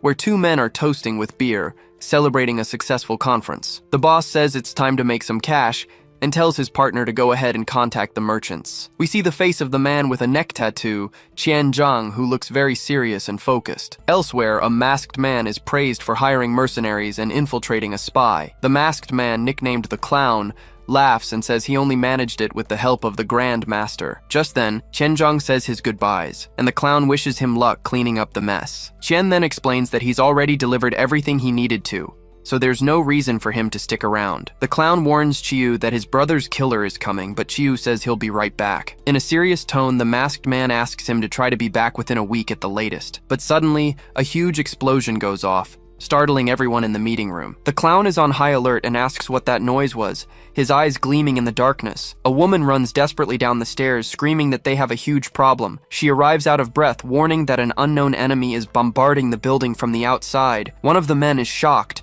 wondering who would have the nerve to do something like this in the city. The clown grinds his teeth in anger, unable to believe his plans were interrupted like this. On top of a building, Sejun Min gets a call and is surprised by the sudden summons. On the other end of the line, someone from the White Lion Guild complains that this operation is hindering their cooperation. Sejun hangs up, understanding the situation, but focused on solving the problem at hand. His subordinates then report that the tracking barriers have already surrounded the infiltrated building. We see the team of hunters activating magical barriers, ensuring no one can escape the area. With a smirk, Sejun notes that the enemy spy failed to leak the operation's details. He complains that only the Salabi Guild showed up to help, but his team says it's more than enough. With the enemy's escape route cut off, the plan now is to pressure them until they come out on their own. Inside the building, a red-haired hunter, Yowa, readies her bow and arrow. Her team has already secured the lobby and is moving to the upper floors, with everything under control. A hunter informs her that the enemies are weak,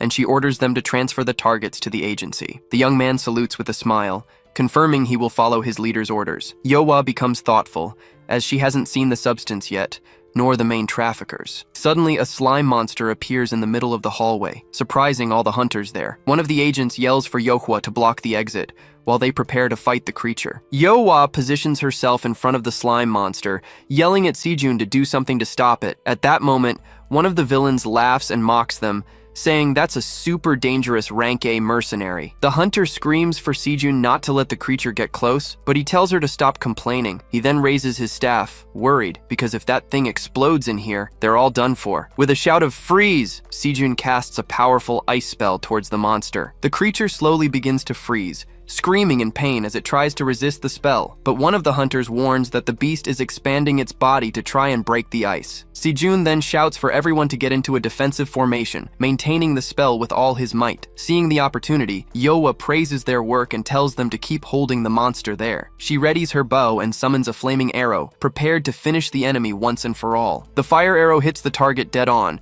causing a massive explosion that lights up the lobby. The villain, who was watching whistles, looking very impressed by the attack power he just saw. From an upper floor, a man comments that he didn't know Korea had such good hunters. It's explained that she is Yohwa Kang, a global rank hunter on the same level as the strongest. The man then asks if the other one is the spy, but he denies it, saying he's there for personal reasons. A long-haired man observes the defeat and wonders if the clown's plan went wrong. The other replies that it was the clown's mistake, and their orders are not to get involved with the agency. The scene changes, and an agent kneels, reporting that he was tracking the clown as instructed. He says the clown is moving the merchandise through a secret passage, which they can use to escape. The long-haired man then announces that their organization, Pandemonium, is out of the case. With that, the orange-haired guy decides to leave, but his boss questions him for abandoning him. Hooded, he looks down and thinks this seems to be the end of the line for the Akai Kitsune gang. The villains are terrified, having realized their enemies are Korea's S-rank hunters. One of them suggests retreating,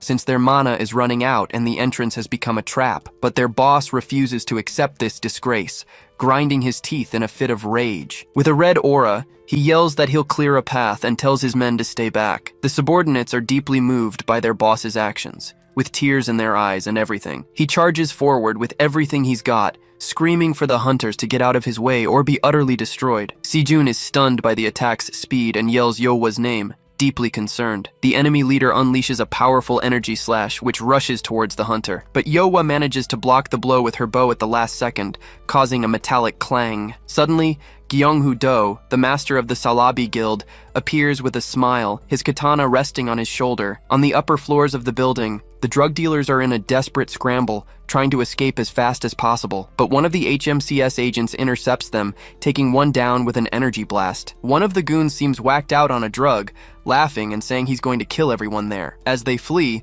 one of them warns the boss that the pigs have already taken over the entire first floor. The boss panics, shouting that at this rate, their only option is to jump from the building. But the drugged-out guy assures him not to worry because he's going to kill them all. He then unleashes a purple energy whip, attacking the hunters in his path. But the hunter team manages to surround him, warning that resistance is useless and he should surrender. One agent comments that they are who he thinks they are, and their leader, Hikari, confirms it with a smile. Soon, we see the criminals subdued on the ground, and we learn they are internationally wanted. Hikari is thrilled, as she didn't expect to catch so many big fish at once. She then gives the order to arrest everyone, and her team moves in to finish the mission. But suddenly, a woman in red appears and blocks their escape with an explosive strike. One of the agency's hunters barely manages to block the attack, shocked by her strength. The woman and her partner tell the criminals to go on ahead, as they'll take care of the hunters. Hikari recognizes the enemy's uniforms, realizing they aren't just some grunts. We are told they are from Blue Guy, an organization led by the underworld kingpin. Seeing the situation,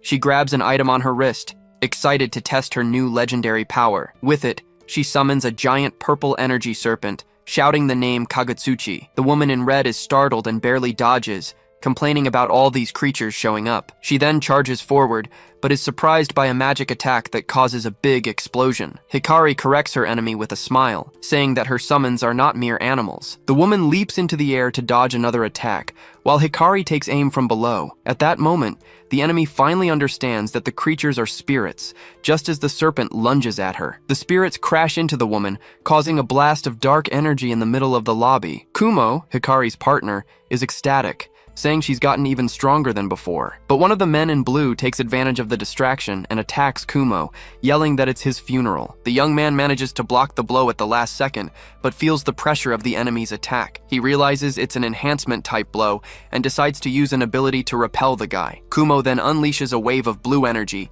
throwing all the enemies away with a single strike. One of the enemies mocks Kumo, calling the guy a rat, which really pisses him off. Meanwhile, the woman in red recovers from the serpent's attack, ready to fight for real. With a red aura, she charges at Hikari with everything she's got, screaming that she's going to kill her. But the leader isn't fazed and unleashes the full power of her spirit, Kagutsuchi, all at once. The energy serpent lunges with full force, trapping the enemy in a powerful grip. The woman curses in pain and anger, as she can't break free from the technique at all. But suddenly, a man in a blue robe, Chiyu, appears and interferes in the fight with his aura. The fighter is relieved and calls him Master Chiyu, as she wasn't expecting his help. Chiyu realizes they are facing more than just a branch of the Hunter Agency. Hikari is shocked to see that he's simply absorbing the power of her spirit, Kagutsuchi. With a smirk, he says he'll return the favor and concentrates the stolen energy in his hand. He then fires a blue energy beam toward Hikari, using her own power against her. The hunter is caught by surprise and realizes he used a rare counter-attack ability. Kumo screams her name in despair, seeing the attack hit her head-on. But before she can fall, Sejun Min appears out of nowhere and catches her,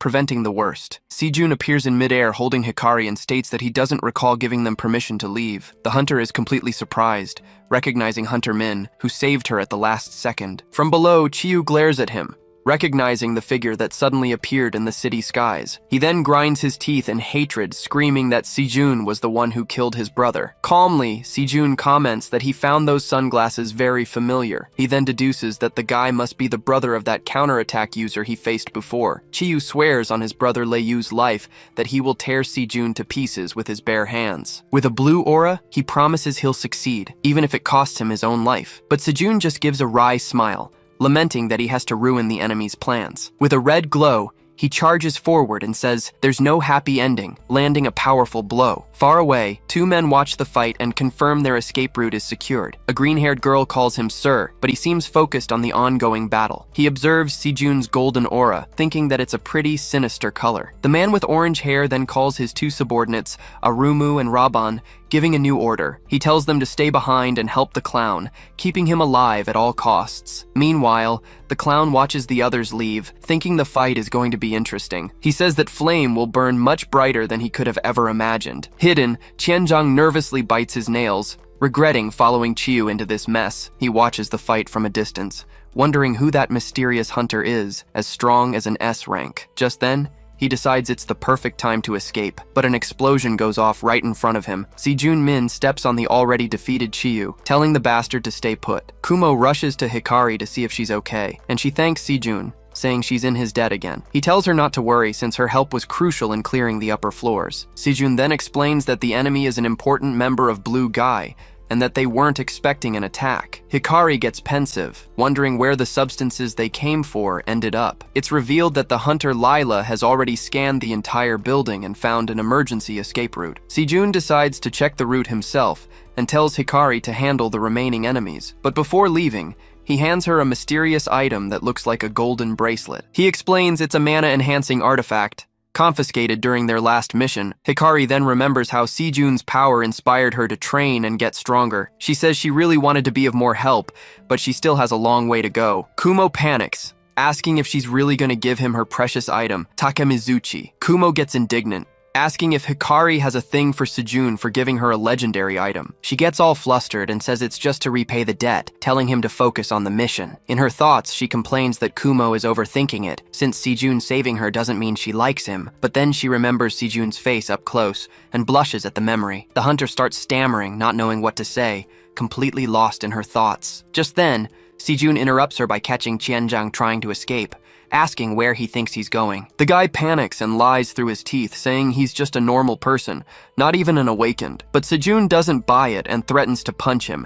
making the man beg for mercy on the spot. He then questions how someone who sold those disgusting drugs is now so afraid to die. With a terrifying glare, Sejun tells him to spill where the rest is if he doesn't want to get beaten. Trembling in fear, the dealer confesses that the main hideout is located in the basement. He explains there's a VIP elevator that leads there and that it's their escape route. Sejun clicks his tongue, fed up with the whole mess and the unexpected turns. He then uses his communicator to call Junggu and give him the new mission coordinates. Sejun and Yohwa run, deciding to leave the lobby to Master Gyeonghu and help the advance team. Arriving in the basement, Yohwa calls out to Sejun, pointing at something very worrying ahead of them. They find the entire advance team on the floor, completely defeated and unconscious. Two new enemies, Arumu and Robin, appear, saying that unfortunately, the path ends here. Sejun tenses up, realizing these two are much stronger than anyone they've faced before. Arumu warns her partner not to let his guard down, as the plan is just to stall until the clown arrives. Sejun grabs his staff, preparing to fight and shouting that the enemy attack is coming. He charges forward with a strike, but Raban easily kicks him away, showing off his strength. Then, Sejun summons a pillar of fire, yelling that he'll burn everything down along with those substances. But Arumu reacts quickly,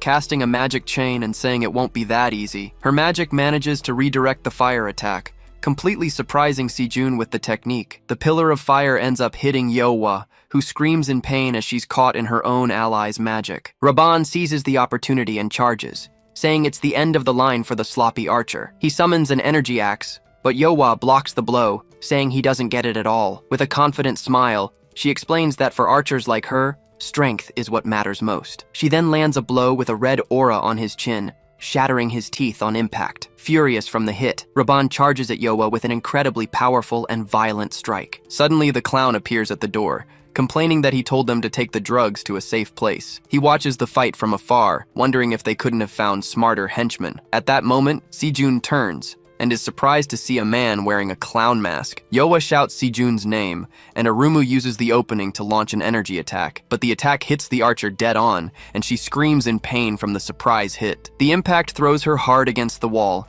with no chance to defend herself. The clown thanks the duo for their help, and tells them to get out of there before they're caught. But out of nowhere, Seo-min appears and asks the clown why he's there alone. The masked man scoffs, saying the blue guy team went down easily, and tells his men to take the cargo. But Seo-min suddenly appears right in front of the door, asking where they think they're going. The trio is completely shocked, as they didn't see where the hunter appeared from so quickly. With a cold gaze, Seo-min tells the trash not to move a single inch, but the clown mocks him, congratulating the hunter on the ambush that ruined his plans. He complains that he spent a fortune on this hideout, and now it's all gone down the drain. Then he asks the hero to just accept the victory and let him leave in peace. With heavy irony, he says the hunter's bosses will surely applaud his great triumph. He also warns that continuing the fight won't help, since his friends are already on the ground. With a dark gaze, Seo-min asks if it was the clown who did that to them. Raban gets angry, saying they've already wasted too much time and won't stand around talking. With a shout of "Die!" he leaps to attack,